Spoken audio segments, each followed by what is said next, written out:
yourself.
As children, we learn the true meaning of being a hero. Being a hero requires great sacrifice for others, not just ourselves. We learn about the heroes of Jamaica's past and how much of themselves and their lives they had to give in building a nation we should be proud to call home. They believed in a Jamaica that was more than just a country, more than just an island, more than land surrounded by water. They believed in a dream of a free nation of people, a nation built on the foundation of their sacrifices, a nation of many people working as one, a nation that would continue to produce legends and nation builders that serve towards that vision. As children, we were also taught the national pledge, a solemn promise, an undertaking. I would like to believe Sir Hugh Sherlock, while writing this pledge, understood the vision and dreams of our heroes. It's clear being a hero is too much to ever ask any one citizen. Luckily, the pledge does not require heroics of any of us. It merely asks that we honor our heroes by striving to advance our nation and ultimately inspire the world, like they and many Jamaicans have done. It's important we remember those words. These words.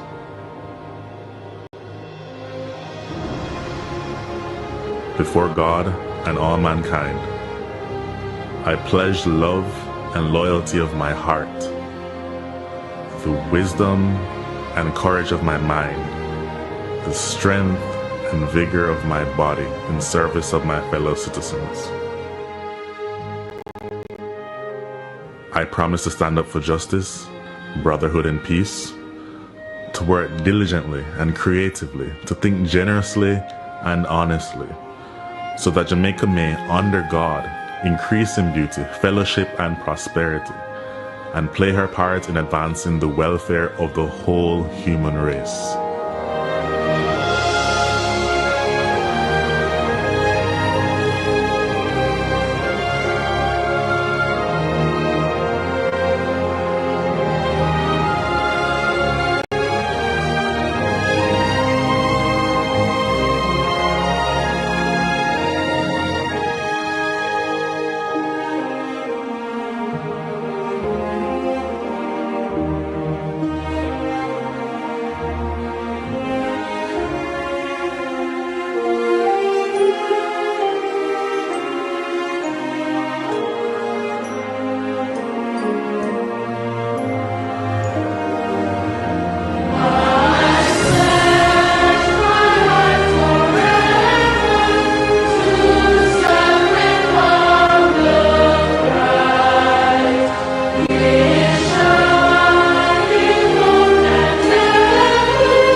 If you are like me, a Jamaican born and raised on this land, maybe you will remember saying those words, singing that song in a classroom or some general assembly.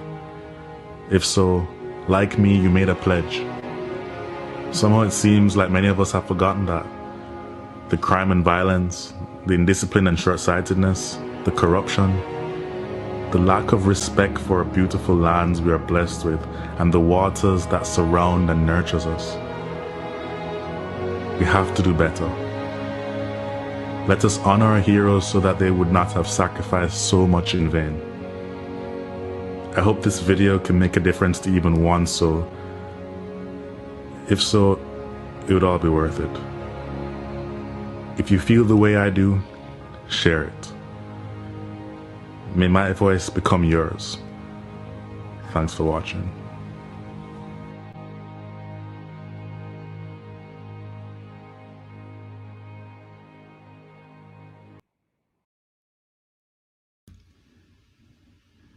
Ladies and gentlemen, Reason with Rattigan is pleased to welcome all of you.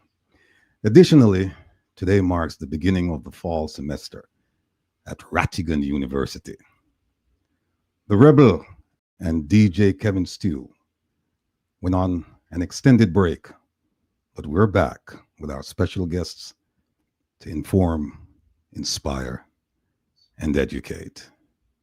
And so, ladies and gentlemen, without further ado, I present to you adjunct professor at the Rattigan University, DJ Kevin Stew.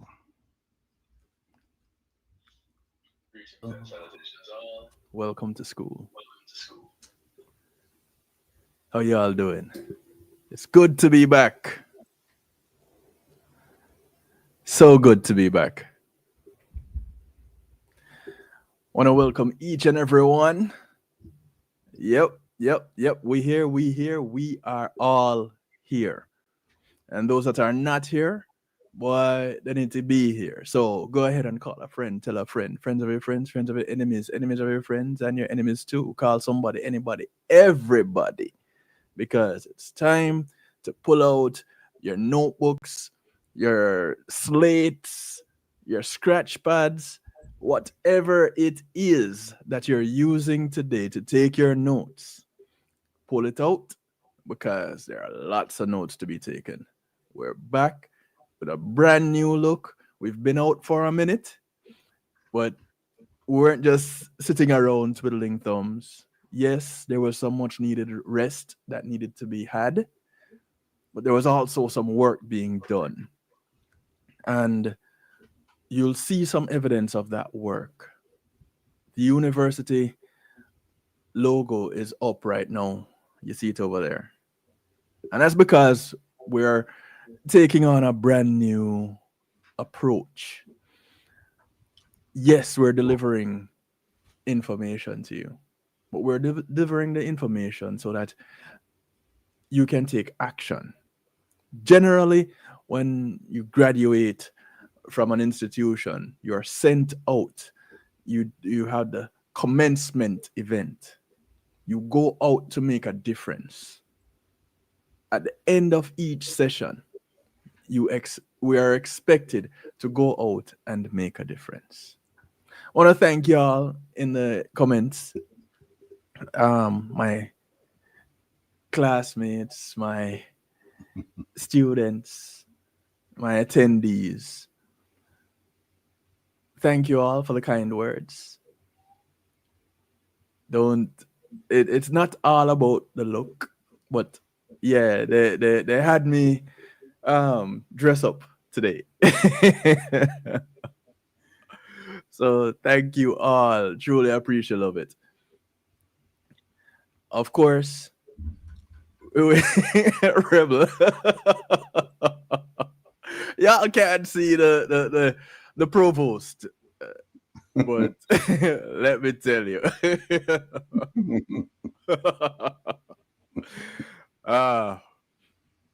But yes, we are definitely going for a brand new look, theoretically speaking. figuratively speaking, I should say.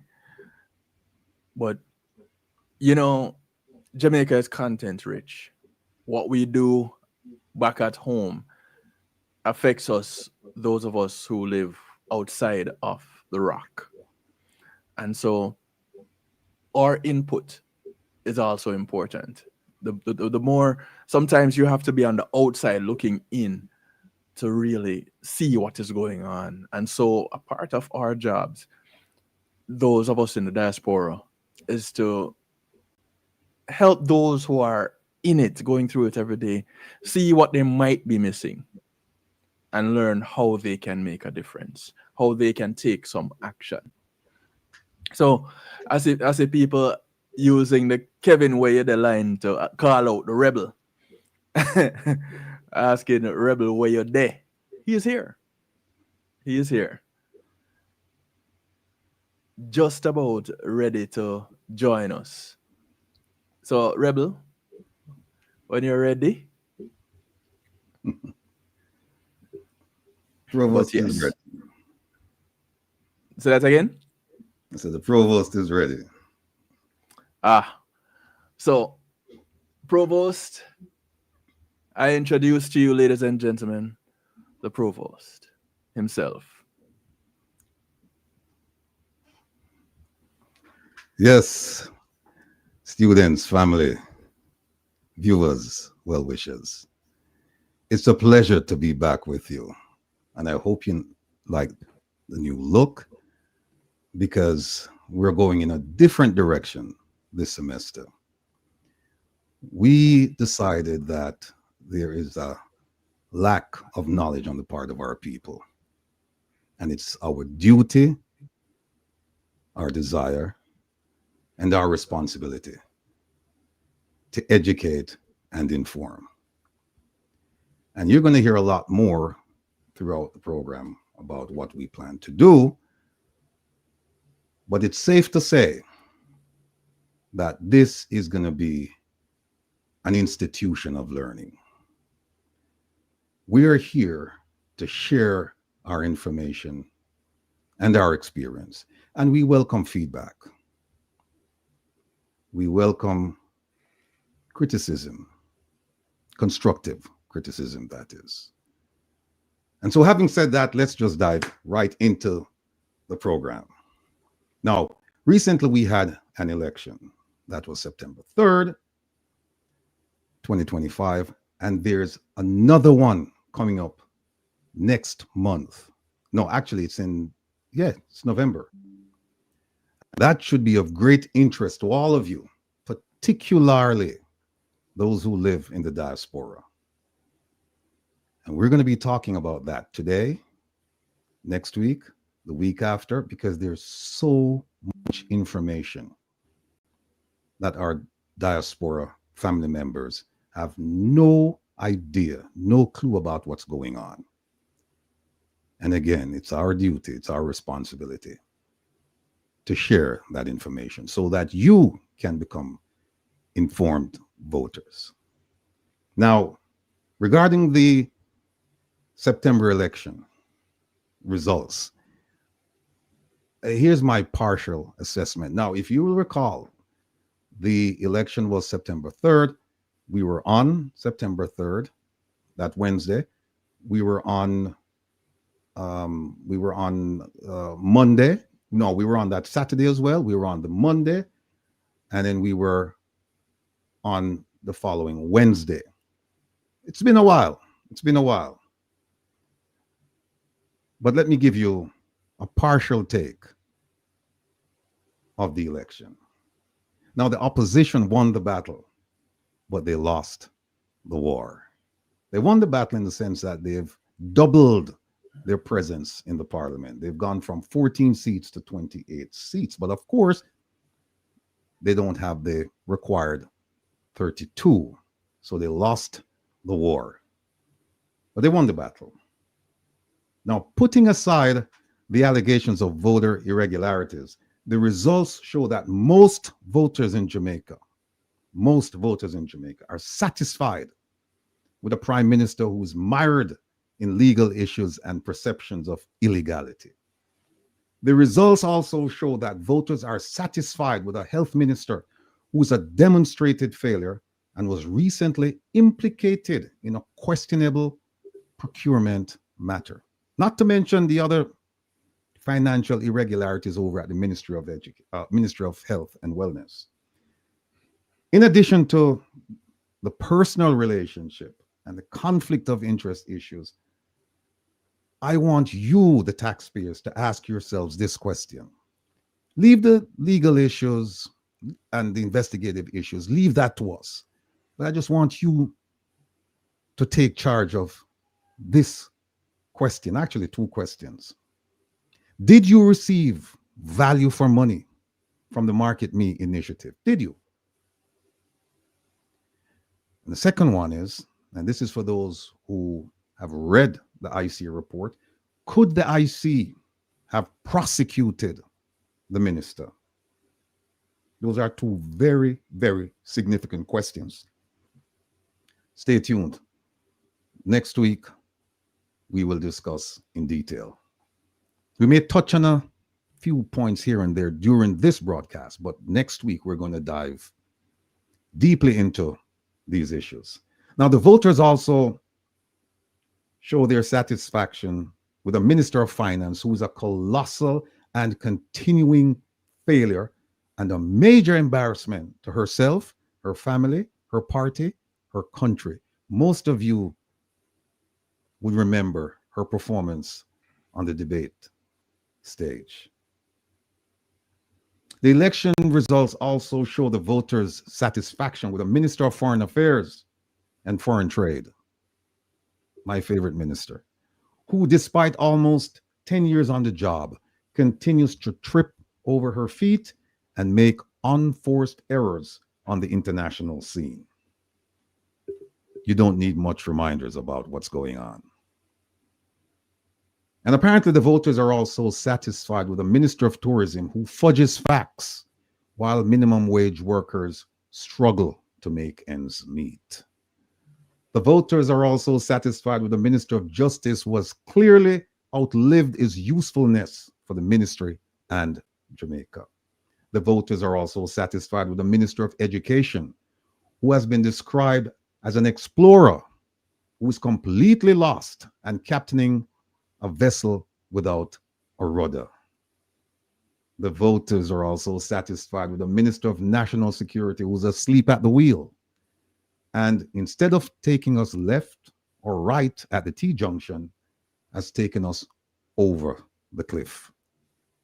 Did someone say bogus crime statistics and extrajudicial killings? Did someone say that?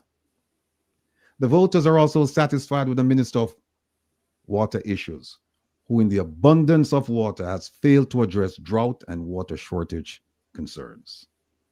The voters are also satisfied with the Minister of Works, who is best as working his mouth, while our roads remain in deplorable condition. The voters are also satisfied with the Minister of Transport, who should be investigated for his role in the $1.4 billion purchase of old U.S. school buses. Where are the 110 buses that he promised us would be in the country by the end of July this year? And where is the money? Stay tuned. We're not finished. Also, the drill, we're not finished. Those stories will never die around here. Never die. Now, I call for Minister Mallohu Fort's ministry, that's the Ministry of Legal and Constitutional Affairs. I call for it to be subsumed in the Ministry of Justice, to be taken under the umbrella of the Ministry of Justice. It has finally happened, and she was relegated to the bench, the backbench of Parliament, in complete disgrace. She doesn't have a ministry. She's a backbencher. Who knows what she and fellow substitute MP Warmington are about to do? We wait with bated breath. Now, there have been reports concerning voter irregularities, and I'm referring to the Prime Minister's constituency. His opponent, Mr. Buchanan, appealed to the constituted authority, not the court, He's in court now, but first he went to the constituted authority. And it appears, they made a decision. It appears that this body may have overstepped its authority. Why do I say that? Because distinguished attorney Hugh Wildman filed an action in court for judicial review. We also await that decision with bated breath. So there's a lot going on.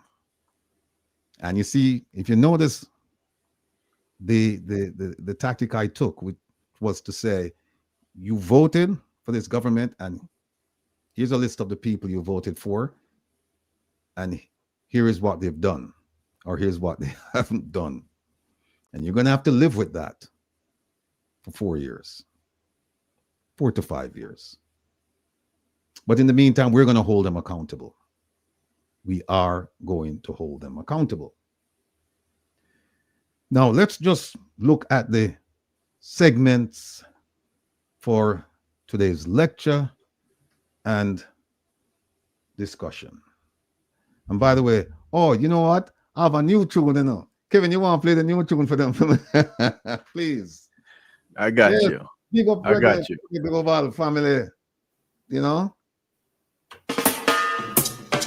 Most High Jah, guide us now, yeah. Our people need to see the light. Turn it up right. We will fight for the people every day. Risk of life for the people every day. Get criticized for the people every day. Defending your rights. I saw you stay. We'll fight for the people every day. Risk of life for the people every day. Get criticized for the people every day. Defending your rights. I saw you stay. To promise to go all eyes on him. I defend the people, them set spice on him.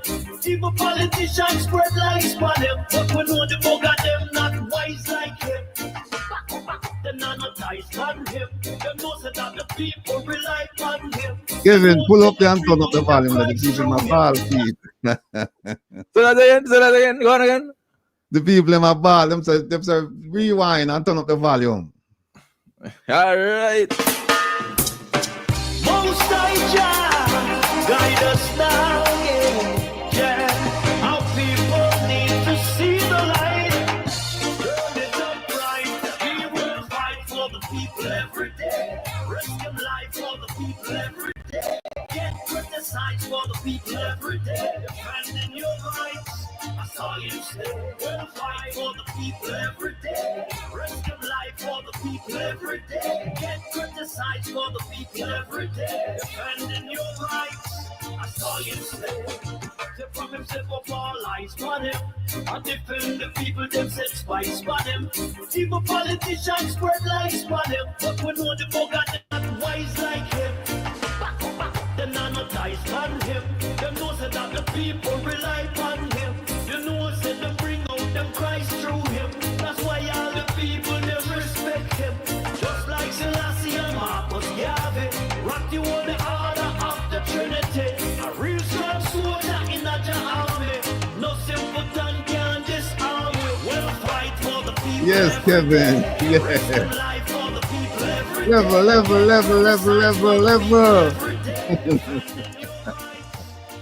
Level. Yes, people.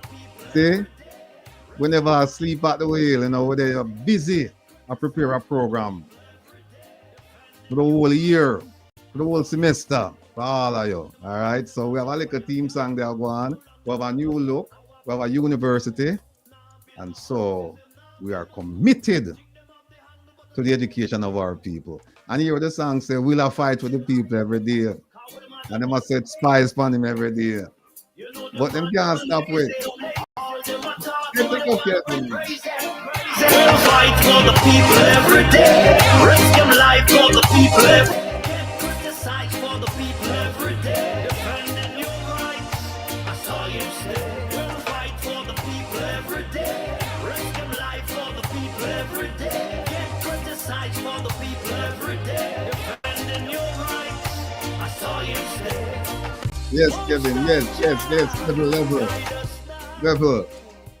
No, people, somebody say in the chat, say all of that in a 1 month. Yeah, hey, look, we have a prime minister who spawned 3 companies during COVID, did his PhD during COVID, withdraw money from SSL during COVID, run a country during COVID, take care of family. So, hey, brilliant prime minister. So we are following footsteps, you know, but except that we are doing things positive for the people. This is not, we're not doing this for ourselves, we're doing this for the people. So here what we are going to know. Let's look at the segments. Producer Joe never ramping up. I'm going to big up producer Joe and OT. And of course, you know, we have a secret weapon there. Not call no name, but them know who we are referred to. So here it is, people. Reason with Rattigan. See that? Shaping civic minds for a better tomorrow. That is our primary mandate. That encapsulates, you know, holding people accountable, teaching you to hold people accountable, teaching you all the things that you need to do to become good citizens, to become bastions of your communities, and by extension, Jamaica. Big up yourself, producer Joan. Shaping civic minds for a better tomorrow. That we say. There it is. Turn a blind eye to corruption and you know what happens, right? You go completely blind. Here's the syllabus for today. Students, first thing, first topic. It won't be the first that we will produce today. In fact, it's the last one. It's called the Inspirational Journey from Prison to Parliament. I want to know whom we attack. None other than the illustrious Isat Buchanan. He'll join us later on, and he's going to talk about his journey. He's quite busy these days, so we won't hold him for too long. We'll just have him talk about that inspirational journey, what it means to him, his family, and what it should mean to those of us who have fallen by the wayside. Number 2, analysis, resolution of the issues plaguing the education system. We're going to have 2 people coming on to talk about. One will speak, KARREN DUNKLEY will speak about curriculum, how we can improve the education system in Jamaica.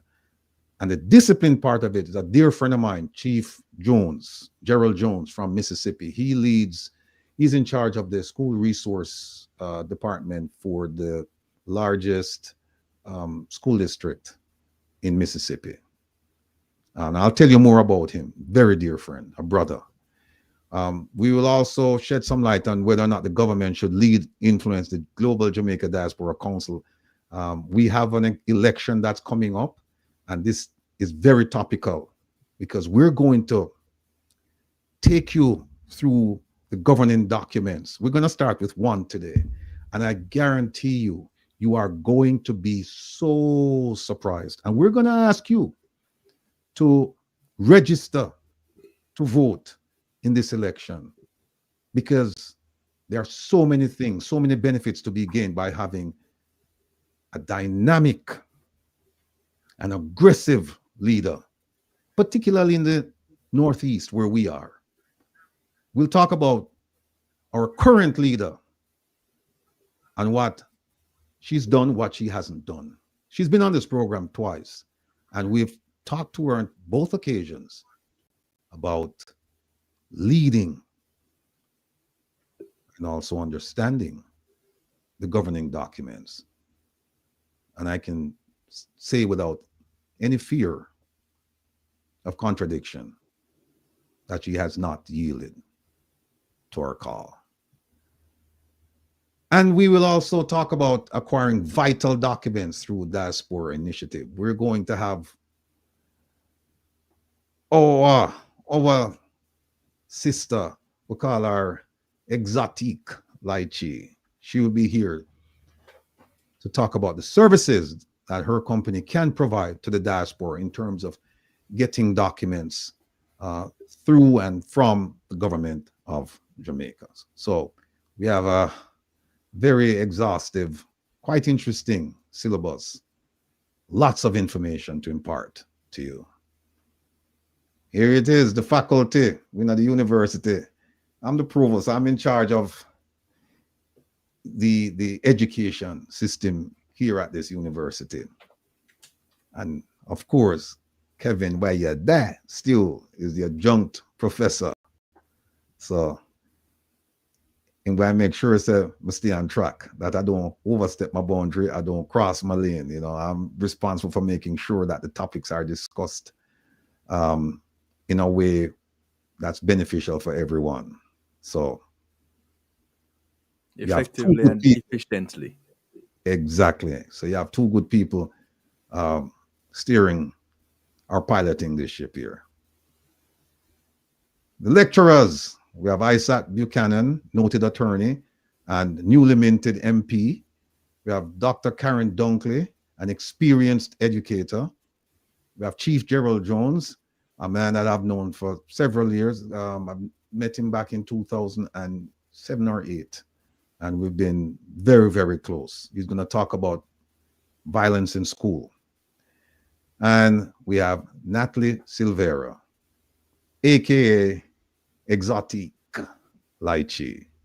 She will be coming on to talk to you about obtaining documents, vital documents from and through the Jamaican government. All right, Kevin, engagement norms.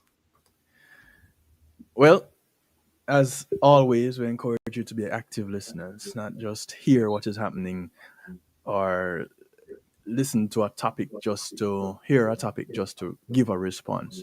No, we encourage active listening, which means that you're taking notes and you're giving input to what you're hearing and to the broadcast, making it better. So your responses are not just attacking someone or character, but addressing the issues as we address them.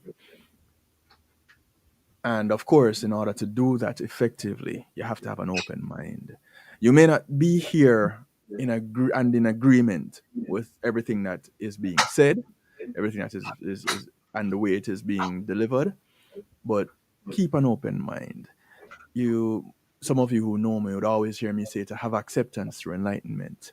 It's important that in order to get to that place where we can advance, we have to accept what it is that the other person is, or even where they're coming from to present their point. We don't have to agree with it, but be accepting and understanding of it so that we can get to a better place to meet in the middle and be productive.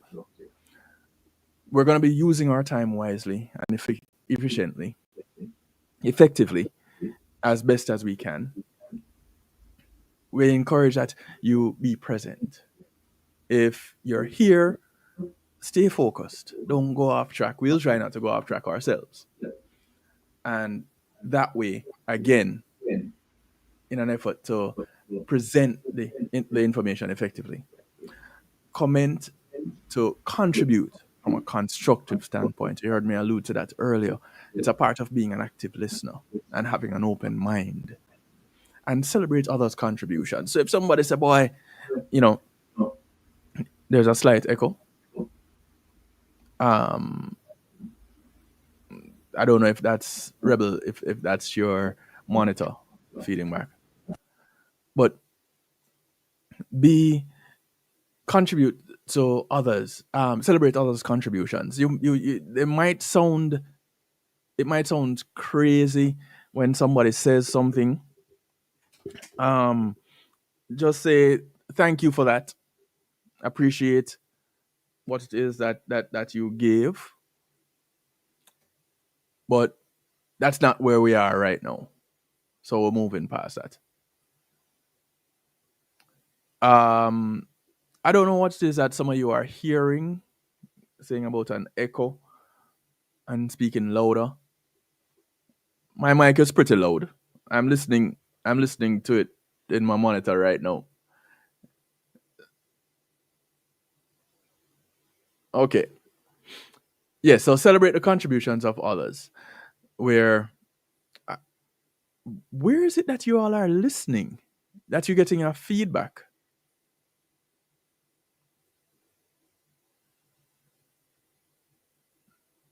Okay, okay. So it was probably that feedback from Will that is now muted. Okay, cool. Enjoy the experience. That's important. That as you're here present, you also enjoy the experience. And those are our general engagement norms as we resume for this fall semester at Rattigan University. Provost.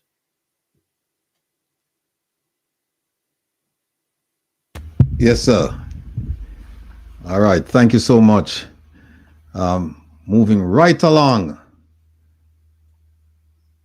Okay. Let me just go back to this and just say, hope everybody can hear me. Yeah. We're going to have a few people coming on, and we just want to put out the disclaimer saying that the opinions you hear from those people, they belong entirely to them, and they're neither endorsed nor promoted by Reggae Global Radio or the host. I should say hosts, or I should say the provost and the adjunct professor. So let's just put the disclaimer out there. Now, tonight, relax with the rebel. You have to tune in tonight. I will be back tonight on Reggae Global Radio at 10 p.m. with a nice selection of message reggae. The focus will be elections, voting, politics, injustice, suffering, etc. You're going to hear the views of the singers and players of instruments, particularly the Rastafarians. I believe it was our sister, Miss Hamilton, who said that they were probably, as a group, the first group to sing against Babylon and the system and the oppression and the suffering. And they've been doing it for decades. Well, tonight, we're going to be playing songs from mostly Rastafarians. And I hope that you will just come to the program, kick back, and hold our meds. And by the way, we have some special songs and some special guests. Well, I shouldn't say guests, but some songs and singers that I am sure some of you probably never heard of. They're not from Jamaica. At least one I can think of is not from Jamaica. I've actually seen him in concert twice. But please tune in for this very, very special program. Kevin, if you could have looked for the thing there from the video, Life After campaign. So that's Relax tonight at 10. Easy like Sunday with the Rebel. That's our Sunday program. Stand by for an announcement regarding our return. We're trying to get a very, very special. So there is a 40th anniversary of a particular song. And we're hoping to get the producer and a few artists on to talk about that. Very, very significant song in the annals of reggae music. It changed the whole way, the whole way people looked at reggae music. It changed the genre. So we're hoping to get those folks on. Stay tuned. Come Reason with Rattigan. That's our Wednesday program. We will be back next Wednesday. And for a programming note, we will broadcast from 7 to 9, from 7 p.m. 7 p.m. New York time to 9 p.m. New York time. That's 6 p.m. Jamaica time to 8 p.m. Jamaica time. Wherever the clock strike, whenever the clock strike 9 New York time, 8 Jamaica time. That's it, folks. We're not going to go beyond that. I know Kevin is laughing because Kevin and producer Oti, they've been laughing, and Jonta, they've been laughing at me saying that will never happen. But I'm a much disciplined person. No. I'm taking my role. You were disciplined before. You're just more disciplined in this aspect. Okay. There you go. I will be a disciplined person in this aspect, and watch me. Watch me prove Kevin, OT, and Joan wrong this Wednesday night. Again, folks, we will be on from 7 New York time to 9 New York time, and that is 6 p.m. Jamaica time to 8 p.m. Jamaica time. Quickly, I could just put out some shout out. Hey, folks, Ma P has been laid to rest, but her spirit lives on with me, and I will continue to make her proud. Very nice funeral, nice send off. Big up to the family. Michelle, go on, take care of yourself. Colin and the rest of the crew. Prayers up for Papa Trevor, Margene. Margene, happier, belated, Earth Strong. I will get to you by tomorrow. But big up yourself, my brother. Good up on the live. Jonah Marie, the short boss, big boss, real boss. Mrs. Nelson, Bobby D'Souza, Mr. Baxter, Sassy Diva. Raleigh, big up yourself, Raleigh. Big up yourself, big up yourself. Big up Lakaleka. Yeah, Anne-Marie sent me a message this morning saying that, you know, he's having some medical challenges. We'll keep him in our prayers. And of course, Roland, the valiant one out of the UK. Big up yourself. Big up the production crew. When I call her name. And of course, producer Joan. OT, stay up. So, Kevin, you have the thing for me there? Oh, this is it. Folks, the election is over. The election is over. The election is over. And people are crying. We played this video several times. And people probably didn't think much of it. It sounded funny, but there's a real message to it. And that reality is hitting home now in Jamaica. Before we do that, let me just put up this thing here, Kevin. See it, people. Relax with the rebel. Tonight at 10 o'clock. There we go. Relax with the rebel. Tonight at 10. Please make it a date. And don't be late. Let me remove it.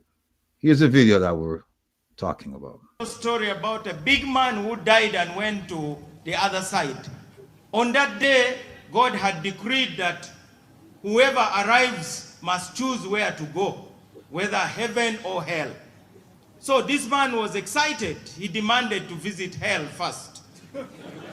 And he got into something which looked like a lift, and he went down to hell. When the doors opened, things were glorious. The devil had no tail. The devil had no horns.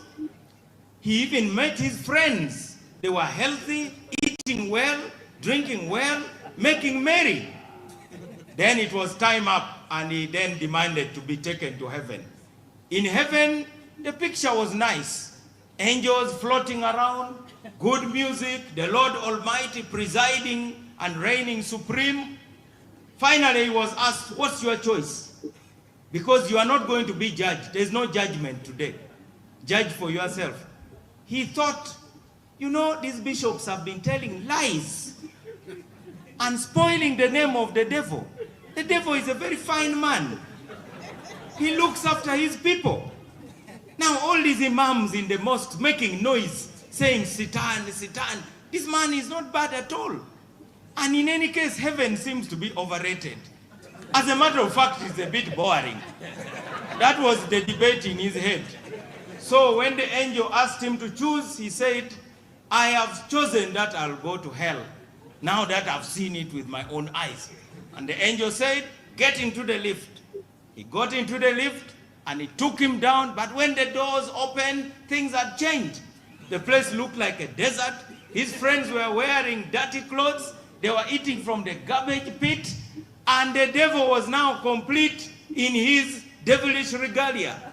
The tail was out, the horns were out, and he was carrying a whip.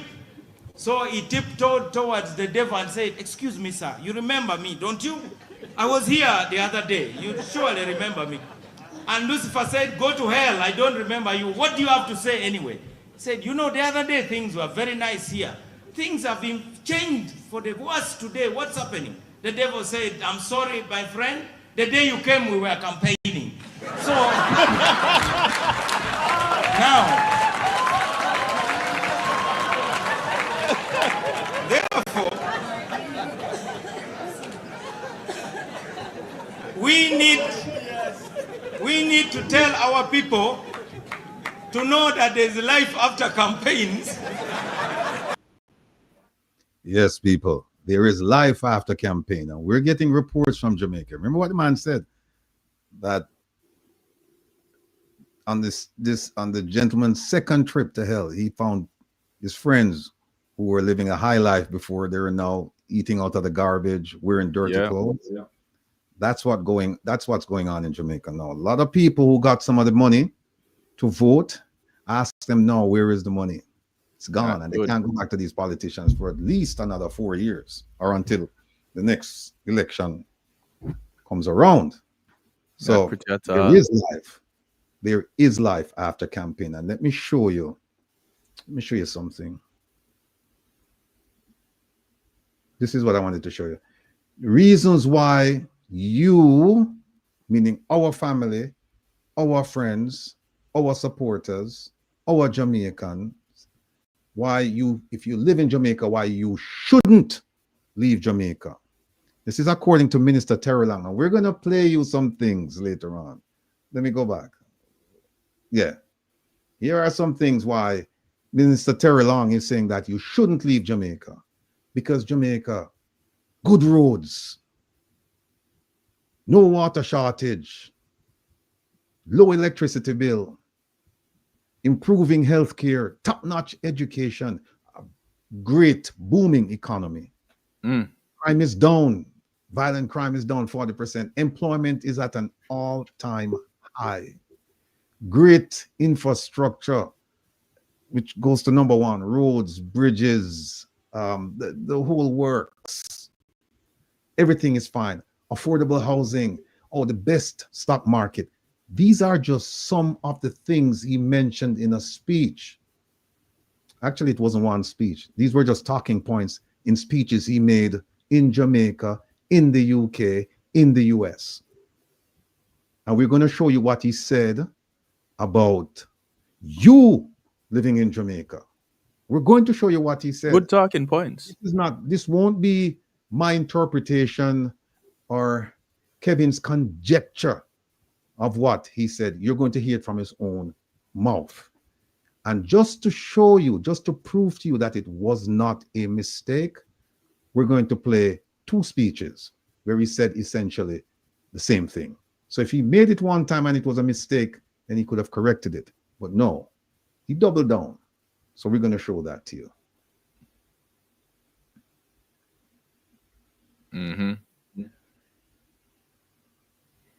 This is for the people in Jamaica who did not vote, particularly the young people. Some of you who I'm hearing right now, you're suffering. One of the penalties for refusing to participate in politics, meaning voting, is that you end up being governed by your inferiors. How many of you have said, we can't do better than the minister there, you know? We have a better plan than them. We don't know what how many of you have said that? How many of you have denounced ministers because of their incompetence, but you failed to participate in politics? And when we say participate in politics, we're talking about voting. Here it is. A body of men and women holding themselves accountable to nobody ought not to be trusted by anybody. If people are giving out, if contracts are being given out to friends of politicians and we don't hold them accountable, then we can't complain. Remember, you teach people how to treat you by the way you treat yourself. They look at you and they said, they're not even asking us any questions, so we can do whatever we want to do. You have taught them how to treat you. And there is apathy, and there is also ignorance in Jamaica when it comes to these issues. And there's also acceptance. We have come to accept corruption as part of the fabric of Jamaica. And therein lies the problem. because there is no prosperity coming your way as long as you have this type of corruption.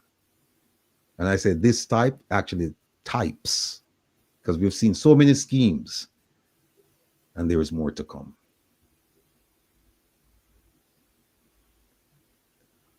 Here's one that we played. Adjunct professor, we played this one before the election, and it's now after the election and people still can't figure it out. It's easier to fool people than to convince them that they have been fooled. That is our task, to convince you that you have been fooled. We tried it before the election. We're continuing with that message.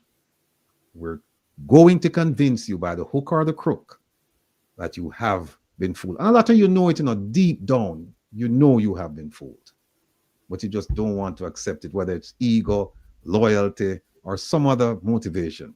You just don't want to accept it. But I guess what? Reality is going to sink in. Mark my words.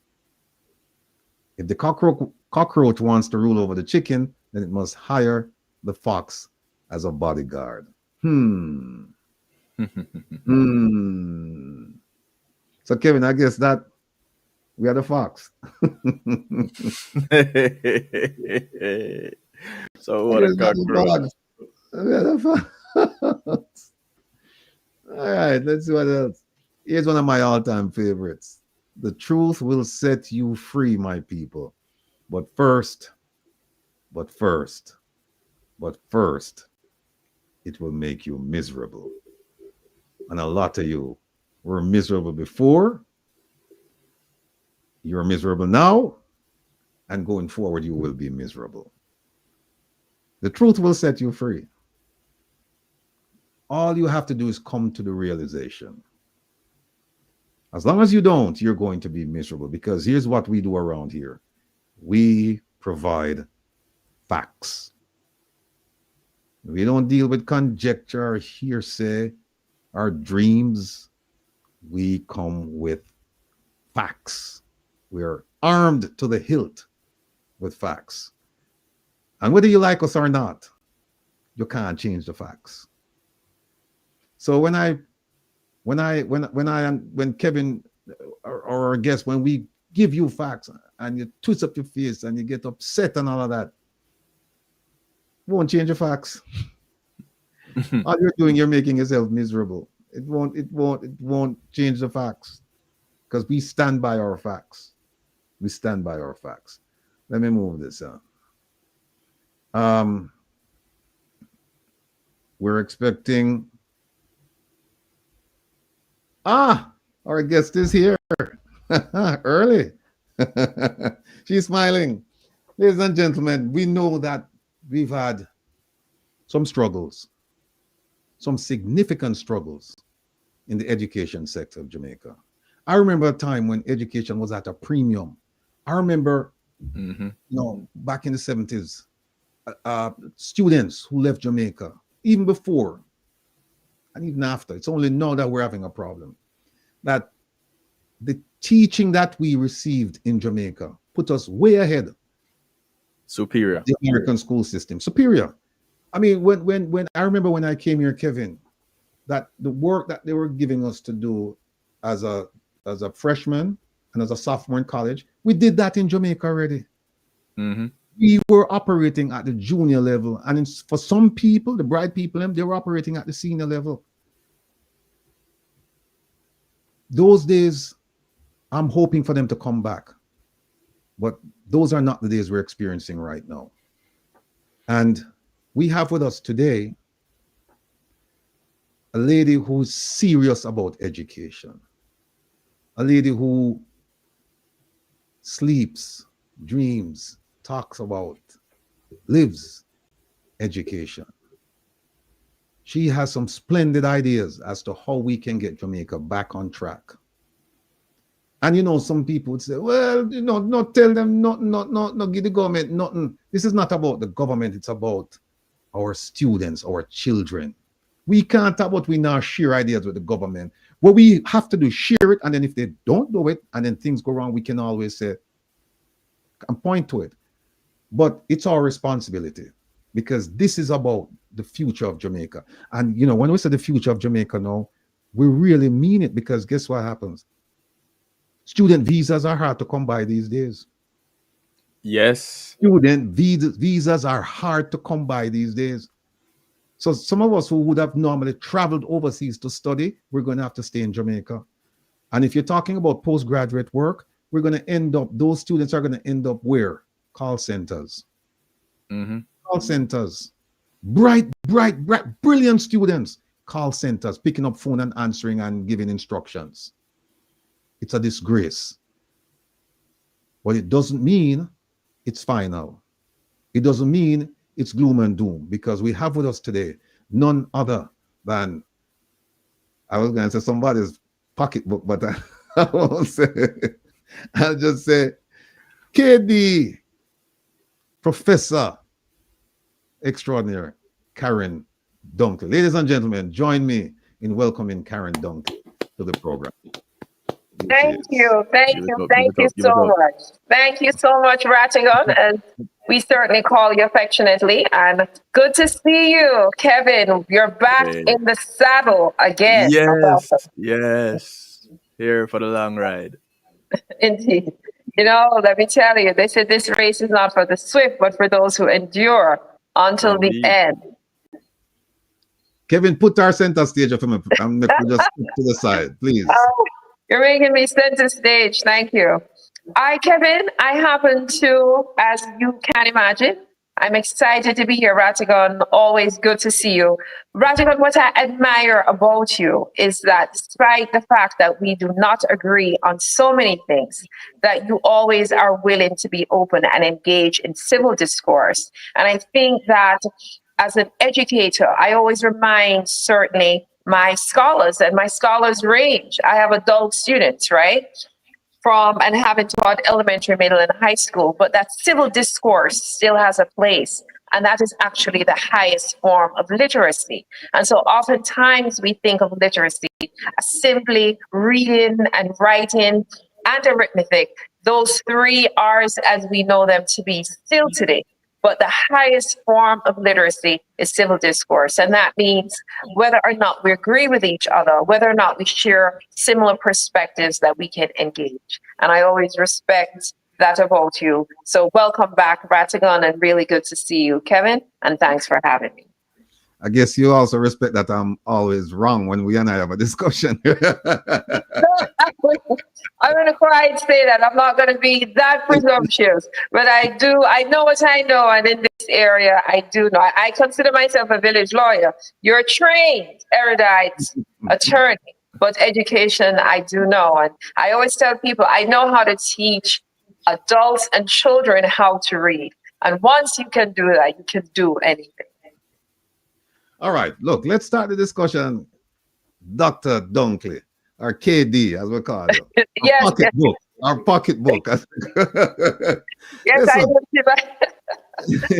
not sure if our good friend is on, but let me first of all greet your listeners and certainly greet whether they're from Jamaica, they're in Jamaica, or they're international bound, and quite frankly, whether they're from the Caribbean or the international diaspora, because we know that your program has such an extensive reach. I also took some notes, Kevin, because when we speak about education, one of the areas that I hold quite a bit of pride in is not just speaking off the cuff, because children are reason enough and the outcomes are too important. They're too critical to simply speak off the cuff. And so it's never politicized. It's never political for me. It's always about children. And what I wanted to do today, if I may, is just to frame the conversation. And I know I have an hour, so I want also to be able to hear some questions from the guests. And I'm framing the conversation that Jamaica already knows what it needs to do for every child to succeed. Over the past several years, Jamaica has invested heavily in resource thinking in terms of intelligence and assessing what has happened to education. And so, for example, whenever I talk and think about education, I must point our listeners, our partners, to the 2020 Jamaican Education Transformation Commission that was led by Professor Orlando Patterson, who I've had the pleasure of serving on several panels with, in terms of their overall assessment. I must point to the OECD data. I must point to PISA's data that really keeps a track on what is happening in Jamaica that we can in turn use for our own assessment. And so that I'm not speaking over the heads of anyone here, the OECD is just simply the Organization for Economic Cooperation and Development, and PISA is the Program for International Student Assessment. And then we have our own CAPRI. I'm a huge CAPRI fan, and CAPRI is a Caribbean Policy Research Institute, and it's a non-partisan policy think tank. And so when we talk about looking at Jamaica, there's no shortage of data. And the nugget that I would therefore like to leave with the listeners as we just talk about where we are now and what I'm framing as things Jamaica need to do right now. I'm holding, quite frankly, as I'm speaking to the listeners, I'm speaking to myself, especially being both a member of the Jamaican diaspora and certainly being a very active Jamaican person who has businesses in Jamaica, who's committed to Jamaica, whose navel string cut to Jamaica, is really saying that we have action paralysis. So we have so much information, but we're not doing anything, or we're not getting the outcomes. And I have many friends who are superintendents in the United States, and Kevin, this is an area sometimes where there's so much information that will indicate to them what the challenges are. So it feels like they're making progress, but when you look at the data does not so reflect. And that is known as action paralysis. We're overanalyzing to the point where we just have no outcomes. And there is also what we call the knowing and the doing gap, right? So I know how to eat healthy, I just don't eat healthy. And so many of us certainly fall, right? So we hear, not too much sugar, not too much salt, but it's a challenge for us to really be disciplined. And then we have what we call the single loop learning. And that really means that organizations, for example, school systems, collect so much data so that the changes are surface level, but they're not deep enough to produce real change. And the reason why I'm starting there is when you talk about what Jamaica and where we need to go, we have the information. So one of my phrases that I've coined is that information without integration is simply illusion and not improvement. And if we have the information and we don't integrate it in our systems, in our structures, in our governance, in our policies, in how we resource, in how we lead, in how we teach, in how we support students and families, then all we have is illusion and not improvement. So on that note, I just wanted to center the conversation for our listeners in terms of where Jamaica is. We know that as Jamaicans, we're very brilliant people. We know that we often punch certainly way above our weight class. Mm-hmm. And therefore, when you look at where we currently are performing in relation to international, again, going back to PISA with the International Student Assessment, this is an urgent call to action. So I just wanted to remind your listeners again, for those who may not live and drink and breathe education as I do, certainly one of my core areas every day. But we know that very recent statistics say that in Jamaica, 15-year-old students have attained, and this is from OECD, attained an average score of 377 points in mathematics. And the average from OECD is 472 points. So it means that we have 26% of Jamaican students who have reached at least a level 2 proficiency. However, the average in OECD is 69%. So you subtract 26 from 69, and that is just how much in mathematics for 15-year-old students we lack as a country. And so the implication there should be really resonant with our listening partners, is that many of our children are leaving compulsory schooling, the age where the government, where society said they must attend school with numeracy skills that is absolutely far below the average from countries that are comparable. And so their readiness for further study for technical employment is going to be limited. If you look at the ways in which persons are generating money in the gig economy or they're leveraging AI, then we know that math is a core indicator of a student's ability to be able to learn, to earn. Another nugget that I wanted to leave, and then I want to talk a little bit about how education is structured in Jamaica, that it's a single governance system, and therefore why change can be accelerated, is that we have almost no top performers that have reached level 5 or 6 in mathematics. And that is a big deal for us, right? And in OECD, you have at least 9%. And again, these are facts. This is a report, like how Rattigan studies the Jamaican Constitution, back to front. This certainly, Kevin, is a report that I pay a lot of attention to. Let's talk about reading. In reading, only 1% of Jamaican students attained level 5 or higher, compared with 7% for OECD. And so, again, countries, this should be a flag, like the country should be saying, hello, wake up, we need to shake it up. We have to shake up the system. So the system is simply not performing. And it's underperforming in the middle, but it's failing to push students into high performance and higher levels of achievement. Again, drive innovation, and it drives workforce development and workforce competitiveness and upward mobility. So I just wanted to highlight that. I also wanted to say to my Jamaican listeners, and this is a different conversation, is to think about the disparities that continue to persist for male versus female student achievement. So we see that in math, we have 71% of girls and 77% of boys being very low performance. Again, we see in school climate that the students are reporting that they're feeling very unsafe and that these numbers have persisted. And we're not saying it is all doom and gloom. I think that sometimes people are not able to engage in discourse, but because we refuse to look at things as how they are, it's difficult for us to therefore apply the solutions. And for me, again, this is not political, or, oh, you know, you guys, the government is doing this. Is not about government. It's about what we need to do as a system that is led by government. And that certainly includes government at the helm to get our children not just performing, but outperforming their peers. Because Jamaica is the spirit of the people that we know punch above our weight class.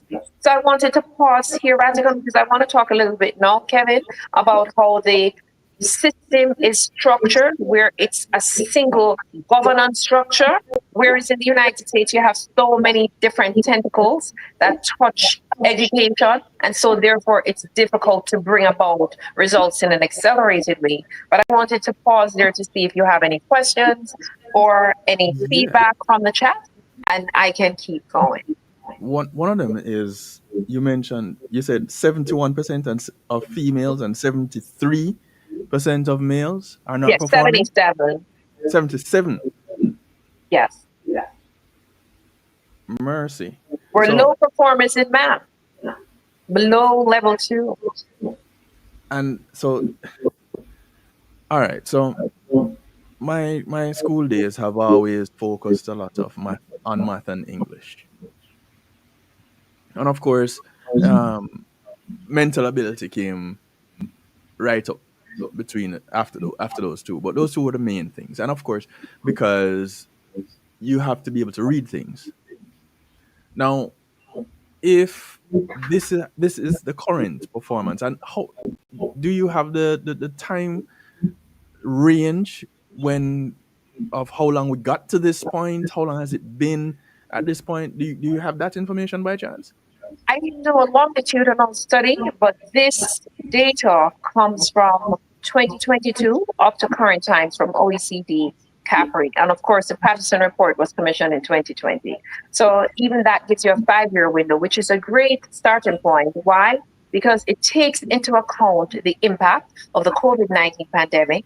And so it would also take into account the impact of having had a pandemic and now exiting the pandemic 3 years later, where we're just not able to accelerate those gains.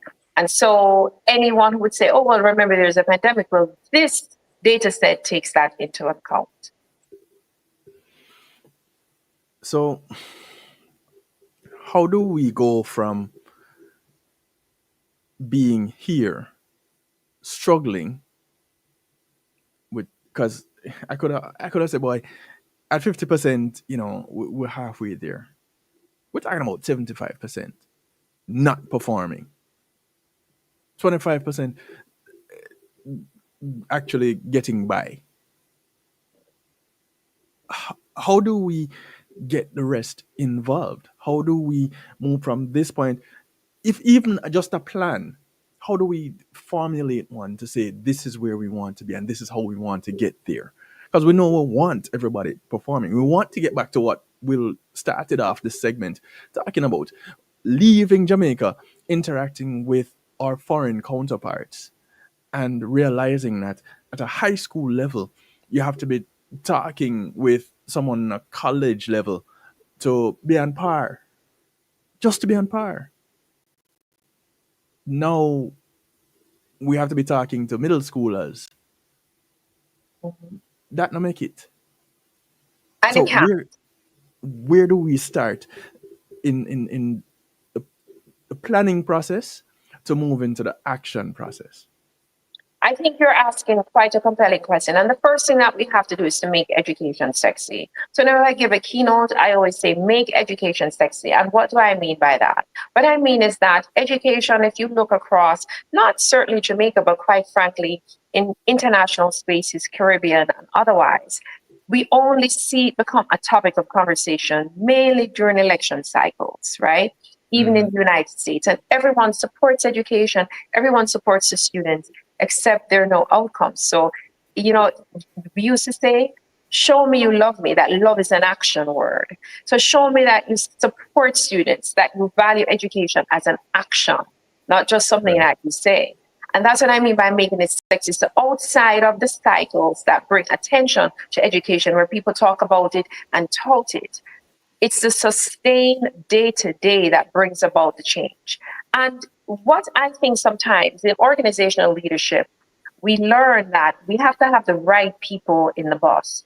And this is not pointing to any single person, but simply to say it's not enough. Like my husband is an avid sports fan, and try as I may, he has won several pools, a lot of money, because he understands sports and he can win the pool because he understands the playbook. And even though in abstract, I can listen and hear that this play is good, at the end of the day, I am not nuanced, I'm not deep, I'm not learned enough that if something were to happen in sports as a coach, I could coach the team, because all I have is abstract knowledge. I just have artificial intelligence. So some people think, oh, you know, they talk about teacher quality and teacher effectiveness, and, you know, we're going to focus on teachers. But when you're doing all these things, or you're trying to do these things because you don't have the experience, or you don't really understand the plays, you don't know what to do. And I always can use the analogy, it's like teaching someone how to read. I can fix a thread, right? They call it the reading ropes. So whether a person is struggling with phonemes or phonics or comprehension or discourse or semantics, you identify where the reading thread, the strand is broken, and you fix it. But most persons, Kevin, speak about education in abstract. They think they know because they were once students, or they have children, or younger people who engage in education. So it's very surface level, it's tangential. And so it's difficult to produce real change.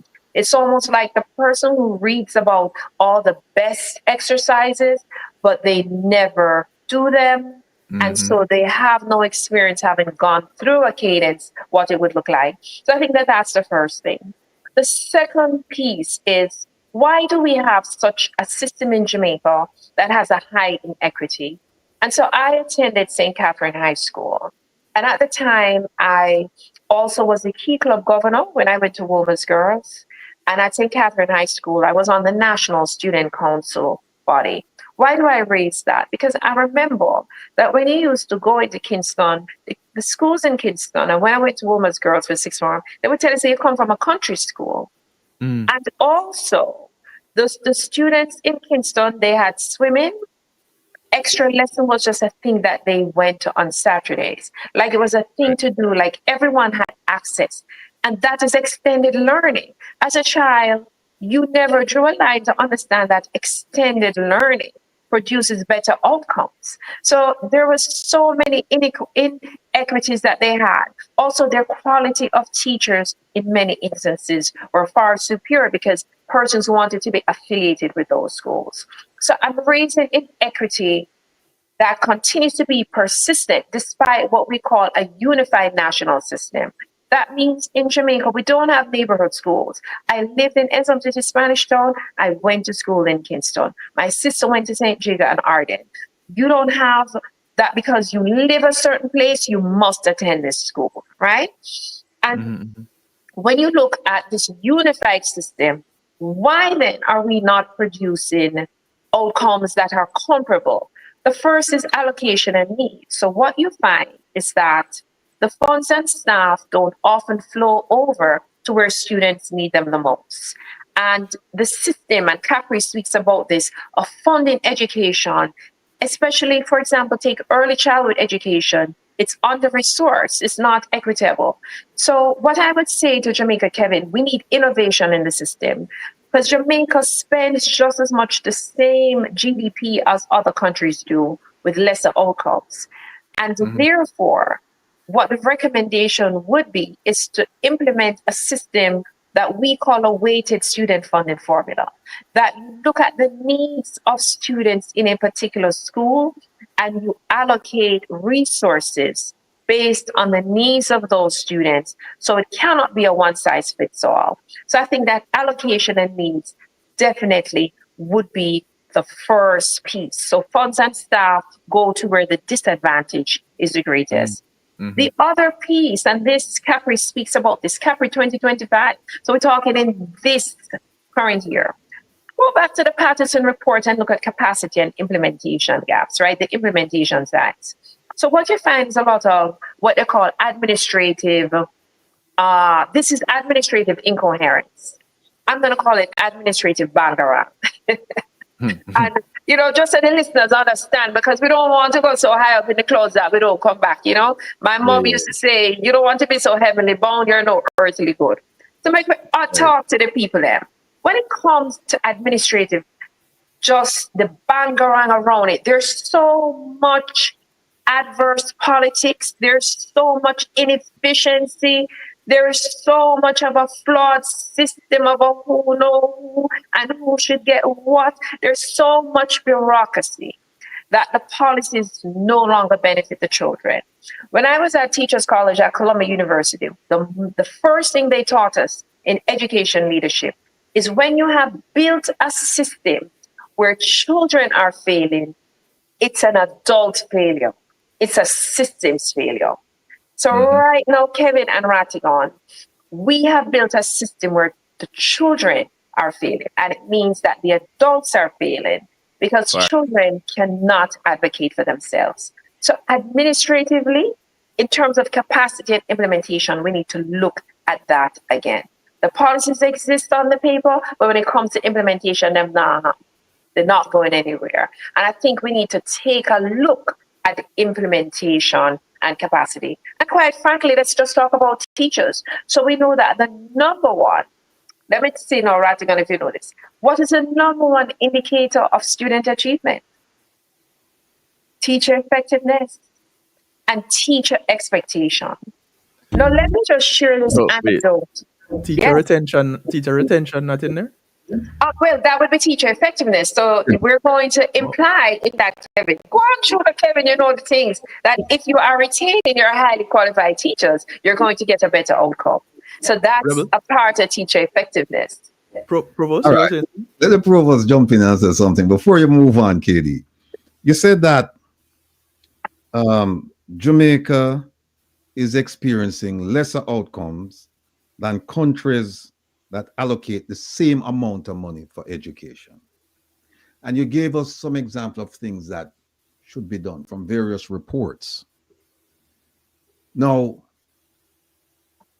how do you square that with the corruption in the system? Because you mentioned the inefficiencies. And we are talking to the people them now. We are talking to the people them. We're not going to the clouds. Because you know, have no earthly good, like your mom said. If you have this up. No, you have a Ruel Reid that is accused of pilfering from the education system. You have a Dean Roy Bernard that the Auditor General indicated that over 100 million left the Ministry of Education with nothing to show for it as a result of his involvement. We have a Grace McLean, where she was even brought up for to pay back the money, surcharge. There was a surcharge action for her to pay back 12 million. These are just examples, right? Put that in one box. Then we have a minister, junior minister in the Ministry of Foreign Affairs and Foreign Trade, who said, nurses leaving Jamaica is a good thing. And by extension, you can say, well, teachers leaving Jamaica is a good thing. The civil servants providing badly needed services for the Jamaican people. Mm-hmm. You can use that as an example. And you know why he said that? Because when them leave, them can go away and become member of the diaspora and can work and send money come back to Jamaica. I'm going to play that video. I'm going to play it today where he said that. How do you square that now with implementation? When the teachers are leaving for greener pastures, corruption is rampant. So and then you have no resources in the classroom. We spent 1.4 billion buying retired school buses, at least the ones that I've seen, the 15-year-old ones and the 10-year-old buses. In fact, most of you know I own one of those buses for $1, right? Mm-hmm. That money could have been spent in terms of real education for the children, because then buy these buses and you take them to a school where there are no teachers, no resources, nothing. So in a long-winded way, I just want to tighten it up by saying to you, with all the things that I've given you, is implementation possible? Mm. So let's just start, and thank you for that. Certainly context, Rattigan, because interestingly enough, I'm not sure if you and Kevin know this, but corruption in education is what we actually call, it's a term, it's called the silent killer of equity. So when we were in education leadership at Columbia, one of the things that they did in order to be certified as a superintendent and to complete your doctoral program, we had to go through a lot of ethics and integrity classes. And one of my colleagues, he formed a phrase and he said, don't be sad. He said, don't be sad, S-A-D-D. And don't be sad means you're going to stay away from sex. So anything that is going to be deemed sexually inappropriate, you're going to stay away from avarice. That's the A, that's greed. And then the D, drugs, and the other D is data. Don't cheat and don't produce ill data. So why is corruption? And I'm saddened to hear that. And I've oftentimes said, both here, I'm an international educator, that education, regardless of where it is, it should not be a political good. It means that regardless of who is in governance, I've always expressed that education needs an education czar. And that person is decoupled from the political structure in a way so they have safeguards to really do what's right for children. So we know that it certainly erodes fairness, trust, and quite frankly, opportunity. Now let's talk about resource diversion and misallocation. So you're sharing that information, Rattigan. Teacher salaries, I think, right? So you say teachers are leaving. Well, I know so many Jamaican teachers who have called me, who you have enough of them to staff a school, for example, in the Carolinas. And I've said to them, Kevin, why are you coming? But who am I to say stay at home? Because they're expressing to me that their salaries no longer align with the high cost of living. Mm-hmm. And so therefore, it's difficult for them to say they actually stand a better chance. So we have to think about resources are now diverted and misallocated. So whatever the text is, whether it's a textbook or a piece of technology or an AI program or a literacy program or a math program or an arts program or a STEM program, you can't fund it. Infrastructure.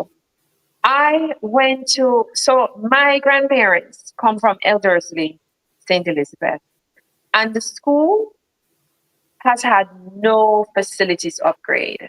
Now, perhaps there is a facilities upgrade plan, but again, let's talk about implementation.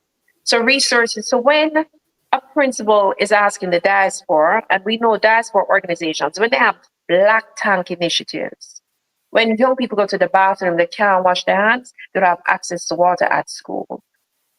This is what we're just talking about. They don't have paper, they don't have pens. I mean, every year we have a book, an annual back to school event.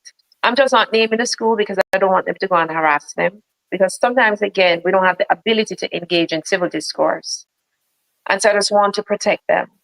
So we have to think about what happens when these resources, they're siphoned off, quite frankly, whether they're inflated contracts, bogus contracts, or quite frankly, misreported expenditures. And the system, Rattigan, children have to be enough. Remember that back in the day, you had the popular phrase, Kisirin Injera, and how are the children? And if you can answer that as a society, this is how how they would greet, right? I think it's Swahili, Kasira Injera. And if I'm not pronouncing it well, but I think that's it. And how are the children? And if the children are not doing well, then we as a society are not doing well. And so if they're still within the same facilities, the same delivery of services that are under-resourced, then quite frankly, it's an urgent call to action.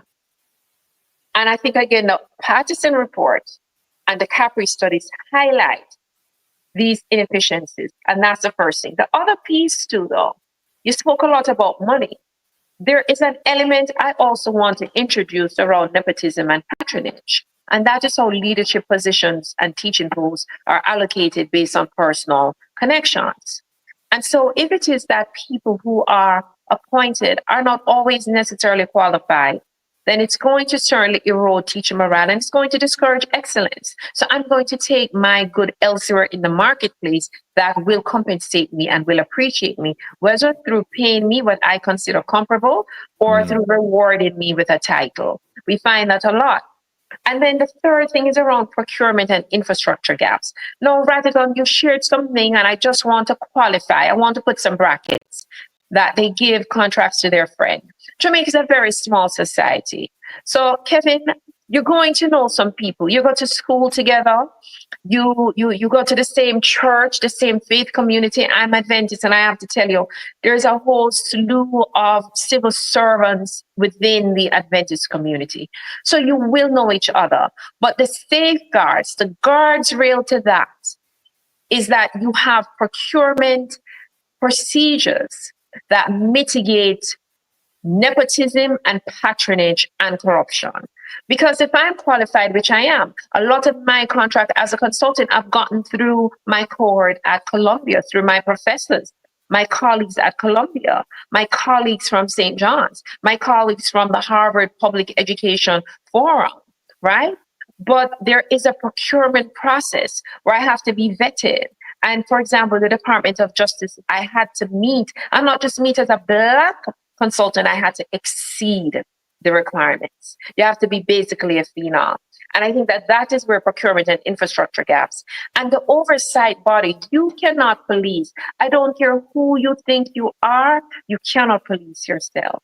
You cannot provide oversight to an agency that you govern. So the governance structure must build in an oversight committee. And in fact, in our largest contract from the Department of Justice, the person who referred us recused himself from the awards process and said this is a clear conflict of interest.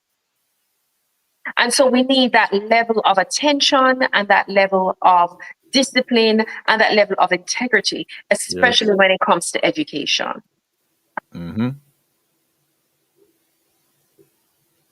So I think that, and then quite frankly, so we spoke about creating stronger governance and oversight structures. Also, what we're finding now is that there's a cultural normalization, right?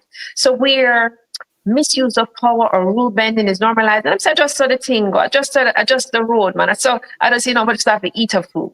And so we have to say, when it comes to education, we're not just eat a food stuff. Because this is like, it should be sacrosanct. It should be so special. It should be so sacred that we say, this is the one area that we're not going to touch. We're not going to have any areas of grade infused here. And then the citizen voice, quite frankly, we have limited citizen voice in our education system in Jamaica. So parents and communities do not have any tools or channel to demand accountability. So in the United States, you have your school board. So you have any malfeasance, a school board said, fire the superintendent. It doesn't matter if the superintendent is state appointed or mayoral appointed. The school board comprised of parents and community members said, out you must go.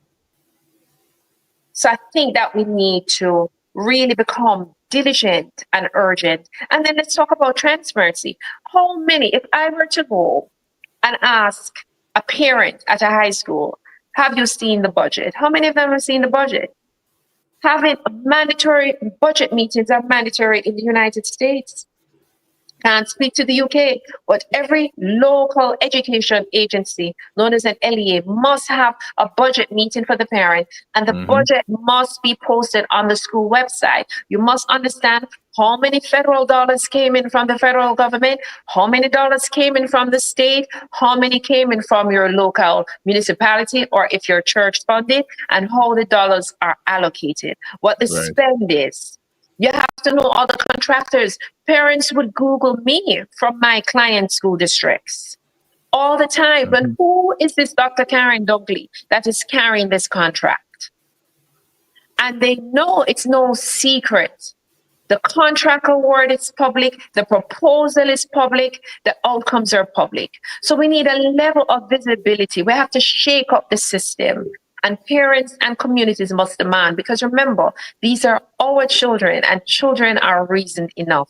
And the government is not doing, and when I say the government, I mean the governance structure. I'm not talking about political parties. Sometimes Jamaicans conflate political parties and government. We're talking that the governance structure is not doing us a favor. We are sending our most precious cargo, and they're our children, and so we have a right to know.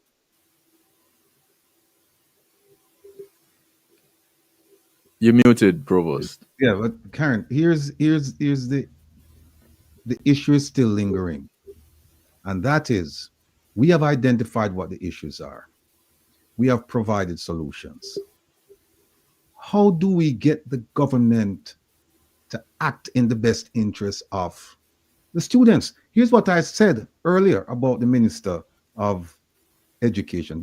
One sentence, I said the voters, and this is because she's still the Minister of Education. I said the voters are satisfied, based on the election results, are satisfied with a Minister of Education who has been described as an explorer, who is completely lost and captaining a vessel without a rudder.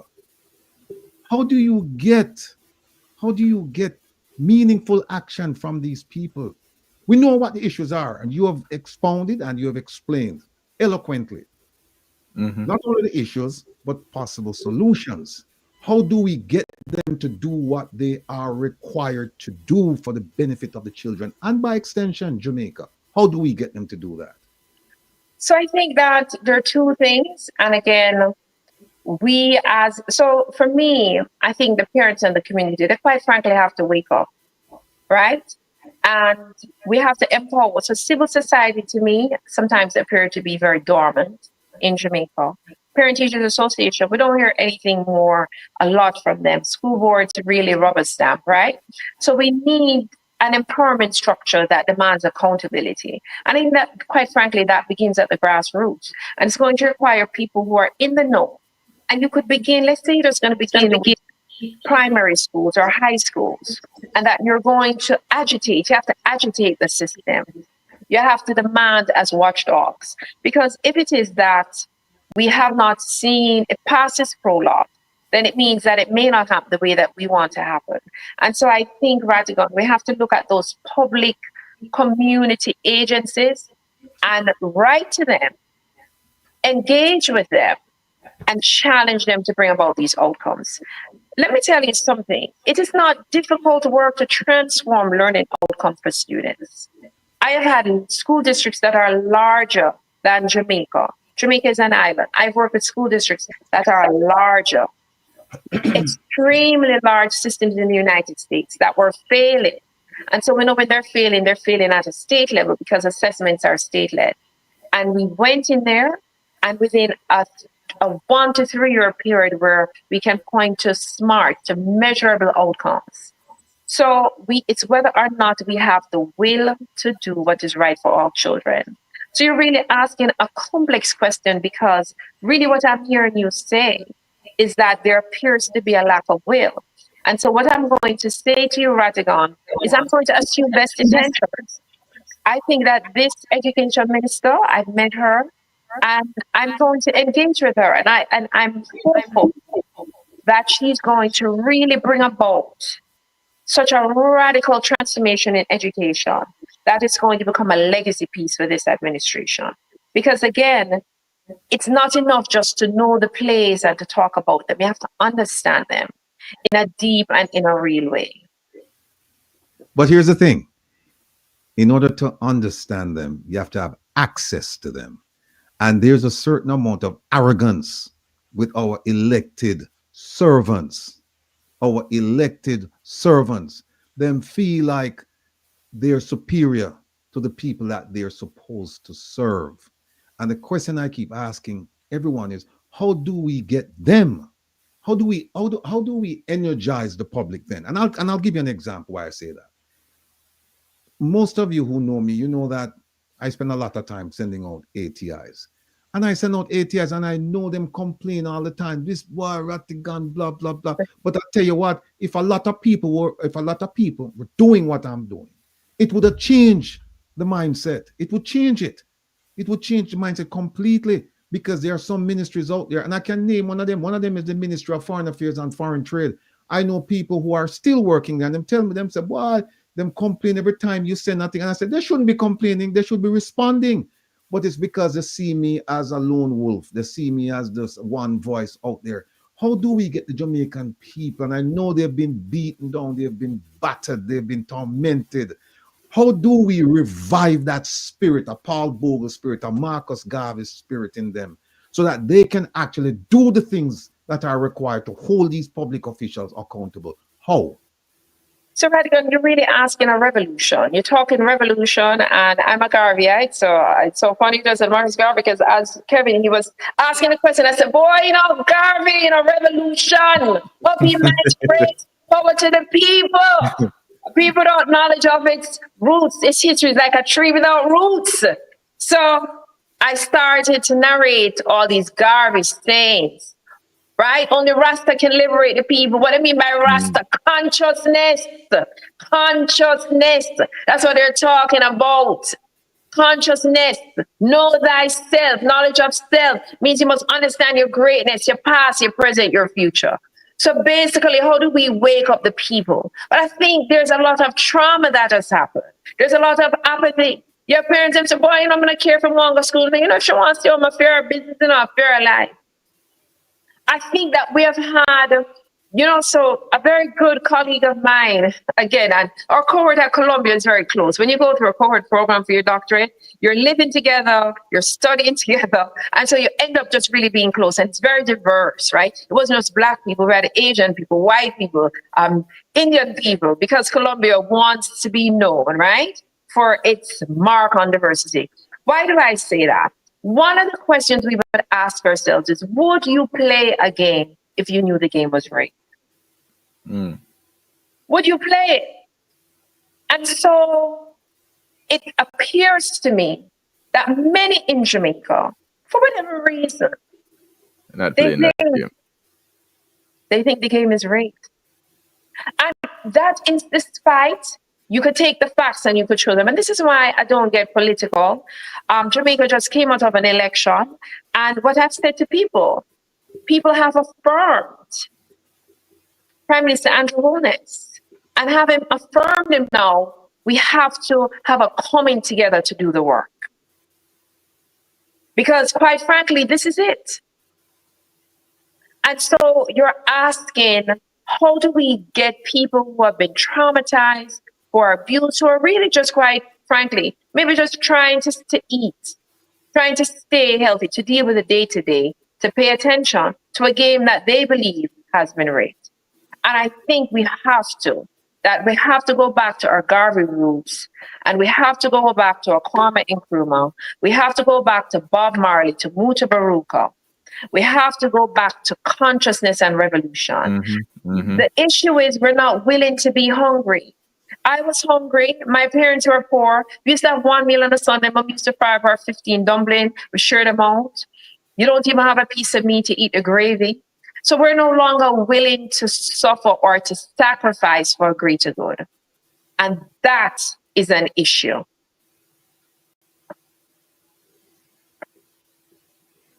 You're muted, Provost. Thank you, adjunct professor. See, Joe Bloggs in the thing. Joe Bloggs says, I don't think I can come together with a person with no integrity. And that's a very valid and significant point, because they've been in charge of, they meaning this government, has been in charge of education now for almost 10 years. For almost 10 years. And I mean, is the time now ripe for us to say we're going to work with them? They should have solved this problem. In fact, in 2016, they said, listen, the government before us, they messed up the education system. We're coming and we're going to fix the system. And here it is 10 years later, the system hasn't been fixed. In fact, the system has gotten worse. So how do you work with a bunch of arrogant failures? How? So to me, that's a very macro question, Rattigan, because the people have spoken and the people have decided to deliver. And so that for me, the people have spoken, and I am going to respect the people's decision. Yes. 30-something% of the people have spoken for. Yeah, we catch that, Rattigan. We catch you, right? Yes, certainly. Right. Yep. So the thing is, yes, you respect them, but at the same time, you also have to show some disrespect in the sense that you said, listen, you've had the reign of power for 10 years.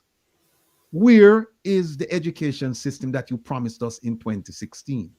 Where is it? But that's where agitation comes in, right? So having been at very high levels in the United States as a deputy superintendent, we have agitators who, Kevin, come to board meetings, or they write to the newspapers, or they do whatever they do with and they agitate the system. They agitate the system on the high rate of discipline and equity for Black males and Black girls. They agitate the system. They agitate the system on the unequal outcomes for early childhood learning. They agitate the system for why one school is receiving some resources versus another school. I had the opportunity to work with the Obama Foundation on the south side of Chicago, where he's opening his presidential library, to make sure that those schools get on track. And what we found there were brilliant school leaders who, again, under-resourced. And so that's an agitation of the Obama Foundation, of the system, to say we're going to take these schools on the south side. We're going to shake it up to bring about the outcomes for children. So shake it up, Jamaica. You have to shake it up. You cannot, you have to go in and you have to interrupt the system for children. When I was a principal and a deputy superintendent, I went in and I would absolutely, I repurposed people. If you didn't work for kids, you needed to exit. This was not where you're going to graft is going to sit. So this isn't where patronage is going to sit. Again, education cannot be politicized. It had to go elsewhere. It was not going to be within the system. This is where good for nothing contracts and close contracts and make-believe work could not exist because it was too high. The stakes were too high. So Jamaicans have to shake it up. And I think that the work continues for those of us who have the will and the skill to do it. So it's a man, listen, last night I'm passing, everybody up on the corner and them just a whole a drink and them a whole a vibe and a flex. And you know, at first glance, it appears everything is everything, as we say in Jamaica. But what is really happening again with the children? And so, Rattigan, it's very complex. It's not a panacea. We don't have a silver bullet, because if we had a silver bullet, we'd have let it go, we'd have let go. I'm gonna say let it go, we'd have put it out already. But I think we have to continue to agitate the system and to agitate it in a way. So I heard about partnering without integrity and all of that, and I think that has its place. But if we need to move the needle, we need to find a way to bring people to the table who are within the governance structure and say, here's what we know works for young people. Because without that, then we're going to hit a stalemate. And again, now we're having an adult conversation instead of a children conversation. And that's one of my gifts. Districts and organizations call me in when a silence is on the table, when there's a cold war, when a school board and a mayor are not getting along. We have to come in to insert discourse and engagement and outcomes back into the system.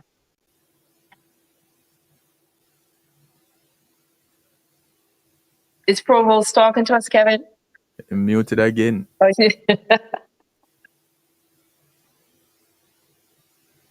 He broke it. Provost, why would not hear you? So that is fine. While Provost is coming back on. So one of the ways. Hold on. Can you hear me? Can you hear me? We can hear you now.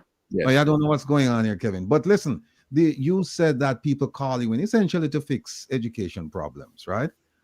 You're well known. You're a well-known educator, not only here but globally. Have you? Has the Jamaican government ever reached out to you to say we need you to come and help us with our problems? They have not. Certainly not in education and not explicitly. No, okay. But they have not. Well, no, they have not. All right. And they don't need to Rattigan, because I don't want to make it personal to me, KARREN Dunkley. I want to say with persons who have the knowledge. If it's not a KARREN Dunkley, then find people who do and pull them in. I'm not talking about KARREN Dunkley, the person. I'm talking about KARREN Dunkley, the professional, the person with all this experience. Right. So they haven't reached out to you. Have you reached out to them and said, listen, I know what the problem is and I don't see where you guys are addressing it. Let's talk and let's see if we can fix this problem. Have you done that? Yes. So you're raising. So I want to enumerate that point some more, right? What is this give back that they ask for? Because I want to say, this is a key point, that you ask about change. One of the ways in which systems change, and this is not organizational theory, this is not up to my genius, right? This is just what we know works. Systems that are difficult to penetrate, one of the most effective ways to bring about deep and sustainable change is to push in, is to agitate. You know, like when you speak and I'm saying, when you give you an antibiotic, they have to give your body a foreign entity for it to respond, to get it back on track. So one of the things that we do with systems is that we inject in them something new that is for the good of the system to bring it back to calibration. Right? And it's not going to be there forever. No one takes antibiotics every single day. They shouldn't be, at least, right? And no one should take, but you bring it back to get the body to calibration. Why am I raising this? Because what I think would really be helpful, and it's just as I'm speaking to you, it came to me because I thought about it on a macro scale. Is that we could have, you know, so in America, Kevin, they have what's called as TFA, Teach for America, or the American Teaching Corps. How about if we have a Diaspora Teaching Corps or a Diaspora Education Corps, where you have 100 Jamaican educators, whether they're teachers, different levels, elementary, middle, high school, primary and secondary, we call it here, counselors, social workers, school principals, superintendents, that come into the system and they just do a summer intensive. They just do a residency at home, just like how you have study abroad. They're going to come in and do a diaspora education residency. And so they're going to get into STEM, they're going to get into literacy, they're going to get into special education and inclusive practices, they're going to get into diaspora resourcing. And so they're going to interject, not just agitation, but intelligence into the system to shake it up, to get it back to calibration. And I think for me, this would be a win. And this would be such a testament to our partnership. So I'm not just speaking off the top of my head. They don't have to call professionally Karen Dunkley. And the reason, Rattigan, I would work for my country for free, right? Not that I can afford to, but I'm saying that the love and the urgency and understanding is there so much that education saved me. Education is the reason why I am who I am. And so I think that we need to get back to basics where that is concerned. And that would be my recommendation, is to shake it up, shake it up, shake it up in a real and meaningful way. You know why I ask you that question? I ask you the question. I'm glad you gave that answer, right? I'm glad you gave that answer because guess what? The Global Jamaica Diaspora Council, that is one of their responsibilities. It is to do what? It is to collaborate, coordinate, advise, and counsel the Jamaican government in several areas, including education. Including education, I might add. Including education, KD. That has not happened, at least not in the way you just described it. The way you described it, if they would allow it to, if they would allow teachers here, teaching professionals to collaborate with teaching professionals in Jamaica, if they would pay the teachers in Jamaica, you know, the salary that they're deserving of, if they would provide the resources, I could see a viable solution, but they're not, they've displayed an unwillingness to do all of that. When you come to them as a diaspora and you say, listen, this is what, you know, I think it's largely ignored. I tell you what, we're running out of time. I'll just turn it over to Kevin now. We have about 6 minutes left. Kevin, go ahead, sir. No. Because where I am right now, I am like, okay, let's just pull up everything and start over. That's where I am. You want to blow it up, Kevin. When we were at Columbia, the mayor came and he said, should we try and transform the system or should we blow it up? And one of my colleagues said, blow it up. And I said, how could you? What's going to be left for the kids? And years later, when I became a deputy superintendent, I called him and I said, Dr. So-and-so, let's blow it up. It makes sense. Let's come with a clean slate. Let's get rid of what is there and come fresh. Because clearly what is there is tainted. And hey, if the top of the dam, the head of the dam dirty, then what's gonna happen down the way? So we need to get a revamping. Now you said that nobody has reached out to you. Is that because yeah, and they don't have to. Yes, I'm going to go ahead, Kevin. Yeah, not me personally or professionally. I thought though, because it's to say that we don't have all the answers. So let's go ahead and see if we can get some answers. Let's go to where it works. Does anybody know anybody that is where it works that we can talk to? That's approachable. No, we do. Listen, the brightest person in the room is the room. The collective wisdom sits with the room. We already know everything we need to know about how to get to the outcomes for children. And that is not a Karen Dunkley. I think Superintendent Dr. Ackerman used to say that, my professor at Teachers College, and she got it from someone. We already know. So when we say blow up the system, we don't mean violence. We're talking about we have to rebuild it. It's a radical transformation for equity and for economic success. We have to have a re-architecture for funding, like I spoke about, this weighted student funding, so the results are transparent. We need a one-purpose time box for education that stands the test of time regardless of who is the education minister. We need to fix the fundamentals. So some people like to go to the, I'm going to call to the trivial. Oh, no, don't say that. No, we're talking about radical transformation.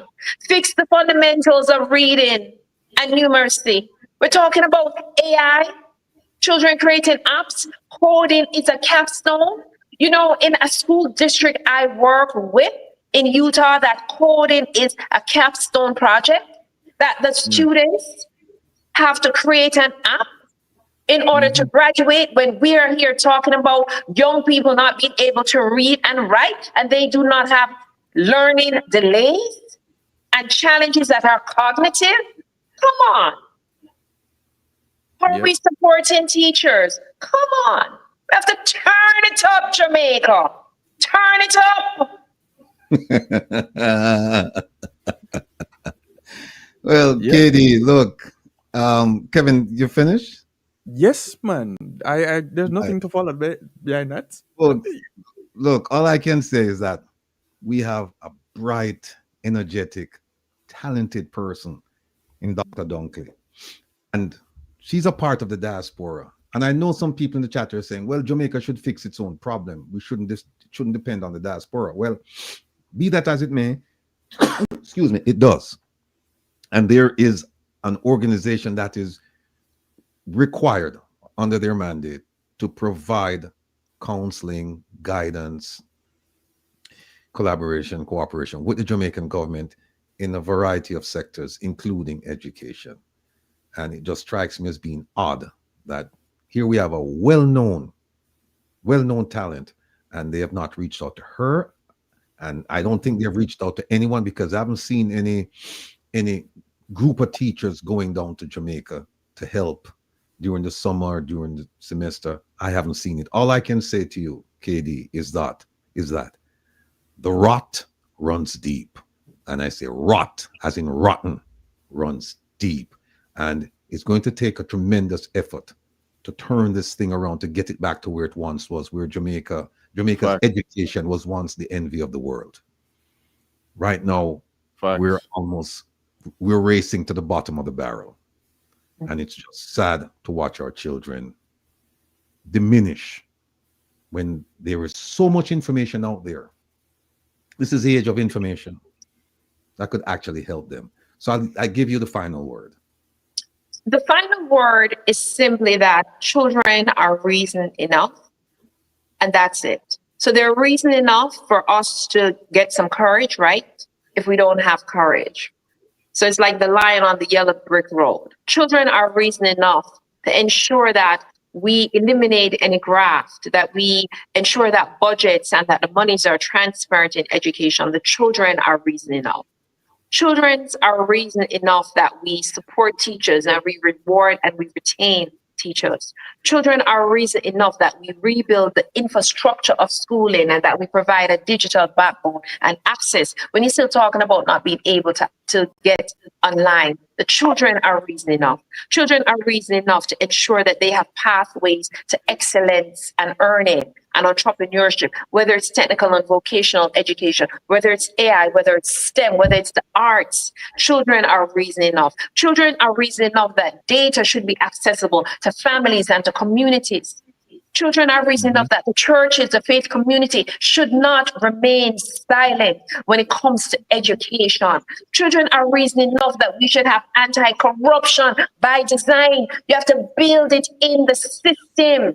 Don't make it dependent on whether or not you have a KARREN Dunkley. Make the budget participatory. My school budget cannot pass unless my parent committee signs off. When I was a deputy superintendent, the school board must sign off, and you must have external audits. Children are reason enough. Children are reason enough that the diaspora must and continue to support education. And Rattigan, in full transparency, you know, I was the global Jamaica diaspora counselor. I want to come back to have the conversation because I still think that there's a place and how to re-architecture. I want to talk about that, even though I'm not the current rep, but I still, you know, I want us to have a reasoned conversation. But you asked me to have the last word. Children are reason enough for us to ensure that every child, regardless in the United States, we call it zip code, but regardless of where they live, regardless of postal code, that they can be guaranteed access. And access is not enough. Equity is not enough. Quality. And that is the trinity on which a strong foundation, access, equity, and quality. Because if you have access to low and poor standard education, schooling, and educators, then the outcome is going to be poor and low standard. So children, our Jamaican children, are reason enough. Yes. Right. Yes. Well said. Well said. We look forward to having you back real soon when we talk about the Global Jamaica Diaspora Council. And I look forward to being here. And again, we just want your views on that, not as a past president or whatever, but our past rep. We want it as a diaspora member. We don't want, all right. So look, KD, enjoy your time wherever you are, and we look forward to seeing you real soon. Thanks for joining us. Thank you Take so care, much. Karen. Always a pleasure to see you. Always. Yes, folks, that was Karen Dunkley, a very powerful segment. Wow. All I can say is wow, Rebel. Wow. Right. And continuing with the wow segment, we're now going to present to you a gentleman that I have the highest regard for. I call him my brother. Just a little bit about him from my perspective, and then he'll come and he'll share his perspective with you.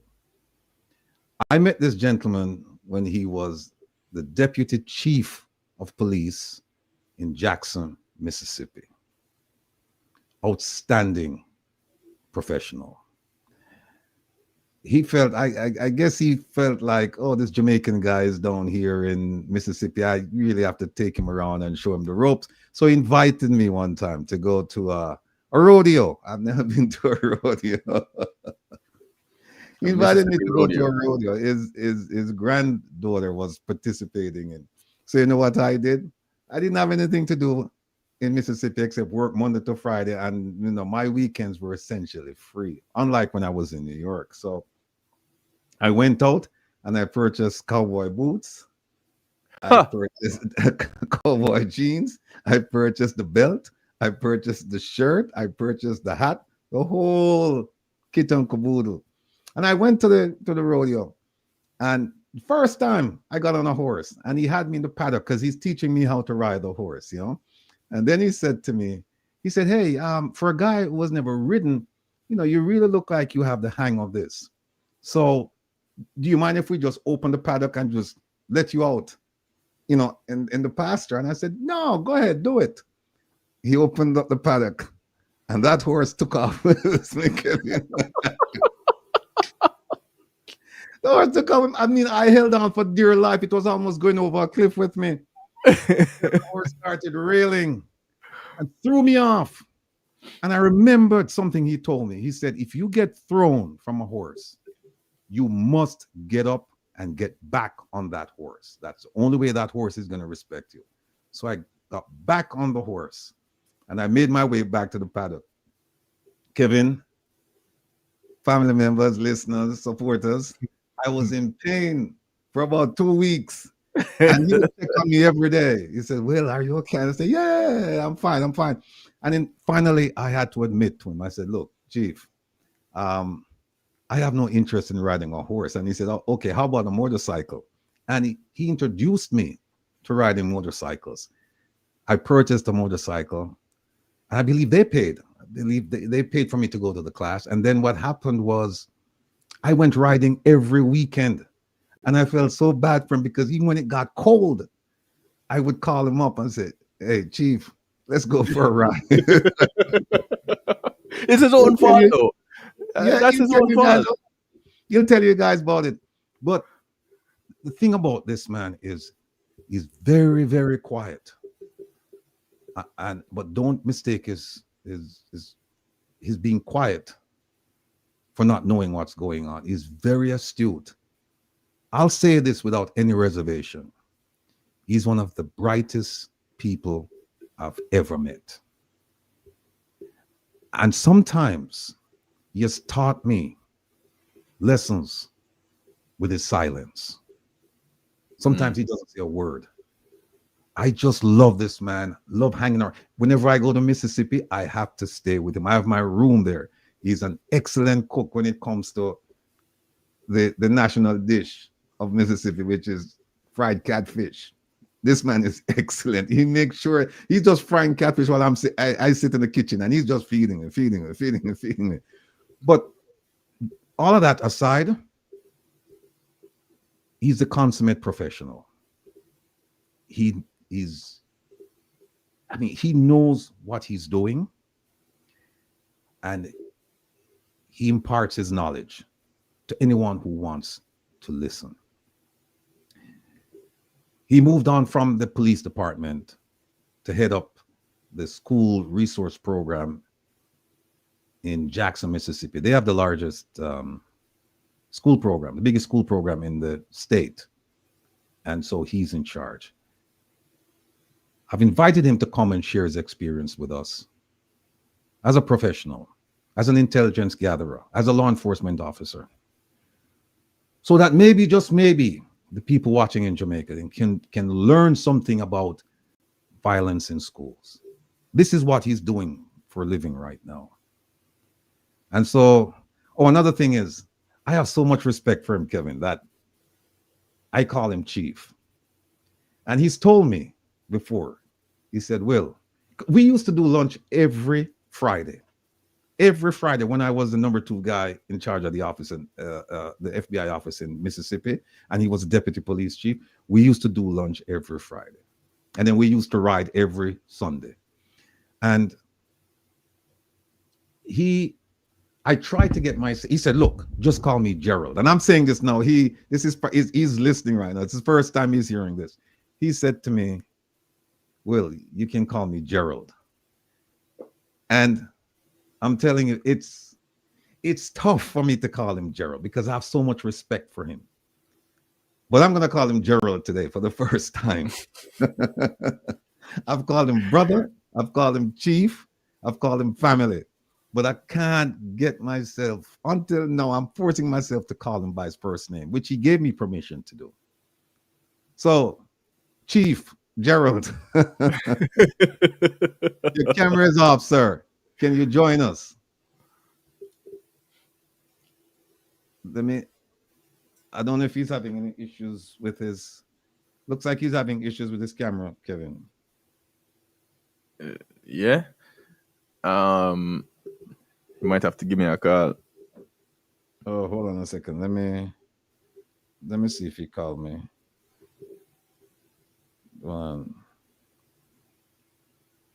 Oh, here he is. Oh, hold on. Stay tuned. What? We have a video, Kevin? Hold on.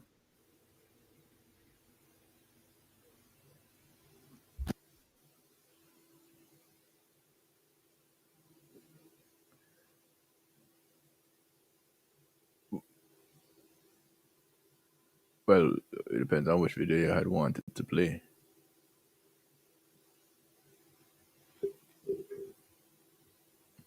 Well, in the meantime, it gives me an opportunity to remind y'all, if you haven't done so yet, please go ahead and click the like button. That's one thing. Another thing is to share with your friends. Call some people who would definitely benefit from being here. Your friends of your friends of your enemies of your friends, and enemies too. Call somebody. Reach out to somebody, anybody. Get the word to them, because this is the kind of thing that some people don't know, that we're back.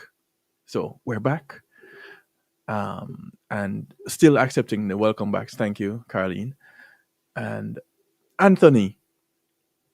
There was a question that you had posted about how are the 25% getting it done in education in Jamaica, and I wanted to ask Karen if she knew the answer to that question. But I'll say this. In every group, you have some quote-unquote overachievers. You have some people that will take the bull by the horns, and they won't wait to get the information. They won't wait to do the work. They won't wait on anything or anyone. They just go ahead and do. And chances are that may be how the 25% comes about. These are the people that decided that they are not going to be held back by anything, any restrictions, by any means necessary. We're going to get this. So I'm thinking that is how that 25% came along or came about. Anthony. I may be very wrong, but that is where I'm leaning to. Kevin, do me a favor. Can you I just sent you Chief Jones's number. Can you just give him a call? He's having issues with his camera. You may have to do it by phone. Can you give him a call, please? All right, I'll do that. Cool. All right. In the meantime, let me just show the folks something here. Hey, folks, I want to show you an inspirational video. Because we're going to do an inspirational story today, by virtue of Isat Buchanan's journey from prison to Parliament. It's a very raw description, but that description came with his permission. And he was laughing today and this morning when we spoke, and he said, because I had said government guest, and he said, no, Ratty, you mean prison to Parliament? And he said, yeah, no problem, put it up, prison to Parliament. But this video I'm gonna play right now, it came to us courtesy of Andre Stevens. Big up yourself. Very, very profound video. Very profound. Should be a lesson for and to all of us. Listen. Ancient temples, they understood something we have forgotten. Your energy is not renewable. It is sacred currency, and every moment you spend it carelessly, you diminish the divine force flowing through you. You say yes when your soul screams no. You give your time to what doesn't serve you because you fear disappointing others. You exhaust yourself, keeping everyone else comfortable while your own spirit withers. This is not kindness. This is self-betrayal disguised as virtue. The masters knew what you allow is what will continue. Every yes to the wrong thing is a no to your highest purpose. Every boundary you fail to set is permission for others to drain what is sacred within you. Your energy does not belong to the world. The world gets to experience what overflows from a cup that you keep full. Stop treating your life force like it's infinite. Stop giving away what cannot be replaced. Your energy is the very essence through which you create, love, and serve. Guard it as you would guard your life, because it is your life. This is not new wisdom. This is ancient truth remembering itself through you. The sacred no is not selfish. It is the guardian of your gifts.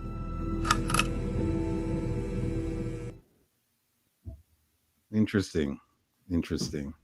Folks, what do you think about that? Let me know in the chat. Thanks again to Andre Stevens. We got that through him. We're still waiting for Chief Jones to join us. In the meantime, KD, Dr. Dunkley, she was talking about a range of possibilities for education in Jamaica. But what we have to think about is the people who are in charge. If they're unwilling to do those things,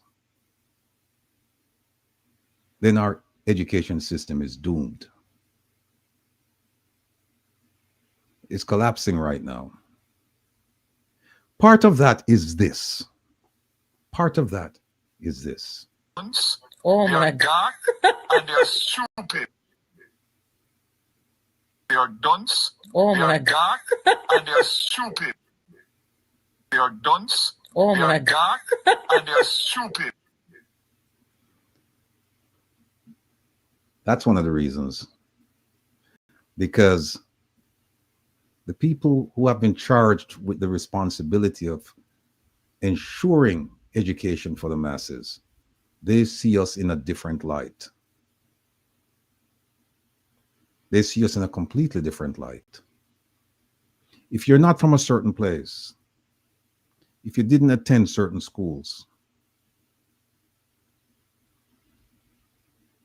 you don't matter. You don't matter. And if you're fortunate enough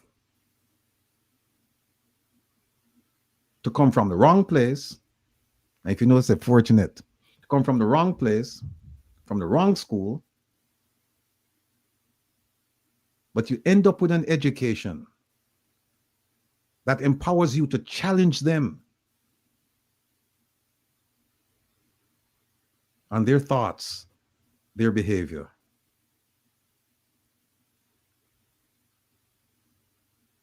They see you as a threat. Instead of trying to work with you, they try to displace you. That's the mindset. That's the mindset. But I go back to the video we just played. Energy. Energy. You surround yourself with the right people. Make your circle small.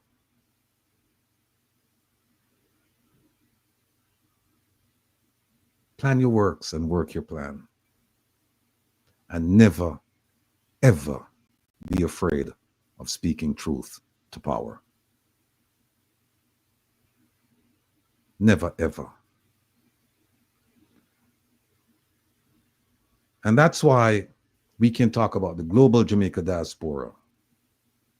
Because it is my considered judgment that our representatives are weak-willed, self-serving, arrogant, and to some degree, stupid. They're more concerned about rubbing shoulders with the right, so-called right people, going to the various high society events, having people of influence as their contacts, while they're supposed to be representing you. They won't, and they don't. And that's why we need effective leadership in these positions. And when Kevin comes back, we're going to show you a website, because the global Jamaica diaspora, how many of you in the Northeast, for example, know about an organization called the Global Jamaica Diaspora Council and the Global Jamaica Diaspora Youth Council? And if you do, how many of you have ever interacted with your representative? How many of you have ever heard from your representative?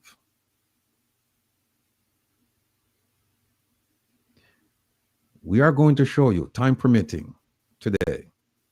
We won't finish this. It's a project. This global Jamaica diaspora, this analysis of the global Jamaica Diaspora Council is a project. It's not a one-off. It cannot be done in one fell swoop, in one segment. Cannot, because I am going to walk you through the document. And this is for all of the Jamaicans living outside Jamaica, but also the Jamaicans living in Jamaica. And I'm going to show you how the government cleverly manipulated the people in the diaspora to agree to let the government, control, direct, and run this organization to the detriment of the millions of people living overseas. I am going to show you how we can turn this around. And I'm hoping that within a few weeks, that many of you, most of you, if not all of you, will register to vote in this election. And vote as if your life depends on it. You know why? Because there are people in the diaspora who are crying for help. And this diaspora organization doesn't yield, doesn't listen, doesn't care. I have been contacted by many Jamaicans, homeless, living in shelters, living on the street. Diaspora members in need of a little legal advice to get them out of a predicament, but they don't have the money for a lawyer. Diaspora members who are in need of a little financial support. Diaspora members who need to navigate the social systems so they can live a civilized life. They can put food on the table. Diaspora members who need medical attention and don't know how, where to get it. And yet, we have representatives in the US. We have 3, one in the South, one out West, one on the East Coast. I'm focused on the one representing the Northeast. I don't know what the number is, 1 million people from, I guess, where? Vermont, Maine to Virginia. And our representatives won by collecting 95 votes. 95, didn't say 905 or 9,005, 95 votes. I can guarantee you one thing. This election coming up in November or December, no one is going to get 95 votes in the Northeast and declare themselves a winner or be declared a winner. No one. Because I am going to open up your minds and show you what is going on, what has been going on, and how we've been sold out by people who claim to represent us. Part of that is because we haven't taken the initiative to find out what's going on. We're too busy, or the message hasn't gotten to us. We don't know. A number of reasons. But we are going to find out. We're going to share that information with you. And I can tell you that I am going to run. I have registered. I have not. I nominated myself. They know, and I will tell you some stories about what you're trying to do to disenfranchise us, but it won't happen. Indeed, because we now have a fearless leader on board. With that, ladies and gentlemen, let me introduce you to my brother, and I'm calling him by his first name for the first time. I still feel jittery about doing it. I still want to call him Chief. But Gerald Jones, welcome to our program, sir. Thank you, and let me apologize. Things usually run slow in Mississippi anyway, but they ran a little bit slower today with our internet connection. So we don't have high speed, we've got slow speed in Mississippi. So I apologize. It's being laid back. That's what it is. Kevin, put him on center stage for me, please. Yes, but no, ladies and gentlemen, you've heard me talk about intelligence, and I've mentioned it that there's a gentleman down in Mississippi who was in charge of the intelligence division, and he could tell you, based on data collection, and the data collection revolves around the collection of data from several sources, including informants, that he could tell you that on a certain date, a certain event would take place, and a certain number of people would be killed or injured. And so he could mobilize his forces to prevent things from happening. This is a gentleman that I'm referring to. This is a gentleman who taught me to ride a horse, although it was unsuccessful. We have the video. I remember I fell off and I heard the gentleman say, hey, where'd he go? And he said, he's on the ground. This is the gentleman who taught me to ride a motorcycle. He spent countless hours with me, teaching me certain fundamentals in life. He's a wealth of information, but it's not just him only. He's got a wonderful, wonderful partner, his wife, Sherry. These people are salt of the earth people. The way you see them is the way they are. And I'm eternally grateful to have been and continue to be involved with them, being a part of their lives. And so it still gives me the heebie-jeebies to say it, but Gerald, I'm going to turn the floor over to you. Yes, and you can please. just briefly tell our audience, who is Gerald Jones? What does he do? How did he get to where he is? Okay. So 43 years in law enforcement. Spent a number of years working in the intelligence field, both in the military and in law enforcement. Went through the ranks with the Jackson Police Department, with the working from patrol through investigations, sergeant, lieutenant, deputy chief, chief of police, and then ultimately ending up at the school district as the chief of police for the school district, which included our SROs. So, and along the way, riding horses and motorcycles. Stay grounded and well-rounded. So, yeah. And we can't forget to tell people that you're an excellent cook. And so when I come to your house, you just say to me, Will, take a seat. And I sit in the kitchen and you just keep frying up. One of my other passions, absolutely. I look forward to you coming back soon. Yes, I will be back soon. Indeed. No, Gerald, what I wanted to do was I wanted you to come on today to kind of like share your experience, your law enforcement experience, your experience as chief of the SROs, to kind of help us understand what it means to be a serious SRO, to address some of the prevailing violence in our school system. I wanted to, before we get your opinions and benefit from your experience, I wanted to play you a couple videos about what's going on in Jamaica.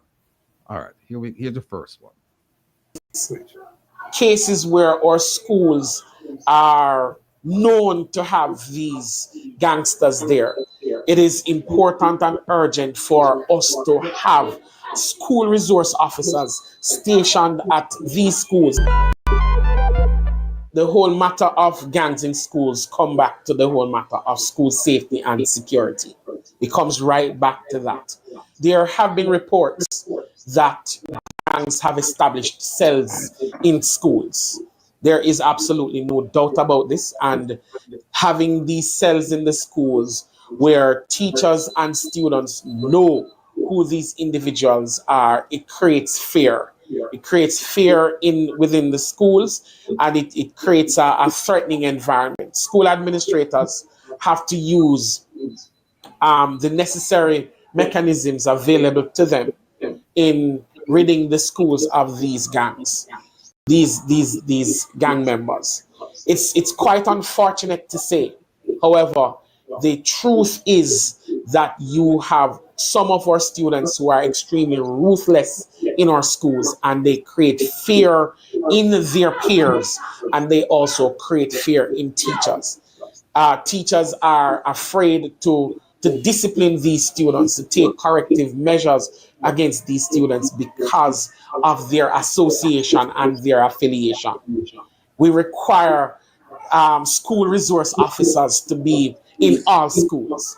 I have heard the minister, I've heard the minister, the Jamaica Constabulary Force. Yes, they don't have the necessary manpower. But because in these chronic situations, in these cases where our schools are known to have these gangsters there, it is important and urgent for us to have school resource officers stationed at these schools, in these schools, to assist in maintaining the highest level of discipline and security within these schools. So let me remove that and play another one for you, because the essential point there is that gangs have infiltrated the schools. Here's another one. Education Ministry is targeting fourth form students as part of plans to tackle violence in schools. Education Minister Favour Williams made the announcement in Parliament today during the sectoral debate. Andrea Chisholm has the details. The stabbing death of Kamal Hall at William Knibb High due to a conflict over a guard ring is one violent incident that sent shockwaves throughout the country.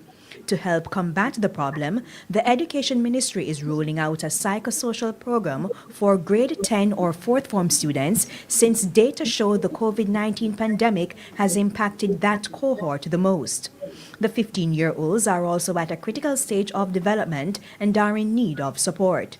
And so the psychosocial program will Education Ministry is targeting fourth form students as part of plans to tackle and are in need of support. And so the psychosocial program will be held for 2 weeks in April under the theme Embracing a Winning Well-Being. Schools have the flexibility to replicate and adapt this concept as the need arises. Limited academic classes will be held in those 2 weeks. We want to focus on providing psychosocial support to our 4th form students or grade 10 students, primarily to help them through this period. Defective metal detectors will be replaced, and 55 school resource officers who are police personnel sent to schools in Western Jamaica. School administrators are also reminded to search students for harmful weapons in keeping with the safety and security policy. They should look out for the following: loud talking beyond what is normal, rough play, gathering of students on the outside of classes, especially during breaks and lunchtime. And we ask that they disperse these gatherings. Meanwhile, the Education Ministry has spent over $1.8 billion to help bring students up to scratch with the curriculum.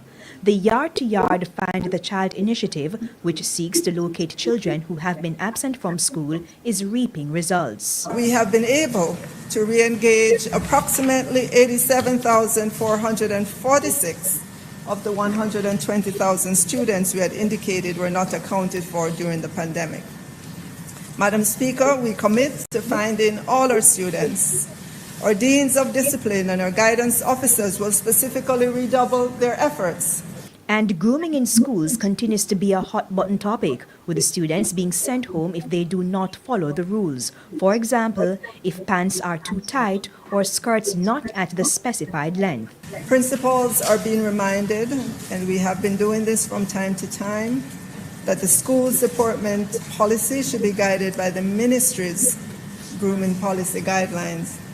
And where possible, special consideration should be afforded to students and their families as they attempt to rebound from the impact of the COVID-19 pandemic and as they try to comply with the department policy of the institution.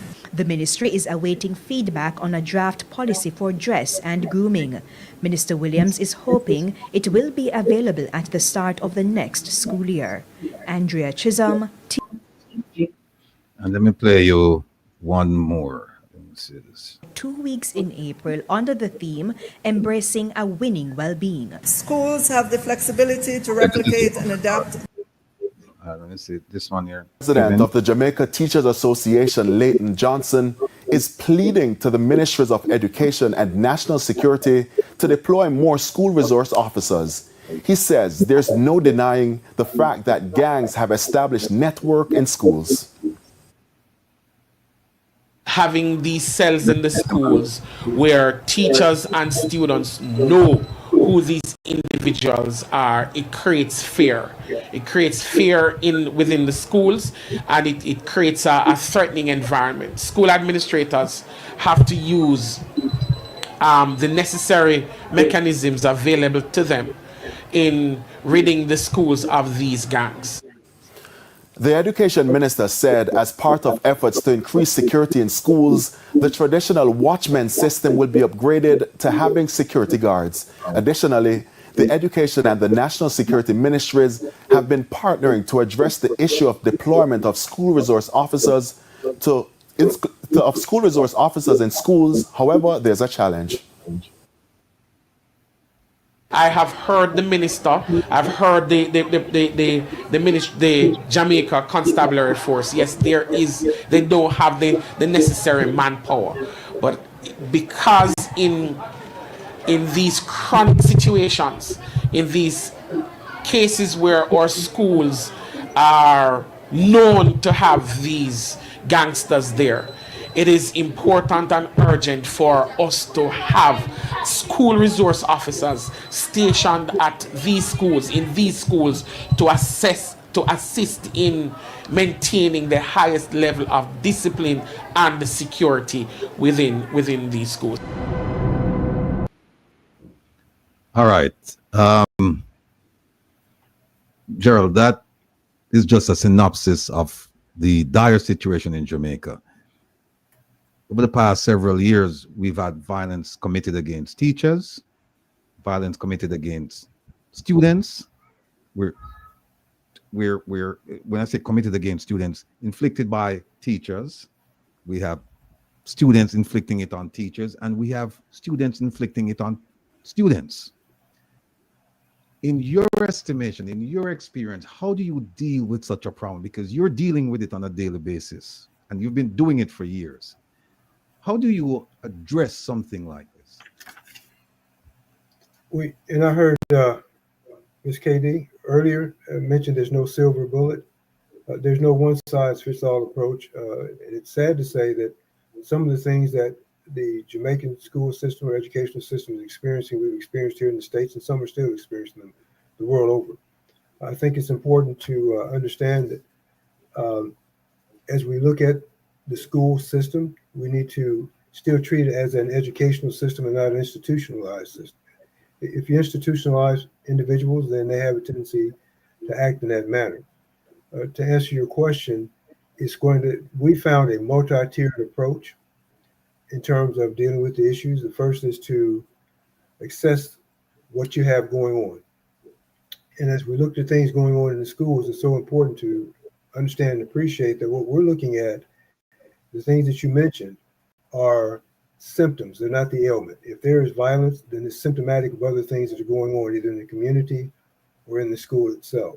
So how you attack that or how you approach that is going to be really dependent upon the ailment itself, getting to the root cause of the issue. Some of it may be systemic issues, it may be economic issues, socioeconomic issues, but it's not what may apply in one school or one school building may or may not be successful in another. So assessing exactly what it is that you have, what you're dealing with, is going to be so critical. It's going to be important. I hate to criticize, and I try not to criticize other people's programs, but when I hear the word gangs, we dealt with gangs here some years ago in the United States. We dealt with that name, if you would, in our schools. But in order to give it a definition, a gang has a hierarchy, which means they're individuals who are, if you will, collected together for a common goal and usually a criminal enterprise. And I heard that they know who these individuals are. Well, to me, that's problematic. That's half of the problem, is identifying where your issues are and who those persons are. So if you know who they are, that would be the genesis of what I would try to do, is start there. We have what we call the 10% rule. Most kids go to school because they want to learn, want to better themselves. In the state of Mississippi, you have to, by law, go into at least 16 years of age. After 16 is optional. You don't have to go. There's no compulsory school after 16. But we see our high schools are full because these young persons, by and large, want an education. So helping them to get that education. There was a quote, Mr. Rattigan, that said, and I would use it loosely, if you want something you've never had, you're going to have to do something you've never done, which means you're going to have to put out all stops, look at what you have. I heard my Ms. Katie mention blow it up. I wouldn't say that, but you're going to have to shake it up. Everything is not for everybody. I hear school resource officers. Now, here in our state, we actually have a program just for school resource officers, because everything is not for everybody. Everybody's not suited to be a school resource officer. You don't take an officer off of the midnight shift working a high crime area on Friday and put him in a school on Monday. We found that that is just not the case in terms of an effective program. So first, educate the educators, working with these officers who are in the schools, how to identify issues, but working with the students for a solution. We've had all kinds of, we've implemented suggestion boxes. A lot of our school violence has been curtailed to include weapons because other students report it, giving them a mechanism by which to do that. We have a hotline that they can report anonymously things that are going on in the school. You'd be surprised at the wealth of information that's mined just from that hotline. And it's manned 24 hours a day, 7 days a week. But it gives the kids a forum to share that information in an anonymous fashion. Because again, they want to be safe also. If you look at violence, a good bit of the violence in schools is perpetrated against other students. So they want to be safe. Most of these are good kids. Again, the 10% rule. Most of them want to go to school and enjoy going to school and enjoy the school environment. So there's a host of things that I could recommend. But again, assessing exactly what's in each building, what your resources are. I heard metal detectors and making sure all the metal detectors work. It's important to understand that in our schools, our older schools were not designed to keep kids in, but to minimize or to keep individuals out, was to keep kids in. And we can look at how the buildings are laid out. Now we have safety through environmental design. How we set up our schools, how we build our schools will help us. But most of these schools are older, so we have to be innovative in how we go about making sure our children are safe, because all your weapons aren't coming through the front door through a metal detector. That's just not the case. Plus, you have to include the extracurricular activities, our games and other activities that we have going on.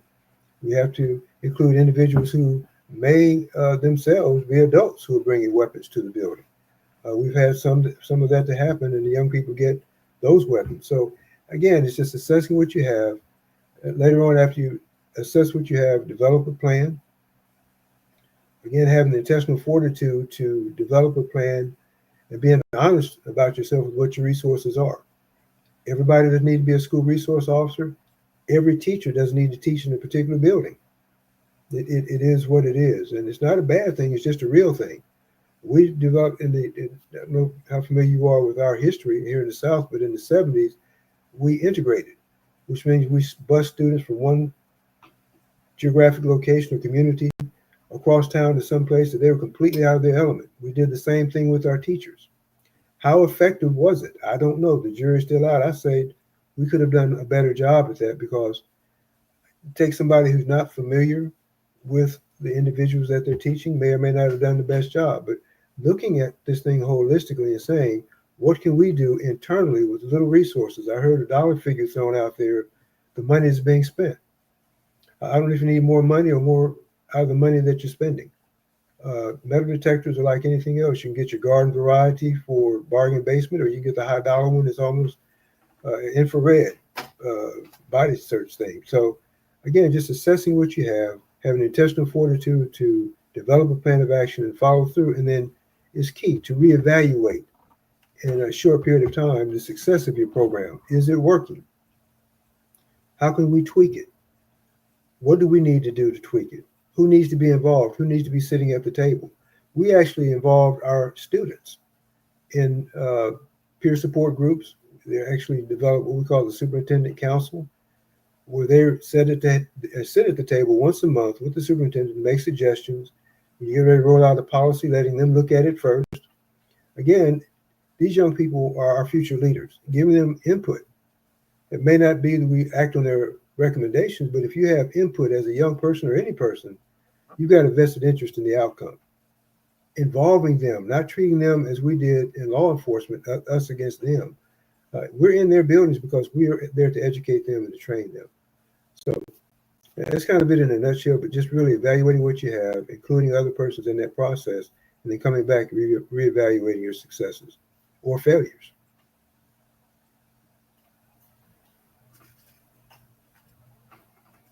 Go ahead and unmute first, Will. Okay. Sir? No, I'm fine. Chief, let me ask you this. A couple of things. One is schools in Jamaica, they're quite different in their construction from the way they're built in Mississippi, for example, and not just Mississippi, in the States, because in the States generally you have a building.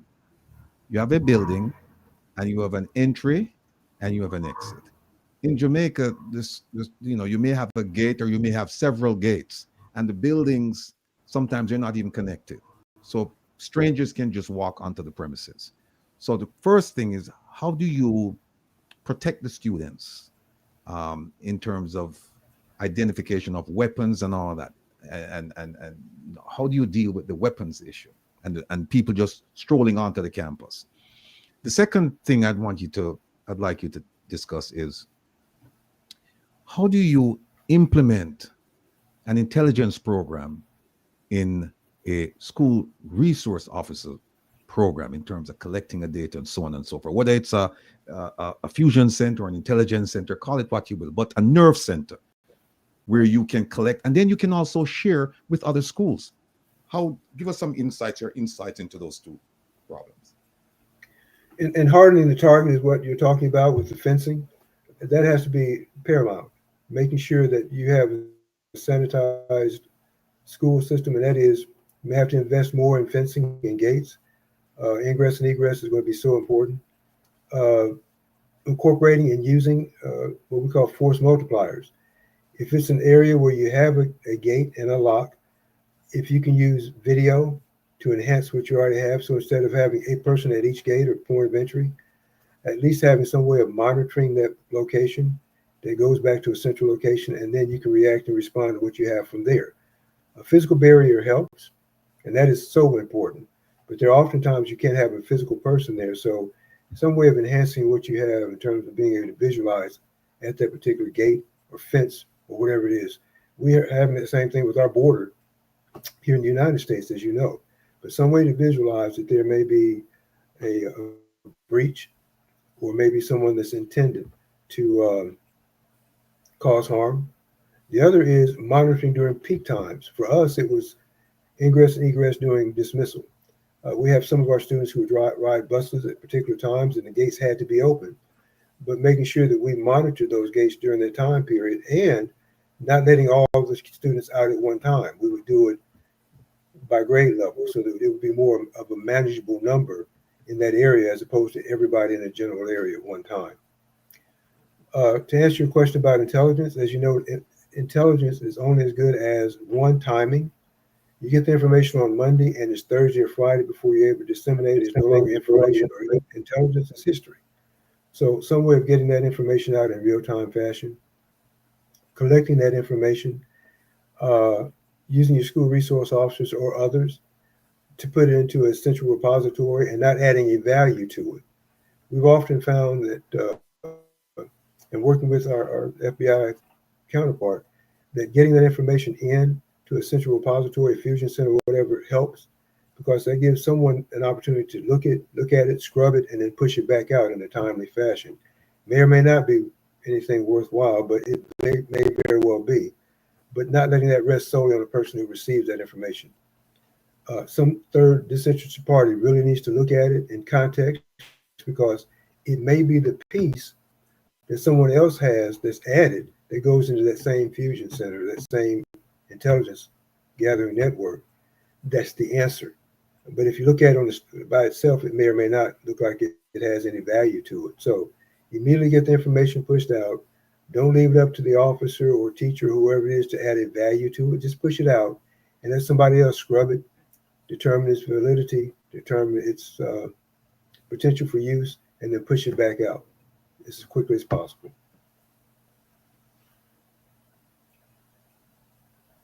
So now you're talking about more than.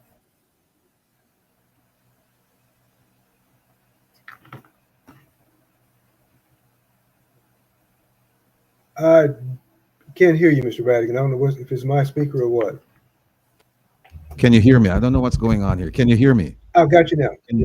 Okay. I've got you now. Yeah, what I'm saying is that what we need then is not just putting a guard at a post.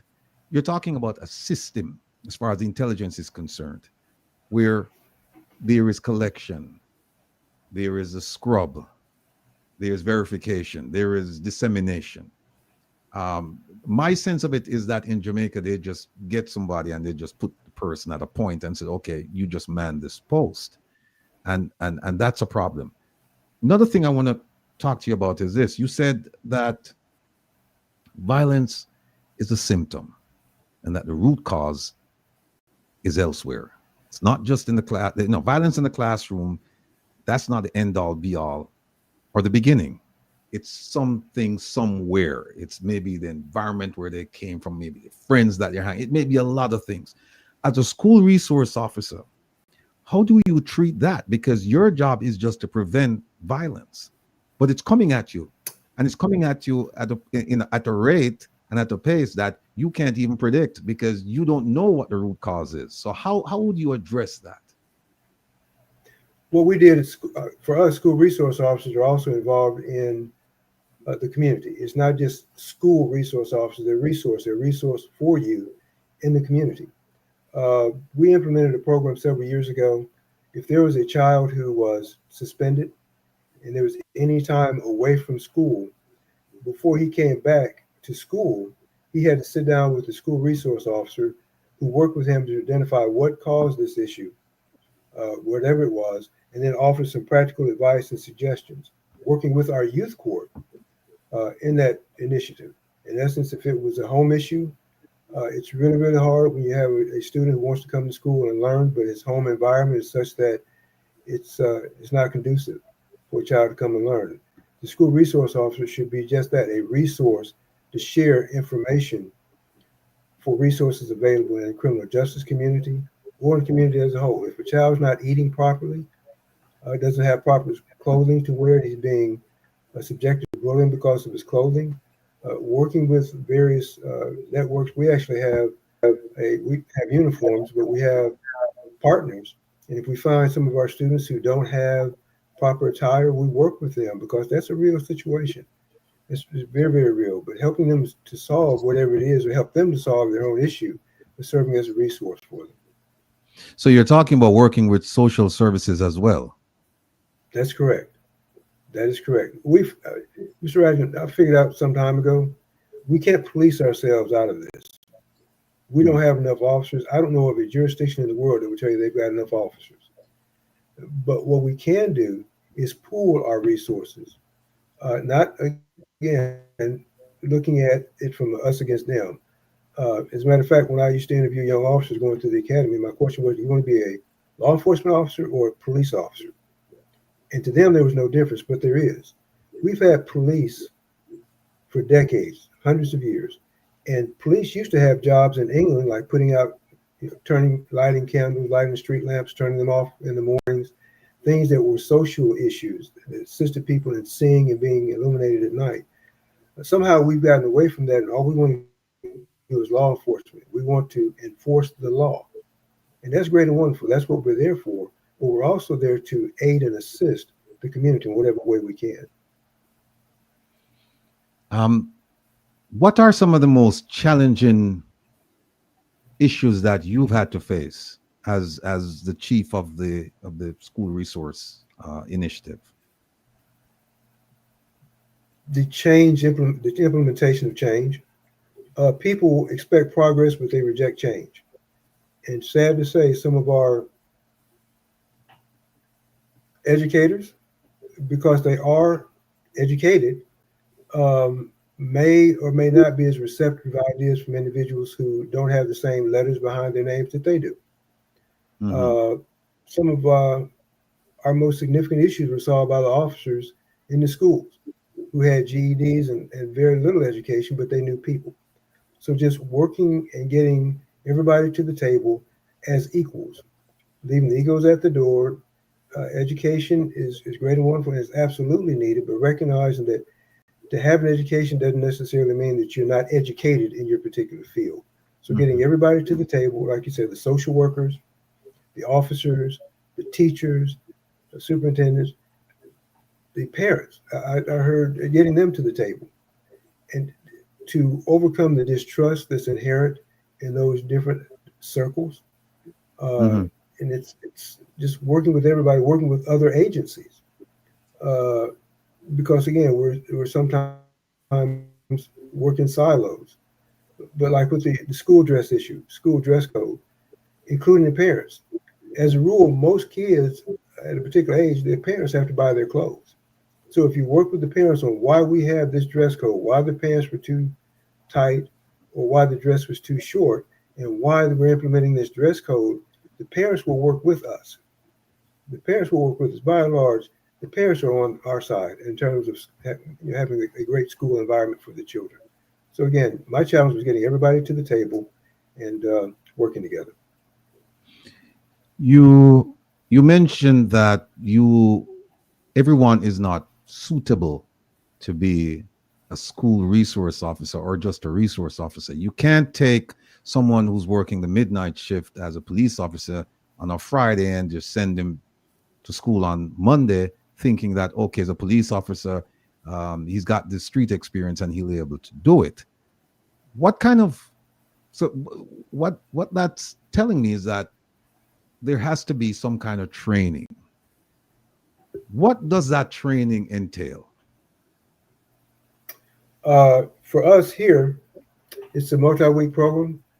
In fact, the basic course is 1 week and it can be extended, but included in that are programs like DARE, if you're familiar with drug assistance, reducing education, knowing and being able to communicate on a meaningful level with the child, not adding an adult value to a child's action, because we do know children will say things and do things that may or may not have an adult value because they don't think through that. That's why we're adults and they're kids, because they don't always think through their actions. So it involves that. It involves active shooter training, how to react and respond and work with the building level individuals on what to do in the event there is an active shooter situation. But by and large, working with the kids or young people, working with them and being able to establish a rapport. We want our school resource officers to have a rapport, not necessarily be best friends with our young students, but to develop a level of trust. And it's going to be up to each officer how to go about doing that. But that 1 week program helps them to develop a skill set that would allow them to do that.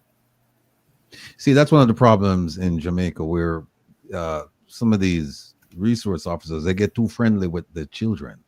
And depending on the maturity of the children, sometimes you'll find an intimate relationship between resource officers and children. Before I bring Kevin in, let me ask you this.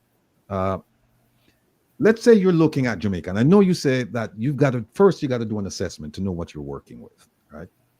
But let's say you're working with Jamaica and it's bare bones. They don't have enough resources to do the things that would make it will never be perfect, but as close to perfection as you can in terms of protecting the children, protecting the community, protecting teachers. What kind of a plan? And I again, putting aside the assessment, but with limited resources, what are the very basic elements that you would need to put something in place? Something that's effective beyond just taking a police officer off the beat and just say, go stand in a corner and over in that school, just to make sure that your presence is seen, felt, and so the kids will behave. What would you suggest? I think the first thing I would do, Mr. Rattigan, is look at what they already have. I approach each building or each jurisdiction that I've assisted with the same mindset, and that is, let's see what you have first.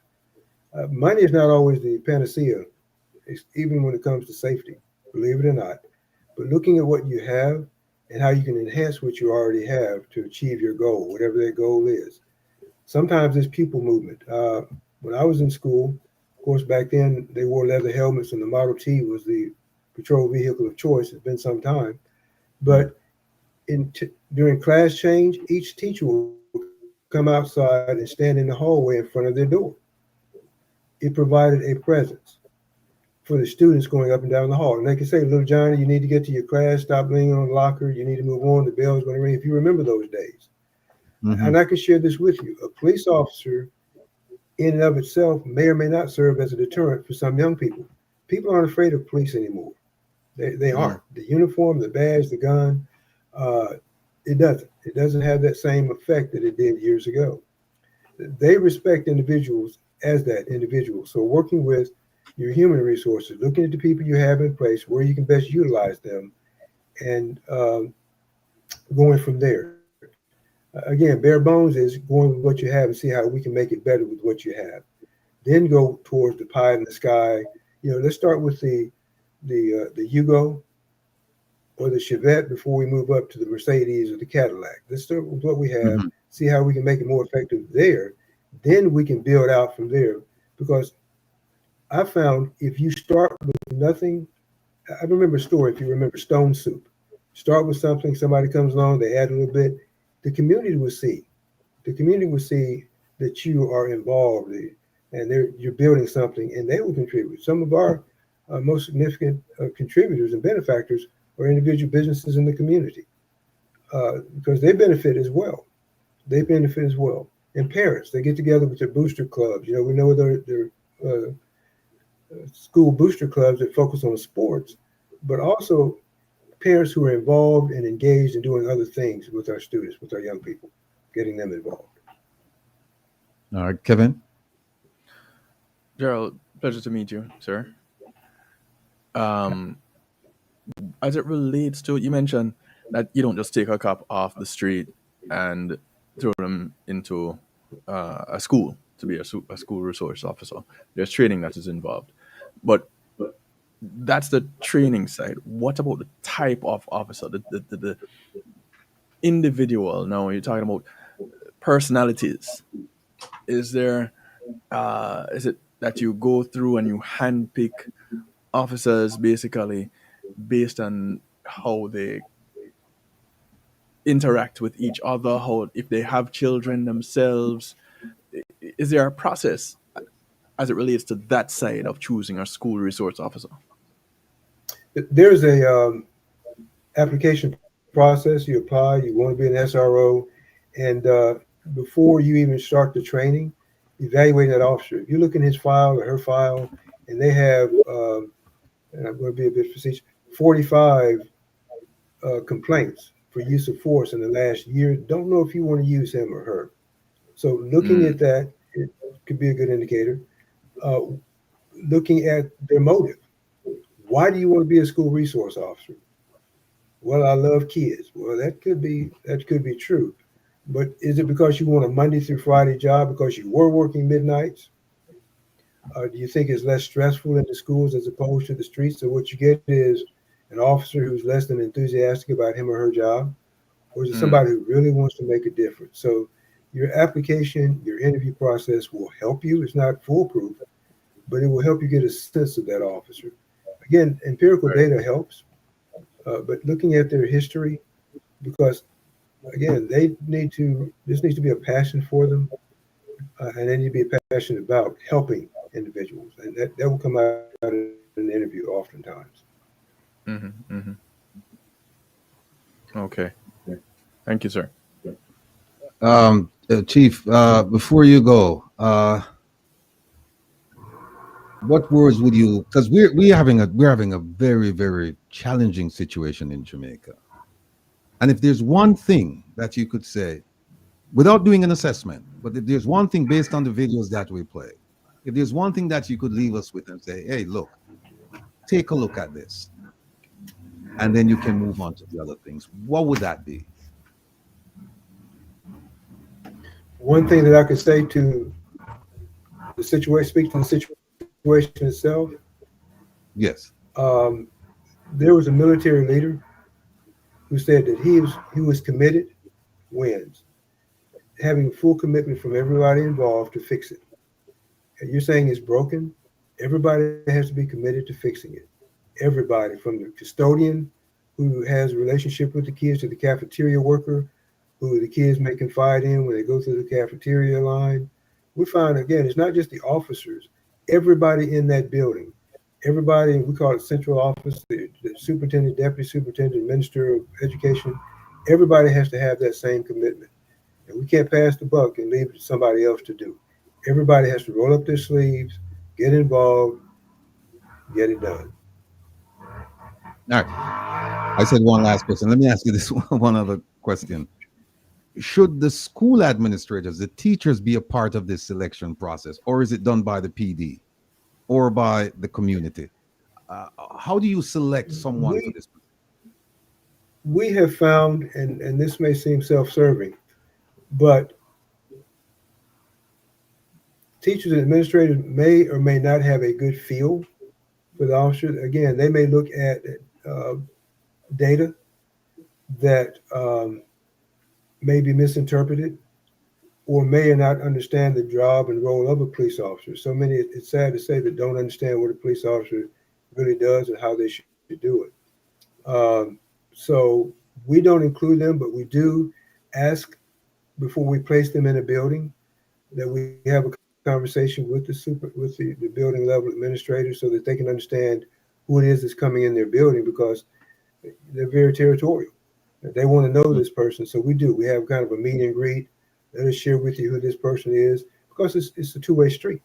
The officer may or may not be feeling real warm and fuzzy with the administrator, because everybody has a different way of administering. We've had certain administrators who felt that the officers worked for them.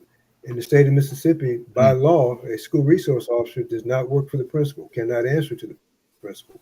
They have to have a police supervisor, because they may or may not be asked to do things that aren't consistent with best practices from a law enforcement standpoint. But to answer your question, they're involved at the back end, and if it doesn't work in terms of the relationship, then we definitely want to make sure that we cater to them, not pander, but we cater to them in terms of the person that they have in their building that they can work with. It's a team effort.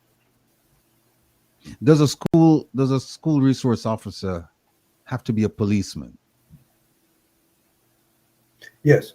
In our state, they do. They have to be a sworn police officer, and there's certain requirements. They have to have access to an office, which allows them an opportunity to counsel. They have to be armed at all times.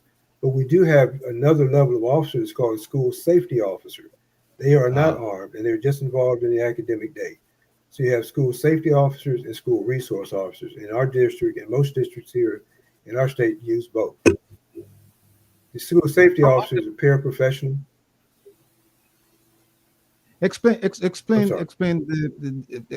Distinguish those two positions for me, and how do they interrelate in terms of violence in the schools? A school safety officer, as I mentioned, is a paraprofessional. They cannot make arrests. They're there to support and assist the administration with things such as pupil movement at games and things of that nature. We found that most of the things that go on in school are administrative. They're not criminal. If little Johnny won't pull his pants up, that is not a crime unless they made it so in Jamaica. So you really don't want an officer. If they have, let me know, please. But so you don't really need an officer interacting unless they have a relationship with that child or that student. I'll give you an example. I love my analogies. Little Johnny walks by with his pants down.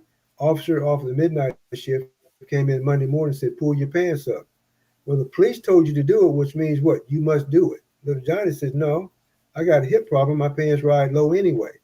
So then the officer takes exception or umbrage to that and says, no, I'm the popo. So you're going to do what I tell you to do. And it goes south from there. So we want police officers, school resource officers to do police things to help with the school climate in terms of criminal activity. School safety officers are a level below that. They handle those things that may be administrative in nature. All students need to go to the gym before class period, assisting the teachers with that type of movement. If there is a metal detector, they can man the metal detector and assist with that, but they're not police officers. All right, Kevin. Any last questions for Chief Jones? No, actually, I realized that you were asking the questions that I had wanted to ask. Okay. Which hasn't happened lately, but happened today. So, Chief, I just want to thank you for sharing that insight. Having worked with children here in the States, and seeing school resource officers, I never really looked or thought anymore about what they do, other than just assuming that, hey, these are individuals that work with the school to make sure that everything stays in line as it relates to the law. But now there's a whole lot more to it. And looking at violence in Jamaica, in schools in Jamaica, and crime, I kind of have to wonder how is it that we're going to get to that place in Jamaica to establish something like that. And I'm thinking it also has to do with corrective measures on a legal level. How is that enforced? How is that applied? How, like you mentioned, getting the community involved. How do you get the community involved, the parents involved? When you have a single parent with multiple children that have to work 3 jobs, how you get everybody involved, because the crime doesn't start in the school, it is taken to the school. And so these are some of the things that come through my head and kind of start connecting as you were speaking. So I thank you for that also, Chief. Can I share something with you? Sure. Through legislation, I know we're close on our time. Through legislation, we looked at external influences and the parents, and we get that. Multiple children, 3 jobs. But for us, the child was the most important. So if a child has discipline issues, by law, a parent has to appear in school. If not, we can take corrective measures with the parent, so that they can come and be involved in the child's life. And also, quite frankly, Mr. Stu mentioned it, some of the crime, if you would, a good bit of it, doesn't necessarily start on campus. It bleeds over. It comes from off campus. So my question is this, and this is just a question, it's rhetorical. If you know little Johnny is involved in criminal activity in and outside of school, why would you wait till he gets to school to address it? Being proactive means you involve the officer in the community who works that beat. Don't wait until he gets on the school campus. Let's work with the officers. That's what the resource officer does. He knows that person lives in this particular district. He knows the officer who works that district. Let's work together to address it there, because what we want to do is not police in the schools. We want to be police in the schools. Police is a verb and a noun. So we want to be police in the school, not police in the schools, if we can help it. Well, I'll tell you what, Gerald, I'm struggling. I want to say Chief Jones, but let me just say that I personally want to thank you for the great memories in Mississippi. I just want to thank you for your friendship, the brotherhood. In fact, folks, I remember one time I was flying out from Jackson to New York, and I locked myself out. I took the garbage out that evening, and I locked myself out. And who do I call? I called Gerald Jones. I said, Chief, you gotta help me, man. I'm locked out of my house. And you remember, Gerald, when the neighbor, she called, I think she was gonna call the cops, because she called me and she said, there's a man walking around your house. And he's trying to break into your house. What is he doing? And I said, no. I'm the man. But I won't tell people how you got into the house, but you were able to get me in the house without breaking the window or breaking the lock. And I was able to travel to New York the following day. I missed my flight, but some great memories. And I'm looking forward to making even more memories, my brother. You're going to be seeing me soon. So keep my room bring ready. Mr. Stu with you, please. Let him experience some Southern I will bring Mr. Stu with me. Let me see what Mississippi is like, because it's not what it's portrayed. At least it's not my experience in Jackson. And I was in Jackson, but I went all over the state.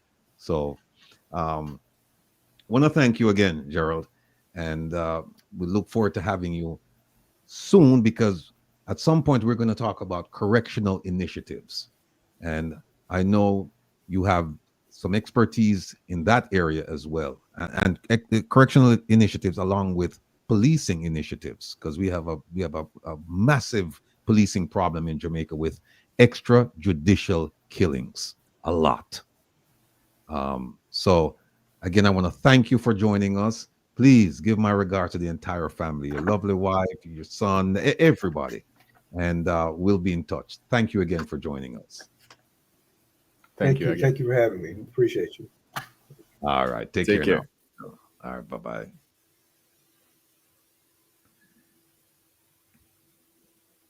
Yeah. Let me see. Yeah, Kevin, that man, I'm telling you, man, to just sit with him as I used to do on a Friday, and he was just schooling me about policing. I mean, I thought I knew a lot. Even intelligence gathering, he was schooling me about knowing your environment, knowing your domain, how to collect, how to, as he said, how to wash through the thing, how to assess. And then how to disseminate, because you can have all that information. And the question is, who do you share it with? How do you share it? Because then you have to trust people, because a lot of these reports, they're sensitive and sometimes they're classified. So I want to thank Chief Jones for coming on the program. I mean, it's OT said Rattigan ride horse bike. Would I love to see that. I have the video where I fell off the horse, but well. That is what you want to see, OT. You don't want to see the riding. You want to see the falling. That's I don't know what the video is. It's conveniently misplaced. It's convenient. Of course. Yeah. But I mean, we had some great memories, man. I mean, a day like today, we'd be out riding. We would be out on the trail riding. And Mississippi is a flat state, especially up in the Delta area where they plant cotton. And so we would just go out there, and sometimes it's a group of us. Sometimes it's just the two of us. And I mean, the bonding was just absolutely fantastic. So again, Chief Jones, thank you for joining us. Now, folks, we're going to turn our attention to Exotique Lychee. Where is she? JamParallel Global. There she is. Ladies and gentlemen, we had her on not too long ago. And we, in concert with her, decided it would be a good idea to have her back, because she is providing an extraordinary service to the community. A lot of you, and I've heard the complaints, I've had issues obtaining your birth certificates, marriage certificates, even your passports. And you go to the embassy, or you go to, depending on where you are, you go to the consulate and you're having problems. And she will tell you that the embassy, or the consulate, they don't produce passports. It's PICA, but they have to get the information to PICA. And then PICA has to, they have to do their processing and send the passports back. But be that as it may, many of you have had problems over the years, and some of you continue to have the problem. And this wonderful lady is providing a much needed service to our community. And we want to applaud her. We want to thank her. Kevin, where's that video? Remember that video? The one, I just want to, let me see if it's here before I bring her on. Remember that video? The one with the person who got his passport? Yeah. Here it is. Okay. Let me play this video before we bring her on, folks. Here we go. Satisfied client of JamParallel Global. Unedited reaction. Get your passport. Yeah, thank you. Finally come, right? After waiting for like what? A month and a half. It come, thank you, girl. And it come right in time. So we said, they said thanks to Miss Natalie Silvera. Thank you, Miss Silvera. Thank you. Love. You can drop now, or you can head on home to Jamaica. Yeah, man. Okay, thank you. Thank you. All right, folks. Wonderful story there. You see how people are happy when they get them passport, and that's because when people have been waiting for so long, when you get it, you're so happy and you're so thankful for the assistance provided by the person. Well, without further ado, ladies and gentlemen, here is Miss Natalie Silvera. Good evening, Sir Rattigan. Welcome.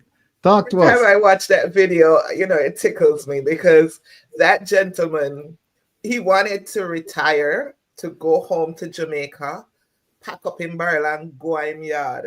And his daughter called me and she said, first of all, he couldn't even find his birth certificate. So we had to first get him the birth certificate. You remember when him born, remember which part him born, because he's an elderly gentleman, yeah? Right. And they had to go in the school records, immunization records and things. So by the time you get the passport, man, I tell you, happy anime you couldn't find. Good evening, Kevin Stu.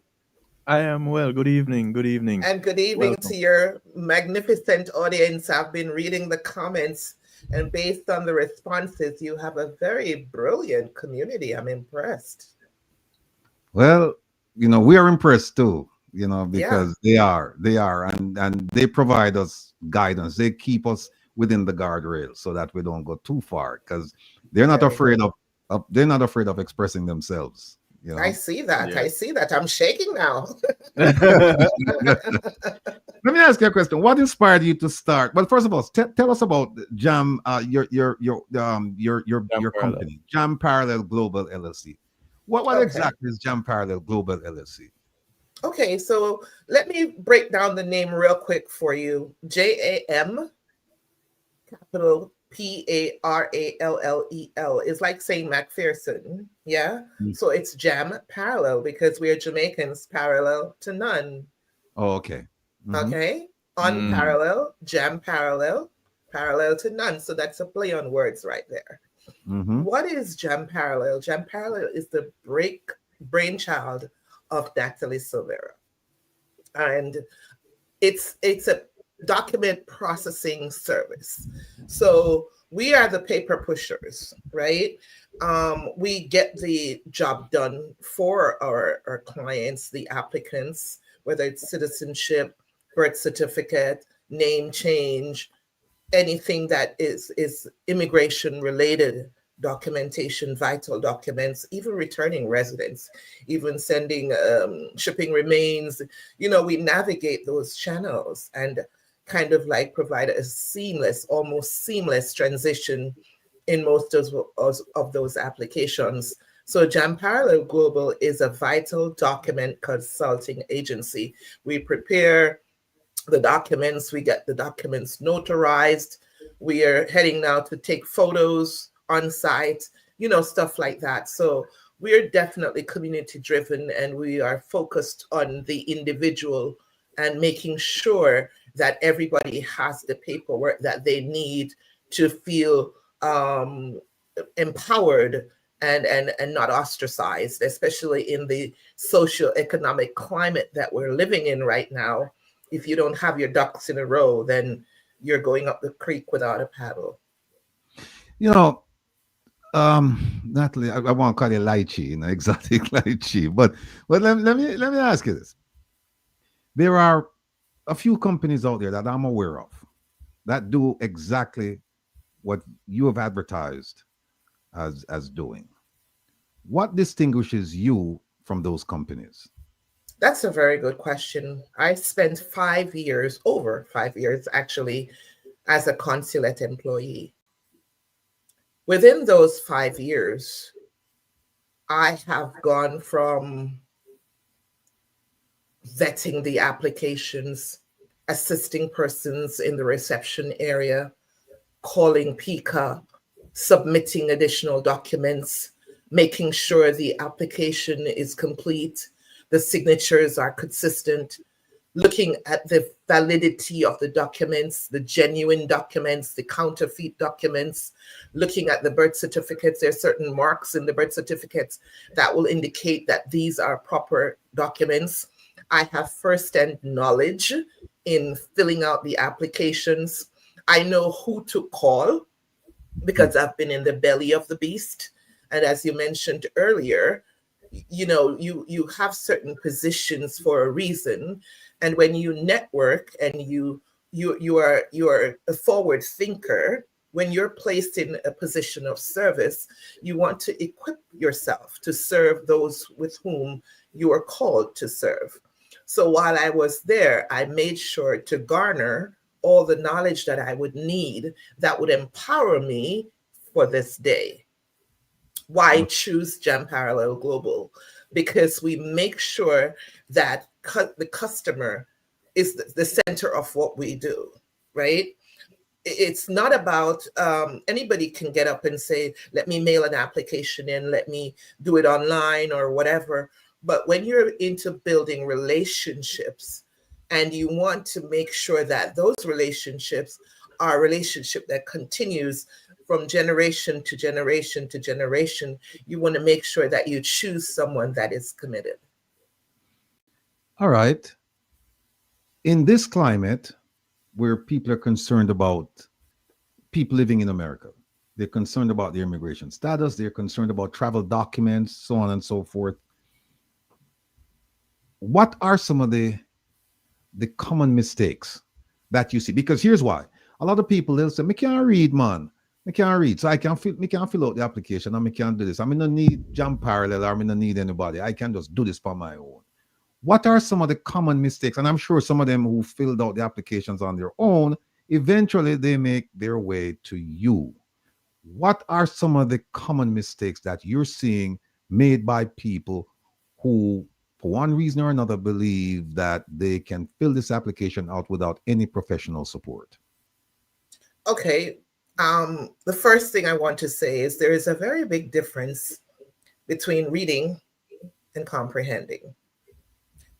Reading, if you read it quietly to yourself or you read out loud, even that makes a difference. Because when you have to recall what you've read, did you understand? Was it committed to memory? Do you really get it?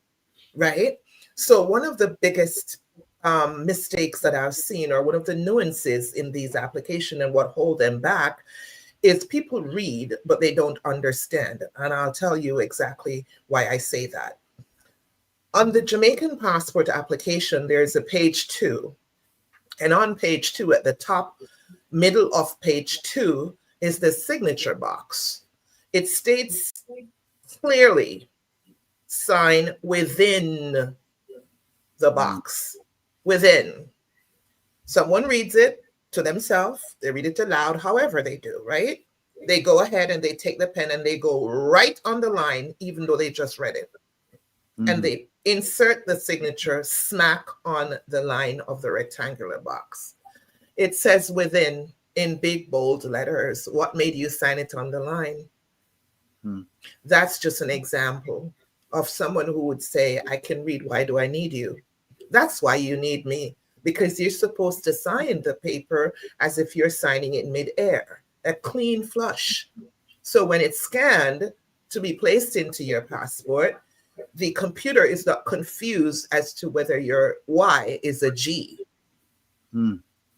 Right? Those little things can hold up your application. Another thing is blatantly lying on the application, or I should say, not giving correct information. One of the biggest lies that people tell is, I'm single. You can only be single once. If you've ever been married, you can't be single. So they don't want to say that they're married. They don't want to say that they're divorced. They don't want to say they're widowed. They want to say they're single. That can hold up your application, or you might not even get a passport. Because if it turns out that PICA finds out that you lied on the application, then that's a problem. Another thing is the minor applications. You're requesting a passport for your child who is not supposed to sign in the box if they're not above the age of 12. The child signs in the box and they're not 12 years old, or the parent signs and the child is 18. So these things will cause problems. And if you don't have someone who knows what they're doing, you're wasting time and you're wasting money. People get frustrated and change their mind. You know what? Send me back my documents, send me back the money. You're not getting all of the money back. So you just wasted time, your time, the consulate's time, PICA's time, the courier's time, to take back a portion of your money to come back and apply again. Penny wise, pound foolish. You mentioned the concept that you can only be single once. And if you notice, I didn't say you mentioned the fact, I just said the concept. And here's why. Jamaica recognizes common law marriages. It's a problem when someone travels from Jamaica to the United States and they get married. They get married. They have a ceremony, civil ceremony, whatever. It's registered. And now they're filing for an immigration benefit in America. And the question is, have you ever been married? And they say, no. But when they applied for that visa, that B1, B2, that visitor's visa to leave Jamaica, remember you have to show that you have ties to Jamaica, that you're not going to run away, you're going to go back. Question was asked, are you married? And they said, yes. So now you have a problem. And it's an American problem, but I'm trying to put it in a Jamaican context. Mm-hmm. If they're still waiting for their American benefit, but they want to renew their passport, and so they fill out the form and they say, I've never been married. How does that work? If you've had a common law marriage in Jamaica, but you say, hey, me just live with her, I know nothing. How does that work? That is one of the biggest problems that I've seen, where in Jamaica, there's a common law marriage, like you said, and then there's a legal, conventional marriage that took place afterwards.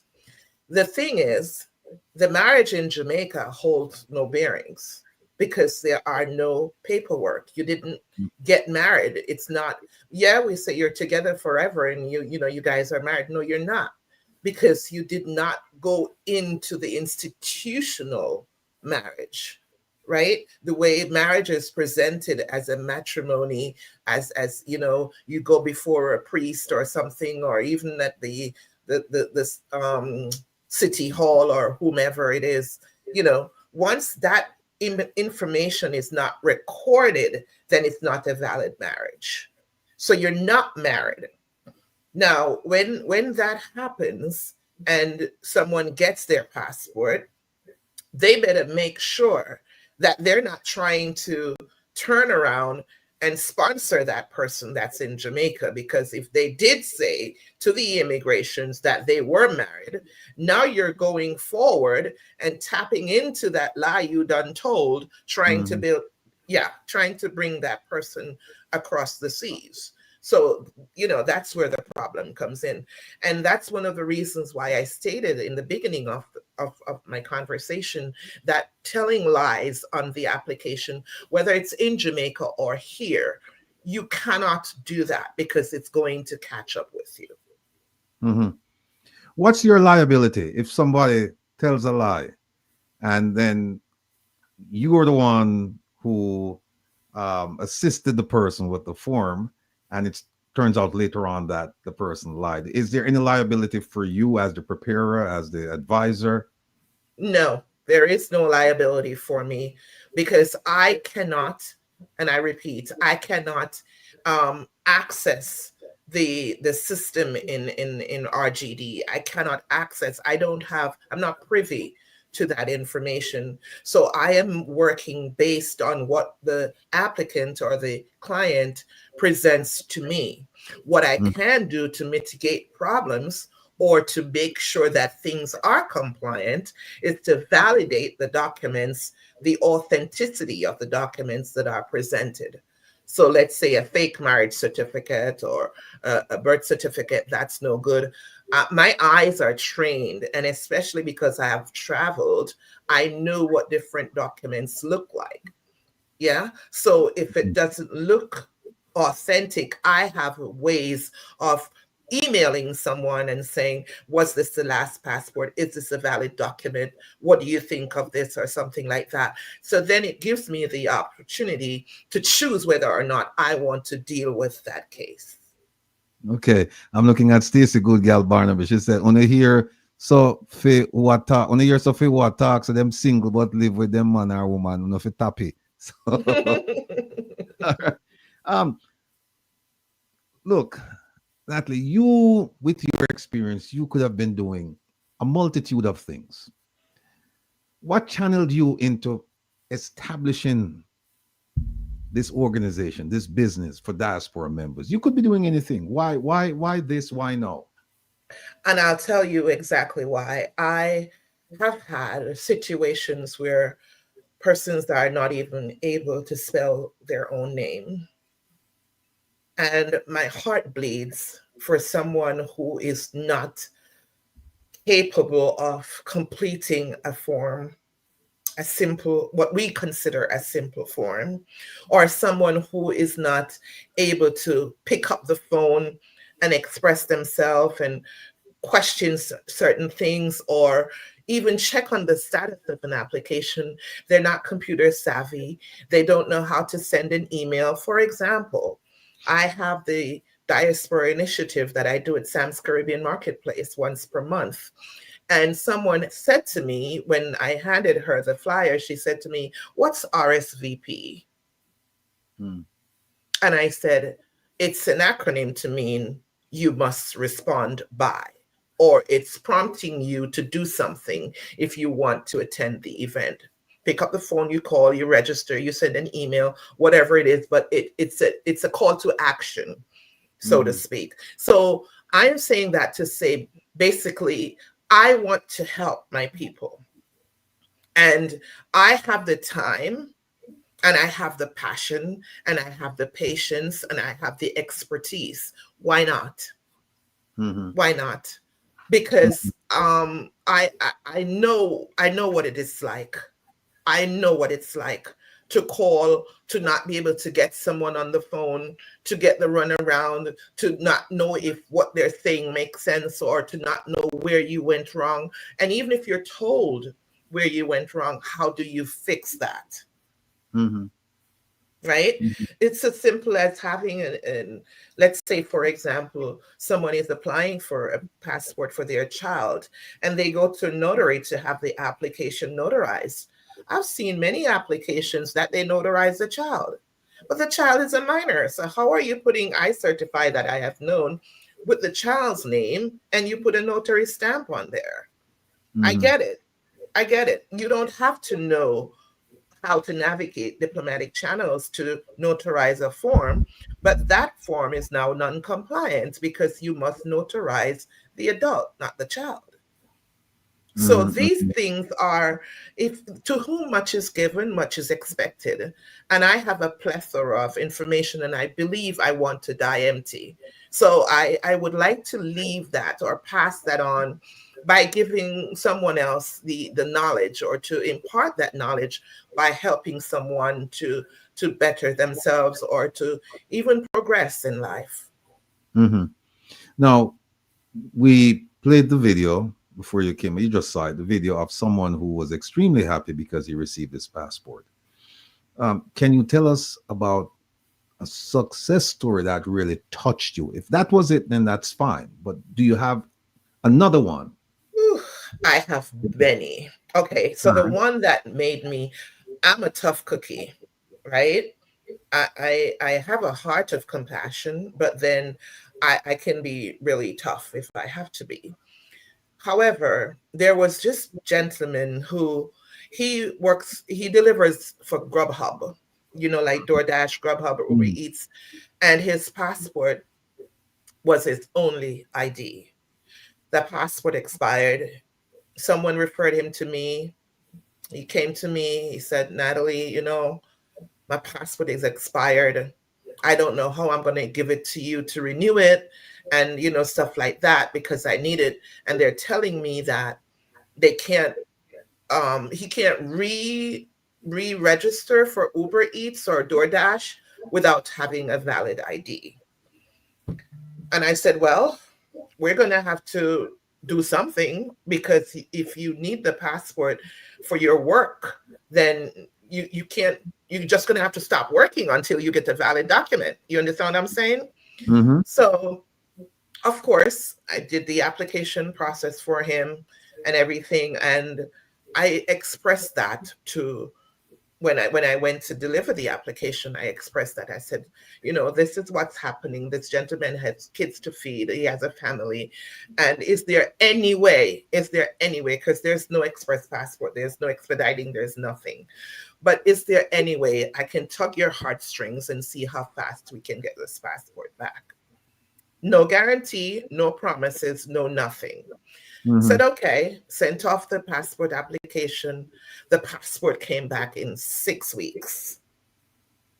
I called him. I said, guess what? Your passport come.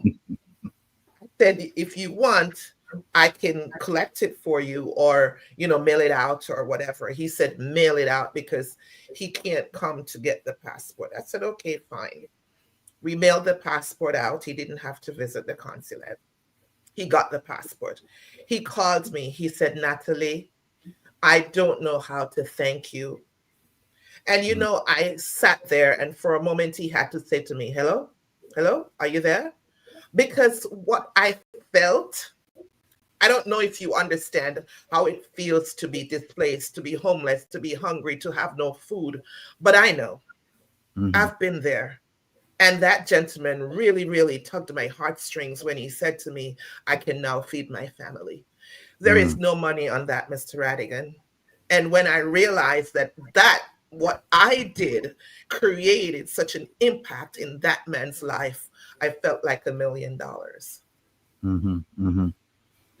Well, it sounds like you're getting tremendous joy out of doing this. You're providing a service, but it's also filling your soul, so to speak, because helping people. Labor of love. Yeah. Let me ask one quick question before Kevin jump in. There are some people, they're still on the fence there, you know, because of the immigration system in here in the US. And so they're thinking, should I apply? Shouldn't I apply? What's your advice to people who are still sitting on the fence thinking about whether they should apply for a passport or not? What I want them to do is to retrain their brain, right? What happens if you don't? I want that person to sit with that for a moment. What happens if you don't? And moving forward, I want to say that even somebody who is incarcerated is entitled to having their passport. PICA is not there to judge anybody. PICA is not there to tell you, oh, you don't have a green card. No. Oh, you're being deported. Okay, you still get a passport. You still get an emergency travel document. You're still entitled to going back to your homeland. You understand? So I would say to anybody, don't let that be a deterrent. If you feel uncomfortable doing it yourself, I have no problems doing it for you. But you are given a heart of there is no, you shouldn't be fearful, because when you're fearful, the outside will overtake you and it will conquer you. So you have to stand up on faith, not fear. Right? And if you want to talk to me outside of that, I am still a confidential person. I'm the one to guide you because I have the gauge, I have the needles. I know where you should go, what you shouldn't do, and stuff like that. So if you have any form of trepidation, call me. You know, Natalie, let me one quick point here. For those of you with immigration problems in the United States, and I've represented some of you, where you're on the verge of being deported, returned to Jamaica. One of the things that happens, Natalie, and it happens quite frequently, is that people will not accept a travel document. They'll tear up them passport, and they don't want the Jamaican government to even certify that they're Jamaican, because one of the things that used to happen was that if you couldn't prove, or if you didn't get documents from your government representatives in the US, then immigration would just kind of like, you'd be in limbo. They'd keep you here until they can get the document. And I know one case comes to mind right now where the person is still here. The person does not have a Jamaican passport, and the person came in through Canada. And the person overstayed, And the Canadian government is saying, you've been out of the country too long. We don't want you back here. So he's picked up here and they're saying, okay, we want to send it to Jamaica. But the Jamaican government said, well, he didn't fly from Jamaica to the United States. He flew to Canada. And we don't have his documents. So you are going to have to send him back to Canada. So he's still here and he's not applying for a Jamaican passport, because if he does, they're going to send him home. Now things have changed, because now if you say I don't want a passport and I'm not going to say I'm Jamaican, they'll send you to Eswatini. They'll send you to Timbuktu. They'll send you wherever. So now they're going to have to come to you to say, look, they're sending me home. I don't want to go to a place where I'm going to have a lot of issues. I'd much rather, or put me in a place where I'm going to go, they put me in a prison. I'd much rather get the passport and go back to Jamaica, where I go home and I'm free. So I'm just making a plug for Natalie, in terms of all of you people out there who suspect, or you believe, or you're incarceration or whatever, but you're on the verge of being sent home, that you may want to consider her services so that you don't end up in one of these countries, and then now the Jamaican government has to get involved and you're going to spend time there. They have to worry and bring you back home. Kevin, any question for Natalie? I have about 2 more questions. Yeah. Hi again, Natalie. Hello, Kevin. The individual that has an expired passport for 30 years, is there extra steps that person has to take? Is that a difficult case to process? What does that person need to know? Okay. There is no straight answer to that, because one, it depends on whether or not it's a MRP, which is a machine readable passport, or if it's a manual passport. It also depends on whether or not the person is able to find their birth certificate. And if it is a manual passport, do they have any other form of IDs? Now it gets complicated if the person does not have any other form of IDs, because now we're going to need siblings or parents or whatever to do what is called a declaration of identity. So they're going to need someone to come in and kind of vouch for them, right? So if it is a parent, then the parent has to have their name on the child's birth certificate. So make sure when mommy was going to register you, mommy did put daddy's name on there, because if it's daddy that's going to petition for you to do the DOI, then his name is not on there, then we have problems. Now, if it's a sibling, we have to make sure that the parents' name are on both birth certificate, the applicant and the sibling that's doing the declaration of identity, and make sure that the names are spelled the exact same way. So don't say your name was Pika and then it's Pecan when you look at the other birth certificate, right? Because suddenly it's spelled wrong when Carla did born. You understand what I'm saying? Right. So there is no, every case is different, but there is no penalty for having an expired passport. Right? Even if they have to go back, if Pika has to go back and get into your school records or your immunization record, like the gentleman before, they have the wherewithal or the bandwidth to do stuff like that. It gets more complicated if you don't have one. Someone in the chat said my expired passport is the maroon color one. That's fine. It doesn't matter as long as you have a passport. If you don't have one, or if it's lost or was held by immigration, or if you went into the military and they took it from you, or you became a citizen and they didn't give it back, whatever, then those are a little bit more complicated. But as long as you have a physical document to surrender, it makes it a little easier. If you didn't have, like, sorry, Will, 1 second. No, go ahead, please. If you didn't have like a TRN number, or that's the number that they're using now, right? The TRN still? Well, the TRN and the passport are two separate things. Yeah, but you need one to get the other. You need one what? You need one TRN to get a passport? No, you don't. No. Yeah, so you just take your what's You the don't process? need a Just take your old TRN. passport and just fill out the application, pay the fees, and that's And it. your birth certificate and any name change document that you've had. If, for example, your old passport was Gordon and you got married named Hunter, you have to give us proof of the name change. Right. So any name change document that you have, you need updated photos. You know, if it's a situation where you have a manual passport, then you need 2 pieces of IDs that have to be state or federal issued.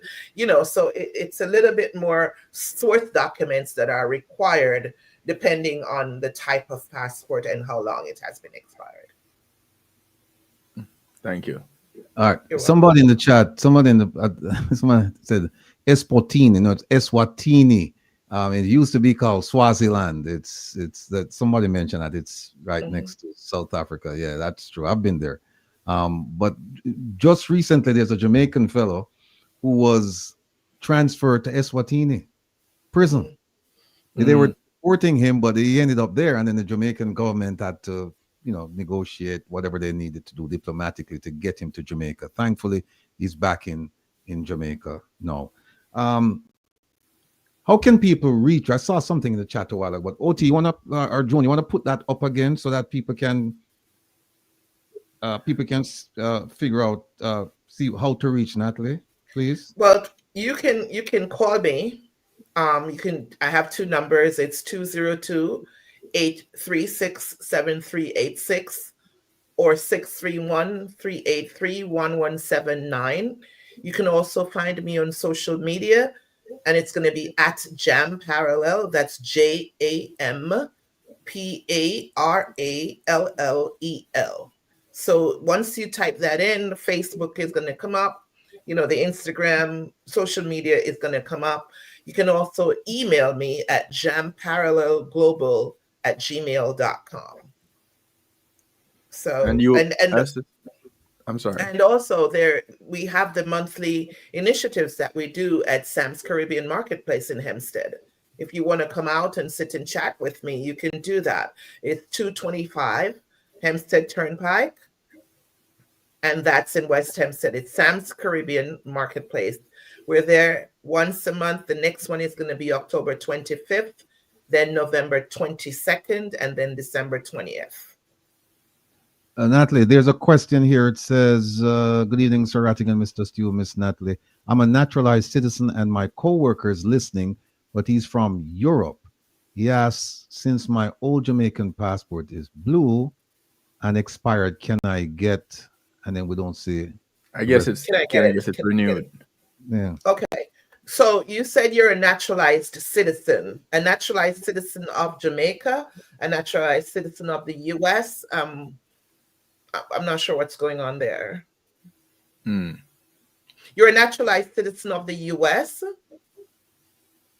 Well, let's use that scenario. Let's say that, yes, yeah. Well, if you have an old Jamaican passport and it's blue and expired, you can renew any Jamaican passport can be renewed. Any Jamaican passport, whether it's blue, burgundy, black, deep blue, manual, MRP, you can renew your passport. How about if you had a passport, it was never renewed, can't find it, so essentially it's lost. That cannot be renewed, so you have to replace, reapply or replace. You replace. If you had a passport, then it's not a first time. Right. Which means that somewhere in the system, your number is there. It would just require a little bit more paperwork on your part. When PICA requests additional documents, whatever it is that they're requesting, just make sure you provide those documents and they can go into the archives and they can find it. And then they'll give you a new passport. As long as there's nothing stopping you from holding one. Do you provide services to anyone, anywhere? Yes, I do. I provide services to anyone, anywhere. Why? Because I submit the application to the consulate. You have the choice to have the new passport either mailed to you from the consulate, or sometimes depending on your circumstances, if you're living in a shelter, if you're not able to collect, some people don't have a mailing address, whether you believe that or not. Some people do not have a mailing address. Yeah. Sometimes the consulate will facilitate you picking it up from there. Bear in mind that a passport cannot leave from one port to the next without the body, dead or alive. Oh, wait, hold on. Hang on. That's interesting, because I know people who said they have a relative or a friend going down to Jamaica and them say, renew my passport for me. And that Don't get caught. All right. I'm sorry to interrupt you. Finish the sentence where you said the body must travel with the passport. The passport cannot leave from one port to the next without the body, dead or alive. That's why the consulate is placed here. That's why there's an embassy in Washington, D.C. That's why there's a consulate in Miami, because they're the intermediate. They're the persons that take responsibility for that document. So the consulate, PICA is not going to send the passport to you, even if you process the application online.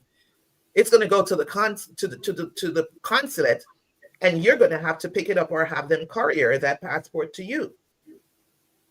So even though I can assist someone anywhere, I can assist them to the point where the passport application is submitted. But I can't receive a passport for someone who lives in England. I can't receive a passport. How am I going to send it to you overseas? It's the same thing as someone sending it to Jamaica and their cousin or whomever try to send it to them. That's illegal. That's big trouble. Okay. I didn't know that, because I've heard stories of people sending their expired passports with a relative or a friend to Jamaica and tell them, just here are the pictures, whatever, just get it renewed for me down there, and then they come back with a passport. But like you said, that's it's illegal. Yeah. Yes, absolutely. If you get caught, if PICA finds out that you have a passport renewal application there that someone submitted on the ground and you're not in Jamaica, they reserve the right to tell you you can't get a renewal. You can't get another passport. They reserve the right to tell you you can no longer hold a passport.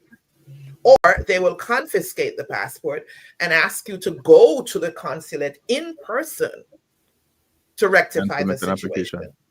That's right. Just wondering, is it illegal? Is it against a law, or is it it's unethical regulation? Let me retract illegal, because that could be a little bit intense. Let me say it's unethical. Okay. That's a safety zone right there. All right. It's not illegal, but it's against the rules. It's unethical. Yeah, administrative rules. Okay, and then they reserve the right to just take it, take the passport from you and take whatever actions they feel like. That is correct. Comply. I saw a question I wanted to address. There was a question here. Oh my goodness, where did it go? There was a question there about birth certificate, something I can't even see. The one that said, I don't have anything old.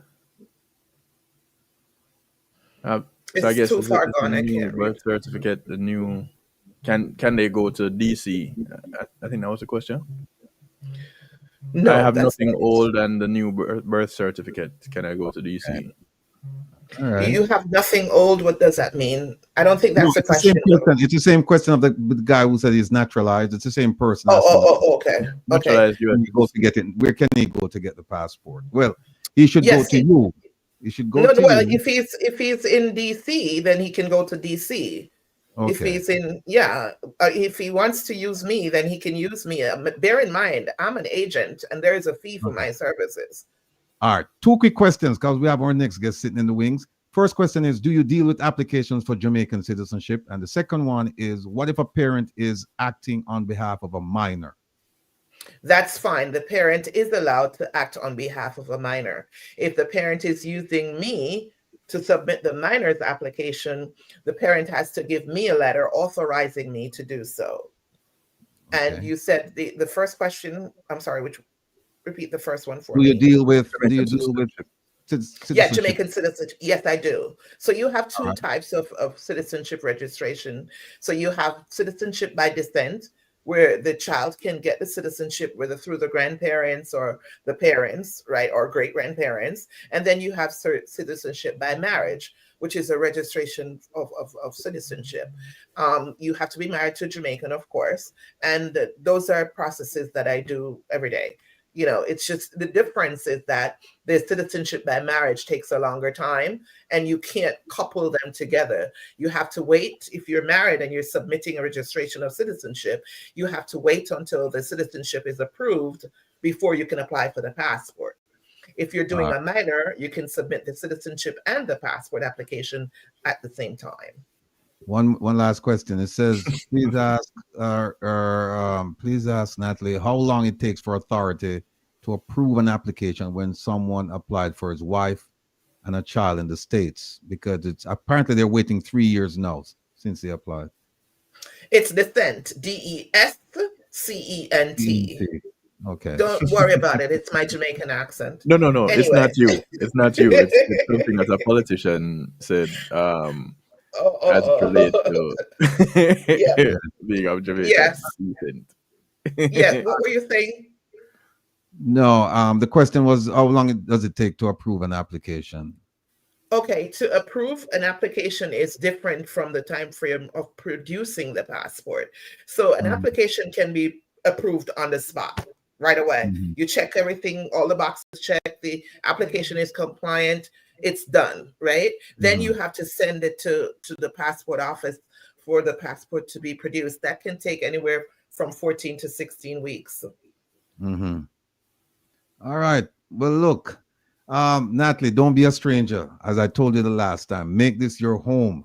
Thank you. I'd love to see your face in the place. Next week, we're going to have an immigration attorney, and, nice. and I'll extend the invitation to you because both of you, you can combine and talk about the, from the passport issue to the, to the immigration issue regarding the U.S. immigration. So don't be a stranger. All right. Wait, there was one question that was asked twice. Sorry. Yeah. About the number on the birth certificate being the same as the number in the passport.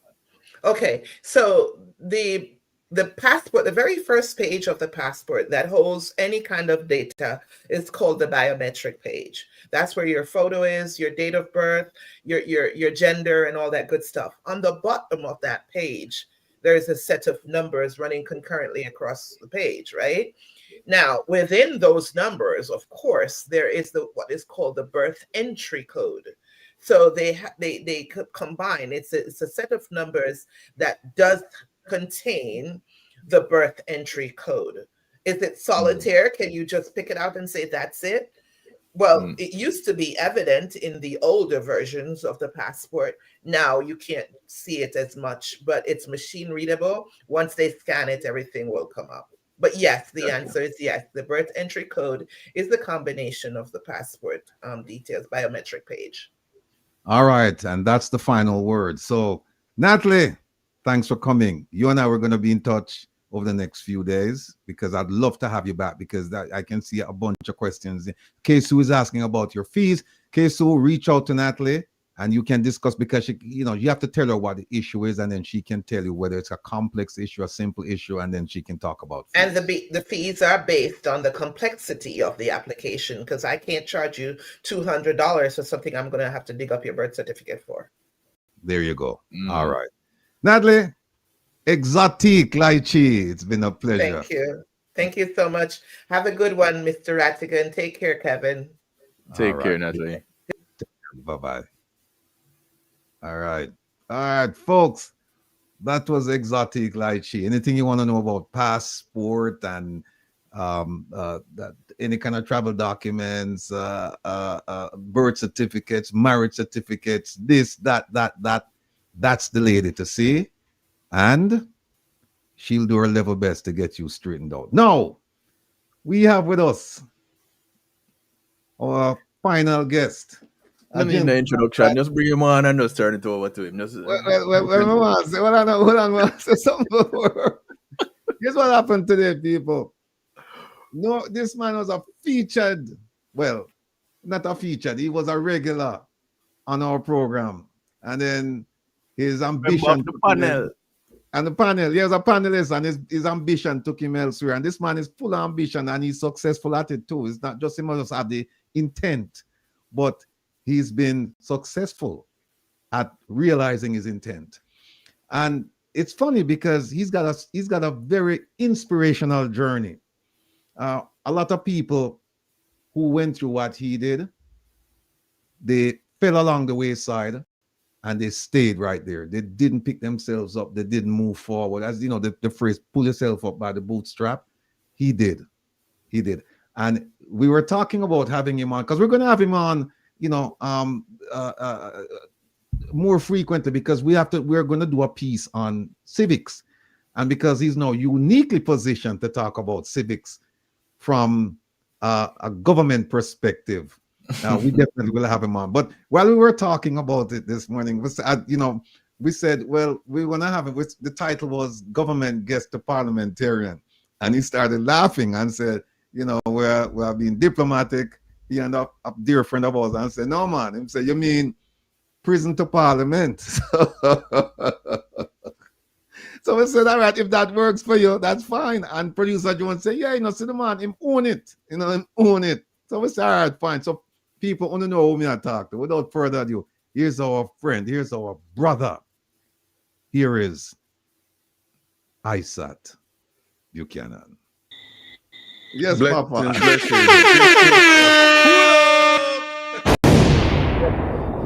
Greetings all. Yeah, welcome. This is the first time you've been back this is the first time you're here in a long time.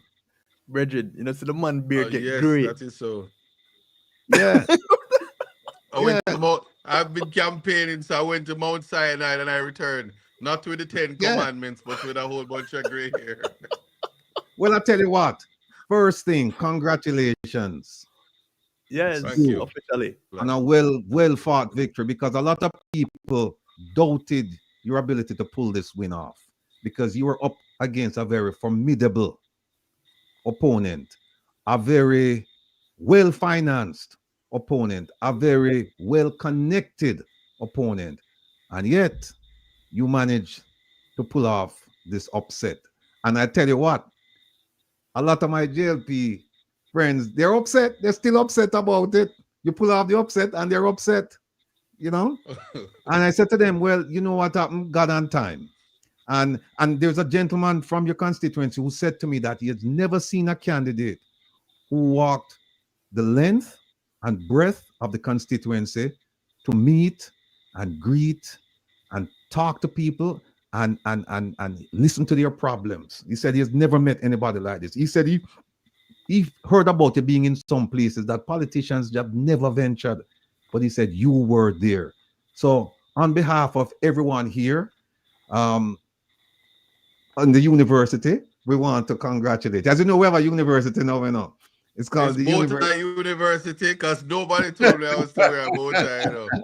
I feel I feel left out. No. No, it's called University of Rattigan, because we're teaching now. We're teaching. We have taken this program to a higher plane. And so I've been designated as the provost of the university, and Kevin is the adjunct professor. And you, by the way, I just found out today, so you don't even read my promo, and I'm disappointed, I'm hurt. No. But anyway, you're listed as a lecturer.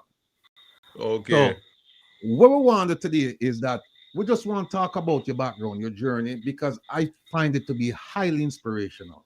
And I'm just hoping that there's some child, there's some youngster, there's some young adult out there who was overtaken by some bad event in their life, and them just feel like it's over. And I just want them to hear from you to say, look, you can pick yourself up and you can be whatever you want to be, whatever you set your mind to. So what I'd like you to do, and we've never done this, is talk to us about Isat, the journey. Wow, that's always such a difficult thing for me. But I'll Kevin, say put him this. on center stage, Kevin. Put him on center stage. I'm used to it, you know. It's no stranger. There you go, sir. It's all yours. No. So I'll all right. I'll say this. Let me give the shortest possible version because you need 36 hours just to get through the first chapter. I'll say this. I'll start this way. Life is something given to us without knowing we are to receive it. Having said that, um, at 46 years old, going to be 47 on the 12th of December, I am appreciative that I am the grandson of James Samuels Portius. Very important to know your identity. And that's just a small fraction because I am the son of Big Youth. From where my identity um, lies. It is who I am. Even though with all the other titles or whatever, I'm just Big Youth son, and I'm quite fine with that. Every now and then I'm Zambo's brother and Joan Portia's son. I love that. But why I say that because through my journey, ambition found as a guest in the prison system. So from prison to parliament. Why I say ambition found? Because you see, youthful exuberance is wasted on the youth. Um, as the shadow spokesperson on youth and human rights, let's talk about the youth aspect now. When I went to Meadowbrook High School, and while at Meadowbrook High School, with the exceptions of Dr. Morris when she was alive and the principal, the education system was much better than it is now, and you either could keep up or you couldn't. But even then, males have always been marginalized. So, with if you see what's going on now in the educational system, it was no different when I was going there. We either could pay attention or we couldn't. Teachers either said you were bright, or if you're ugly like me, them no want you in a them class, and I eat that. But I'll just say this: in 1996, found myself before a resident magistrate's court. Joyce Bennett was the judge. Found me guilty for cocaine possession, dealing in and taking steps to export. Um, Fines paid. Found myself at the United Theological College of the University. Yeah, University Theological College, UTC. And I was going to become a minister of religion. So I was going to look spiffy like you guys, minus the bow tie. But after the first year, I discovered a topic. So this is university, and I did a course in philosophy and realized that Jesus was a real gangster. Those 12 disciples weren't just ordinary men walking with him. He was on a mission to, through his ministry, change the mindset of the people from Jerusalem to, wherever. And I was like, no, Jesus is hype. So I need to go do philosophy because from Christology to New Testament interpretation, it wasn't cutting it with who the Jesus that I was learning about outside of the biblical interpretation. So I started to do philosophy. And whilst doing that, on a trip in November, I never forget it, I was on a plane and I was told that my name was being called. 10 years later, I should say, I'm deported. Let's put it that way. So, whatever that looks like, I got arrested in the United States and was sentenced to a 10-year sentence. During that 10 years, though, it's I was in the Bureau of Prisons, a system that understands rehabilitation, don't allow you to be idle, and education was a mandate in the Bureau of Prisons. I'm hard pressed to see how you could have gone to the Bureau of Prisons, and if you didn't know how to read, you must have learned. It changes you. So it's a prospective, forward-thinking prison system. Of course, I was teaching in the system, and then came the law library, and I'm watching Law and Order, Special Victims Unit, Boston Legal, you name it, and still Perry Mason and Matlock. Let's not leave those out. But why am I speaking about this? Because whilst in prison, I was in the law library and I was writing briefs and doing cases and helping people to get their convictions overturned, and thinking I know the law because I'm in the law library and I'm bright. If somebody would have told me that all of that repetition and reading cases would have been valuable to me, it would have, I'd be telling a lie. Then came deportation. Then came returning into a society that if Buju Banton would be the best person, he has a soundtrack to the deportee's life. Albeit I didn't get deport and come down in a one pants, and I may never broke on the money and all of those things. But you know the song. And back in Jamaica, very rough, because if deportees can tell you, once you're marked as a deportee, if a firecracker happen anywhere in your area, police show up at your door, and there is profiling. It may not be racial profiling, but they blame you for everything, even if it's not so.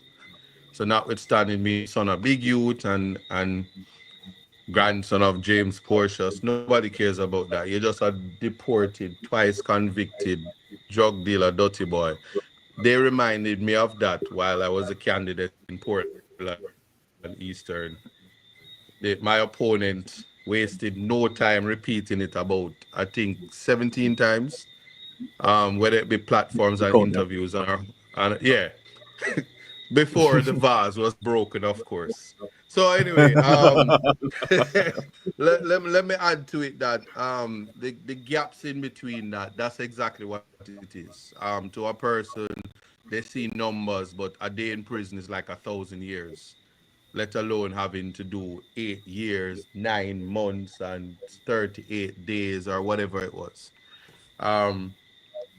And I'm in Jamaica, and I realized one thing that was sure. I could either listen to the narrative and just do nothing and just become worthless, which is what the Jamaican prison system is about currently. Or I could take up my life. Unfortunately for me, as I said when I started, I'm the grandson of James Portius, and I'm the son of Big Youth. Very significant because my father, my mother, my brother, my family, they ensured that I had the space and the freedom to find a way. So of course I'm here and I cut my album, Lovers Rock. And I gonna make sure say I turn big star cause my father artist, so I gotta be artist. And it was there that I met the Baba right here in Jamaica with my finished album complete, and I took it to him for him to bless it. Because when him bless it, I'm gonna be a big star, right? Yeah. Wasn't so, because the Baba put me in that healing circle and him dropped those stones, and the stones go fishing, wang, wang, wang, wang. Hey. Even it never take a rocket scientist to know that this album and this artist thing wasn't gonna work out. And he told me, he says, "Do you have a brother?" I say, "Yes, I do." He says, "Yep, he's Michael, you are Tito, but not to worry. You're gonna be a lawyer. you're gonna control and manage the affairs of your father and your brother." And he said it clear as day. Of course, I thought this man was a fraud, because how do you look at a convict and tell him he's gonna be a lawyer? Especially when you went on the website in Jamaica, it says how to be a lawyer, and the first thing it said on the top of the website, must not be a criminal, must not have a criminal record, can't be a convict. of course, after my calling, they removed it from the website. So kudos to me. But I when I went to court, having said that I would never get in trouble again, but the Constant Spring Police Station charged me for trespassing on my own property.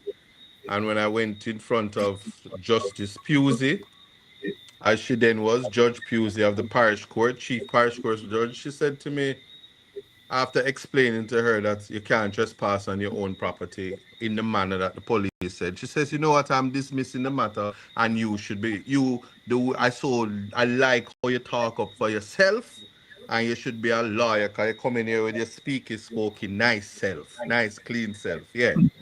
So anyway, thereafter, and next thing I know, I'm in law school. Next thing I know, I'm doing third year. In my third year, Vibes Cartel gets convicted, and I go on Facebook and say, "Yeah, me I got free Vibes Cartel thanks to the jury." And I did a whole independent research paper on the jury system. Graduate, end of law school. I'm invited to read 10 volumes of transcript. Never forget it. Thereafter, I was on that case, and before you know it, why am I talking about that case? Because 6 months of being called to the bar on my birthday, December 12th, never forget it. 6 months later, I'm before the Court of Appeal of Jamaica, advocating just 6 months at the bar in that case. 2 months after that, I'm before the CCJ, the Caribbean Courts of Justice. And so that's two major courts, and I wasn't even a year at the bar. Then after that, I won a major appeal. 10 months at the bar. Count it up, you know. And I just know, say, man, a big lawyer. The world was endless. And then, I mean, in 2020, there was the states of emergencies. But from about 2018, thereabout, I've been fighting the government with the state of emergencies. Met Mr. Rattigan in between those the confusion and stuff like that. But here I am today, having won some of the biggest cases in Jamaican history and changing the jurisprudence in a lot of them, contributing to Caribbean justice and law across the Caribbean and the Commonwealth. I woke up one day and there was a news report in CVM that I was the candidate for Portland Eastern. This is after being on Andre's show, Partner Draw TV, joking around about which constituency I would go to if I was ever going to be a politician. But Rattigan, you know, we fireborn politician for years. Look, Kevin is like, and you're one now. But yeah, we did that, and I mean, it was what started off as, you know, a hypothetical. I went to the People's National Party's conference. Why the People's National Party? Because I'm not corrupt. Two, integrity is important to governance, accountability, transparency, compassion, empathy. All these things are completely necessary. And so here I am deciding that I'm going to run in this campaign. And I can tell you this, I did discuss it with you, Will. Of course, you say, you sure you want to do this? And I say, of course I'm not sure. What are you talking about? And he's like, it's something you can do. And I do what I think, you know, life is time plus chance created. I seize the moment and I try my best in all that I'm doing. While doing that, I used to be on the show and I used to check in. And then I realized that when you walk in the constituency, you go in places where there's no internet, and then it just became overwhelming. Um, it was the most intense year of my life. To tell you that I went on the People's National Party conference stage, I think on the 16th of September, and to see me sworn in on the 18th of September the following year is just unbelievable in terms of what time, when I say God on time, what that looks like. And we've had many conversations on this show, on many other platforms about what it is that you are to do if you're a politician.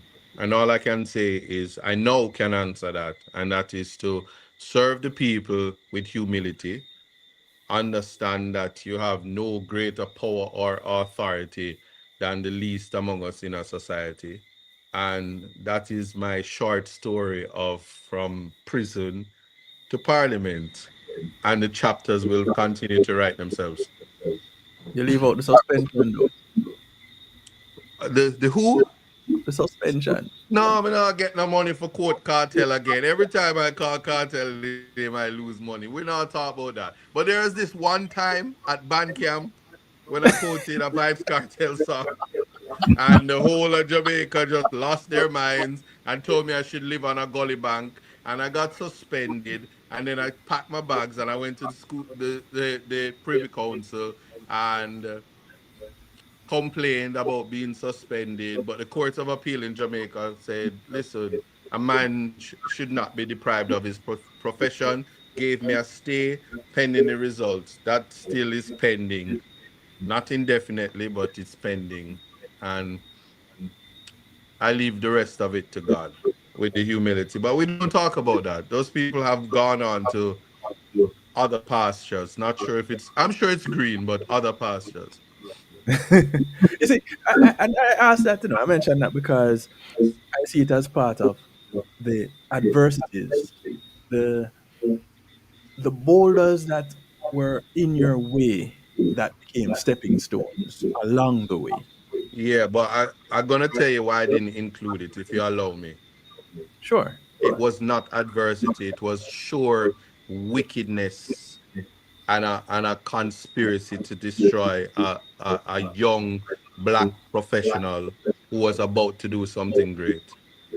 Had it not happened, I would not have known that I noticed I didn't tell you, I spoke before the Privy Council. A most profound experience. And my enemies had to stay behind me and watch. Right. But I'm sure they're watching now, so I'm going to behave myself. They were behind and to your right.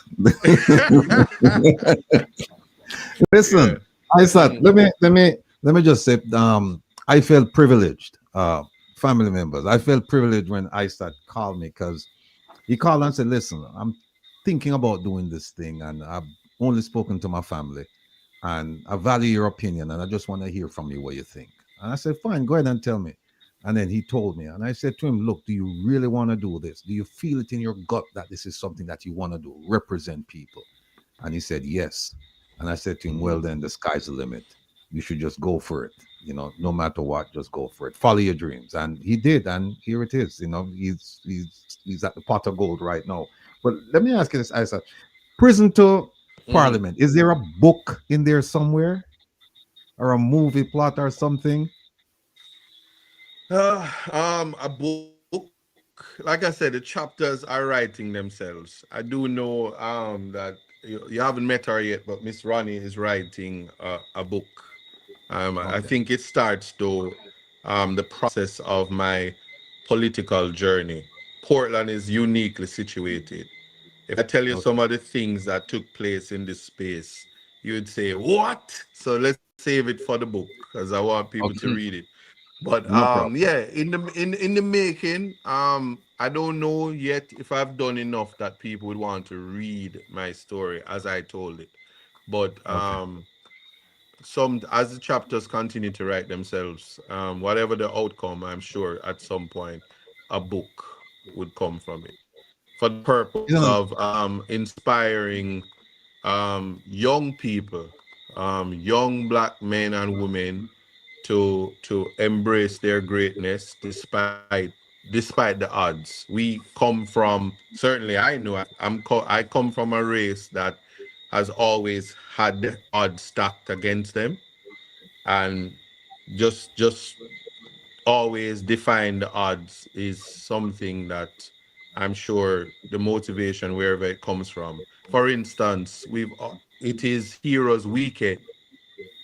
Marcus Garvey is possibly.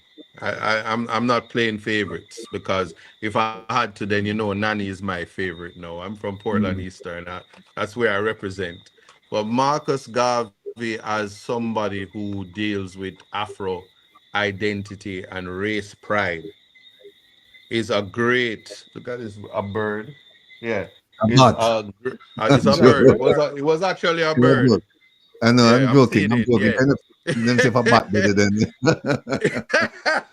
Yeah, but I was telling you, Marcus Garvey, as great as he was, died in England, having gone through the political process. He was a counselor, but he never made it to Gordon House. I'm not trying to walk. I'm not even trying to fill his shoes, but to say that when I look at how whether it was money, the type of money that was spent against me to ensure that I never made it to Garden House as an educated black man. Can't say young again because the gray hair is showing. Um, it's just significant that, if nothing else, in a chapter, I will be able to say that what my forefathers never completed, I was able to do with adversity and struggle. I have two quick questions for you. One is Sure. this victory, this Mhm. political victory, was it Yes. for you? Was it for the PNP? Was it for your family? Was it for the youth of Jamaica? Was it for the community? Was it for all? Who was this victory? Who do you say this victory is for? Oh man, let me tell you, this is a victory for rehabilitation. This is a victory for the people of Portland, the sons and daughters of Portland that look like me. I'm not even being apologetic about it. I'm unapologetic. This victory was for a youth where them are gonna say, come out, you're gonna come out to nothing. This is a victory for people who made mistakes and know that life, with one life, it's not over, and as long as you're alive, the possibilities are endless. I'm saying it at a time when there's so much young people that are dying because of suicide. They kill themselves because they're cornered in a space, and I'm not once, not twice, not three times, not four times. So many times in my life, I've been in spaces where if I had ended my life, I would not be around at 46, going on 47, to see myself achieve this. It makes me want to be alive, to see what the next 30 years of my life will bring, no matter the ups and downs that comes with it. And knock on wood, I hope no downs come and it keep going up.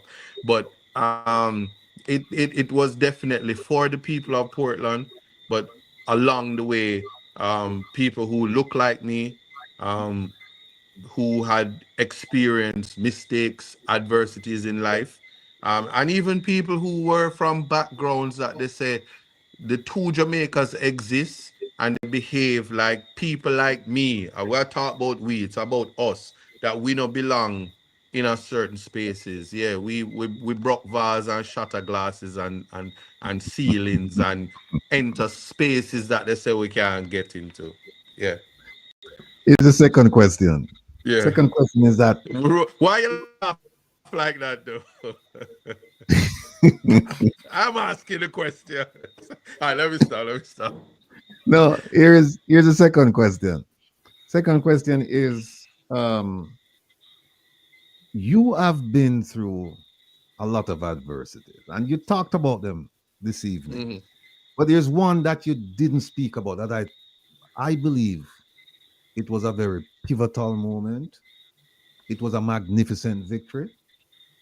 And it was also a victory not only for you personally, but by extension, people who would be or people who probably were similarly situated. And that is this.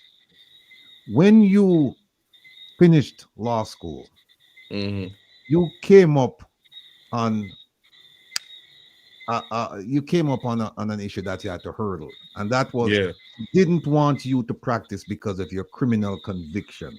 And I've read the paperwork, I've read the case out of Trinidad that you relied on. Yes. Please talk to the people about that. It that was obstacle you had. it was Grenada.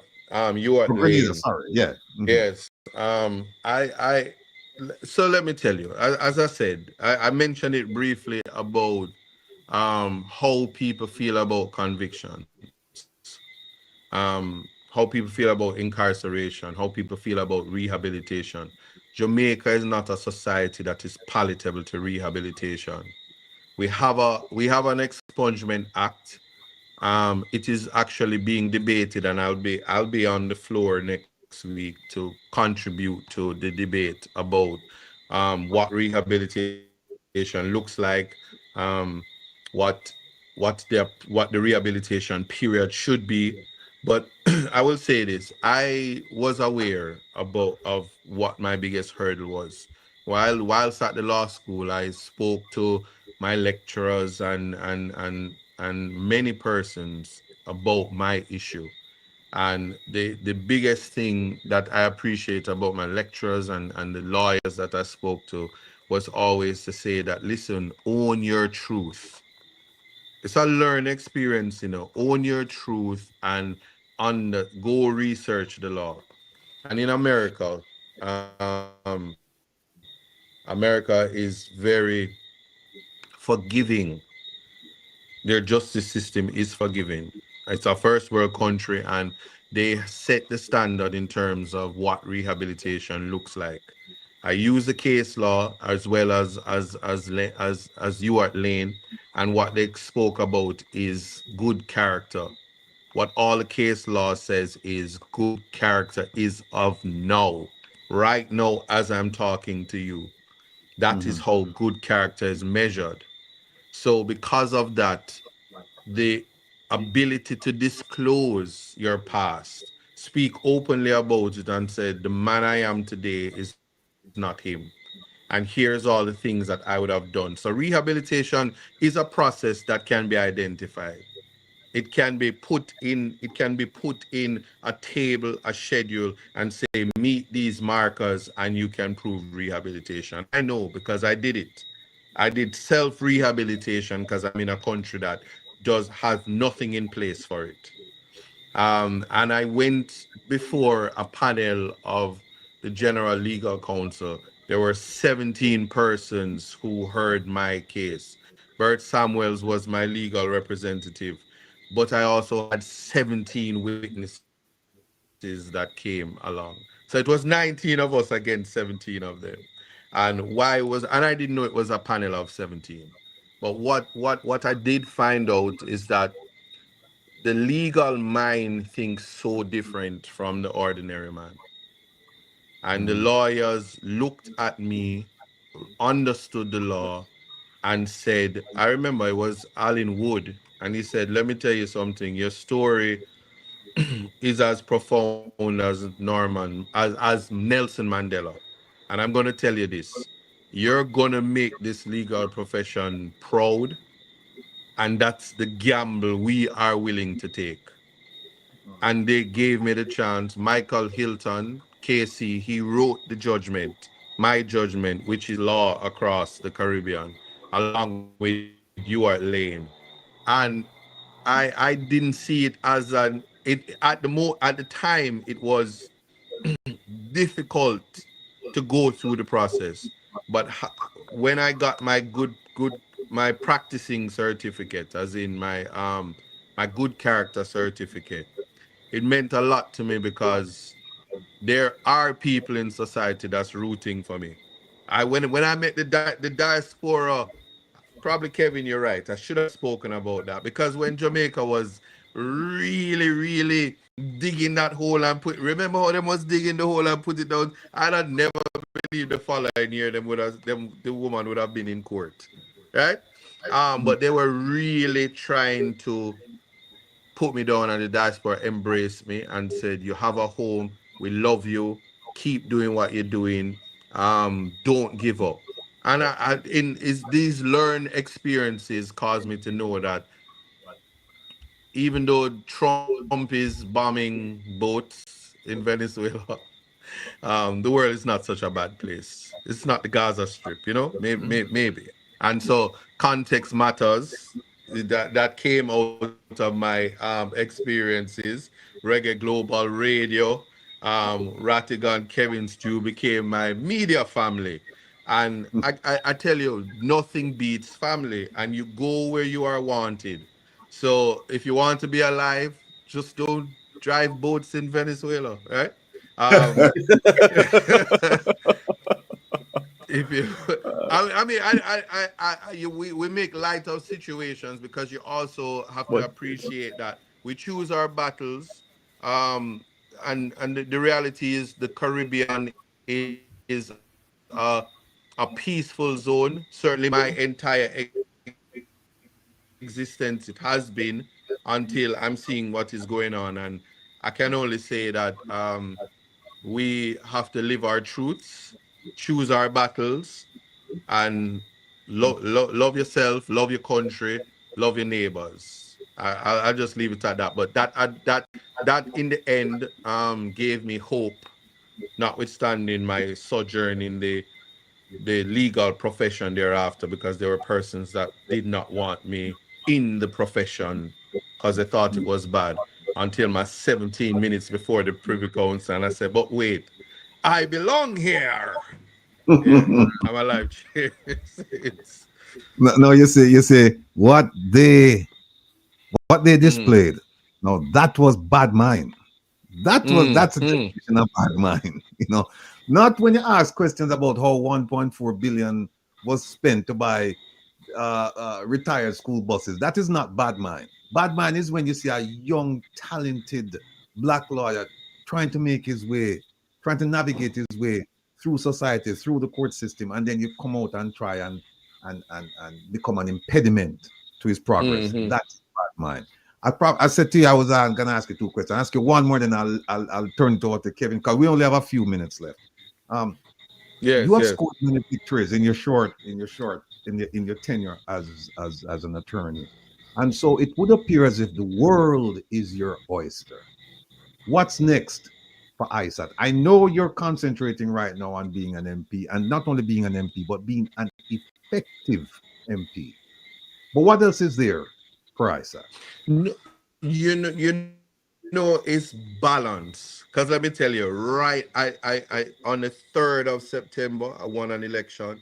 On the following Monday, I was in court doing a trial, which I won. And I realized, I was like, oh, I really missed this. I was in court all week. It's just, for me now, is a matter of balancing and scheduling, because there is Parliament, there is the constituency, and the law is a jealous mistress. She's just gonna get cheated on right now, because I'm balancing life, and I just know that I lean not on my own understanding, and because I'm walking with God, the possibilities are endless. But I'm here for it, and I'm ready. Thank you, sir. Where Kevin gone? I'm gone turn him stew. I'm not turning him stew. I am here. Yeah, I'm yielding the floor to you. I didn't even notice that had happened. Yeah. Isat, yes. the journey has been for most looking on would say, boy, I couldn't how him do it. What kept you going when you defended the rights of a little girl with dreadlocks being told that John Joe in her head, she mustn't come back to school? What kept you going? as I said, in 2025, my Afro identity is important to me. Um, I'm very, very, very, very blessed to be a black man. In every essence of the of being black and its existence. And what kept me going is God. What caused me to survive prison was God. And I did speak of my mother, the Reverend Dr. Joan Portius. She instilled that in me, so it became second nature. Let me tell you something. Psalms 121 has been my saving grace. I lift up mine eyes unto the hills, from whence cometh my help. My help cometh from the Lord, make of heaven and earth. You will not suffer thy foot to be moved. He that keepeth thee will not slumber. He that keepeth with Israel shall neither slumber nor sleep.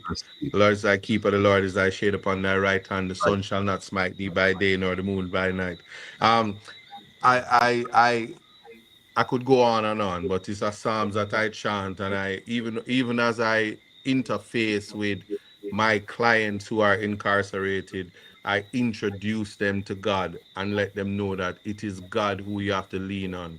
It is God who even the non-believers become believers, and that is the mission for me in life, to let people know that I am happy that I have the intelligence and the brain to be able to do the law, but that's of God. And so the credit goes to God, and I remain humble. And I also understand that there's a lot of broken people out there, hurt people, and I'm not in the business of hurting people. So what keeps me going is to just respond with a lot of love and try to wake up my black people to let them know that we are the gems of this world. And I'm just happy to be me. So I'm happy you're you too, because I'm taken. You can't have me. You can't beat me. I'm very happy you're you. Hey, Isat, producer Joan asked me to ask you this. She said if you whispered, she said apparently there was some talk about your interaction with the prime minister. I believe it might have been in parliament, but she's asking, did you whisper God on time in his ear? No, let me tell you. You know what? I don't want to share this, because then everybody's gonna say the prime minister is a cool guy, and we don't want that. We really don't. But no, Dr. Andrew Holness, you will get me to tell everybody that you're a cool guy. Leave me alone on that one. But I will say this. I've always tried to communicate to Jamaicans as a whole. Politics is nice, the election aspect of it. You orange, team green. We learned that from sports day.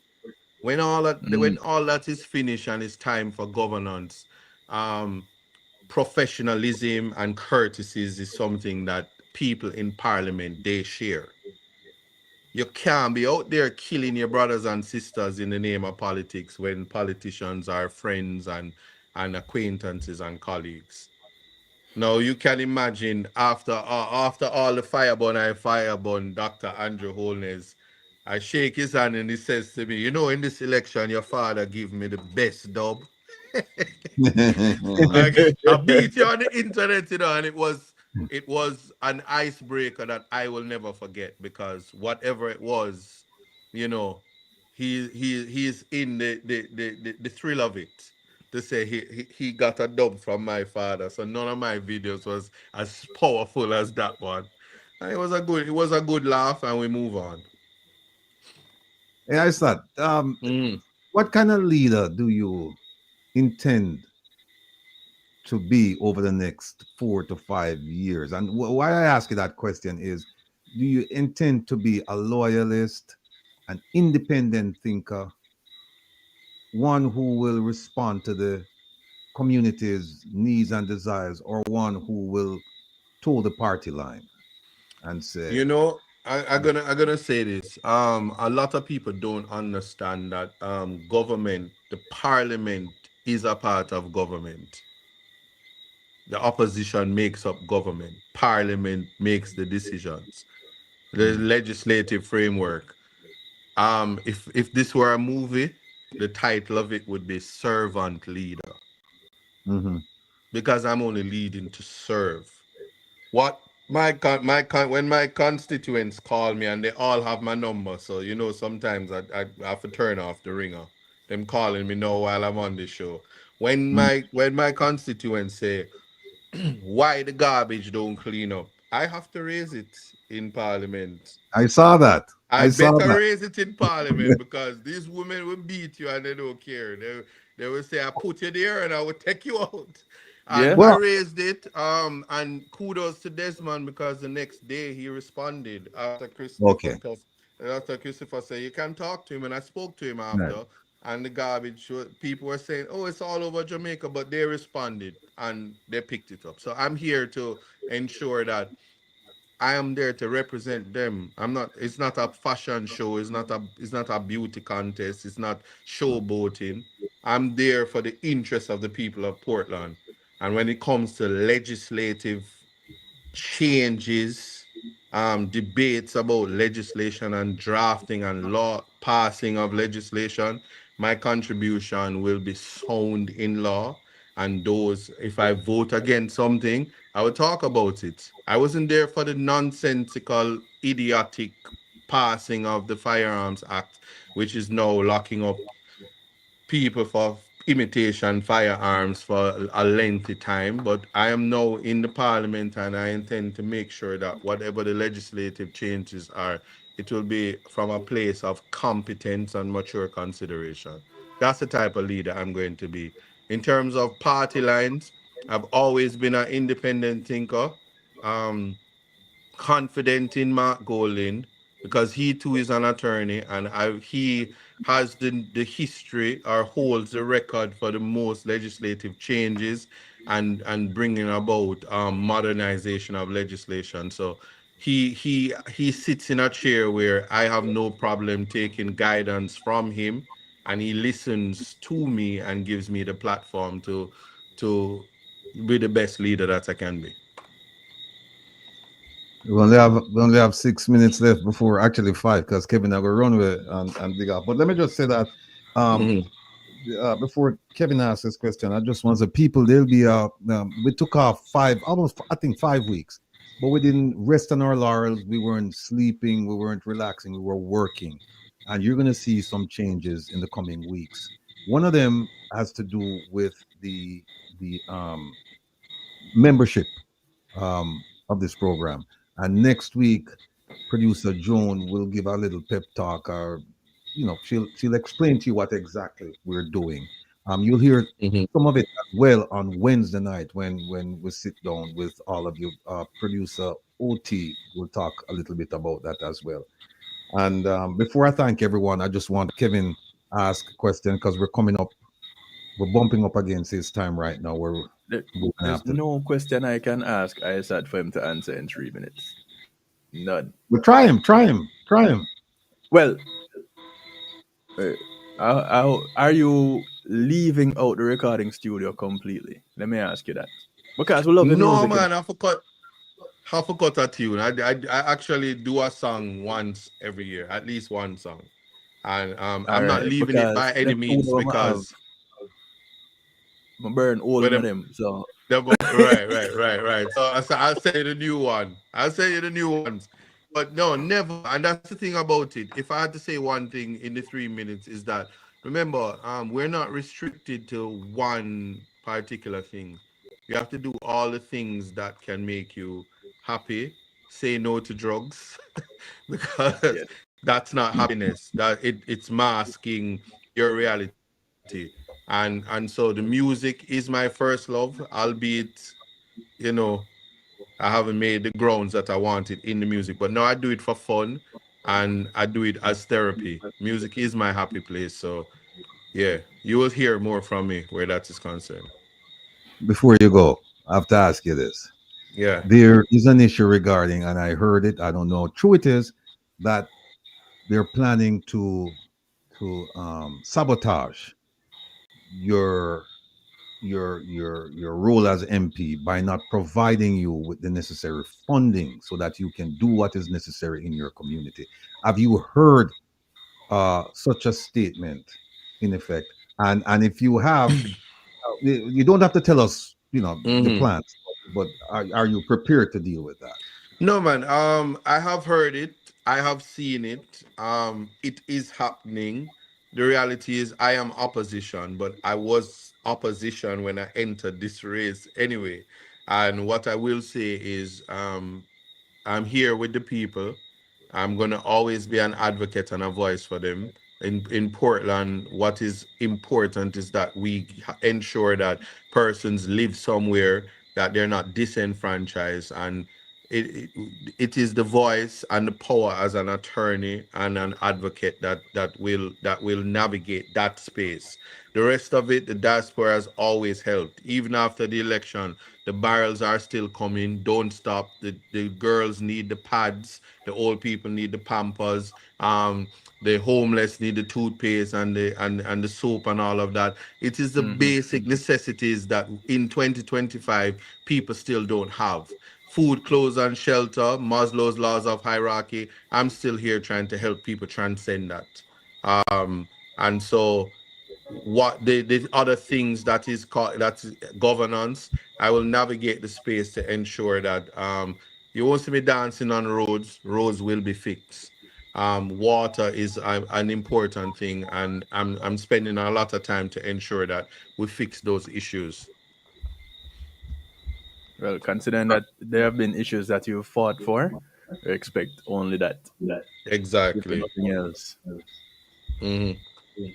Well, let me just say, Isat, it's been a pleasure having you on, and we'll look forward to having you again. We're going to some short segments because I'd like for you to come and explain what it's like to be a parliamentarian, so that people can understand. Because one of the mandates this time around is for us to broaden the mind of the citizens as far as exposing them to civics, so that people understand the role of a parliament and the role of an MP, what goes on there, and so that they can take an active role in what's going on there. Because at the end of the day, they send you, all of you, there to serve them, but they don't. There's not enough following up. Beyond just voting, and we need to educate them to that point where now they can hold people accountable. So my hope, as someone who sits in the back but is not a backbencher, I would say that I'm hoping that my presence in Parliament will cause people to want to watch Parliament like how they want to watch Reason with Rattigan, and it becomes a Tuesday thing where you turn on the YouTube and you go to the PBC station and you see us in Parliament, and when you see me, you cheer and say, "Isat, me see you." That me want. Well, look, brethren, thank you so much for taking time out of your busy schedule to be with us. Much appreciated. We wish you continued success. All right, if you have a space for me next week, I will show up and wear my bow tie. So blessings. We will have a space for you next week. Know that you've committed to it. We'll have a space for you. All right, blessings. All right, people, man, that was care. the great Isat Buchanan, and we're so happy to have him on. We know a lot of people vying for his time, and again, Isat, much appreciation. Folks, listen, Kevin Stew is going over now. So now I forgot to tune into Kevin, and I think Kevin has a special guest, the Sharp Boss of Big Boss. Yep, Sharp Boss herself, REGGAEGlobalRadio.com. Right, and don't leave me now. As soon as Kevin finish, I'll be back. All right, I'm right after Kevin, and then we'll take it up to Dr. Luke. So Kevin, much appreciation here, sir. Thank you for everything. All of you, go over now. Well, don't move. Stay right where you are. Tune into DJ Kevin Stew, and I'll see you in a couple of hours. Take care of yourself. Be well.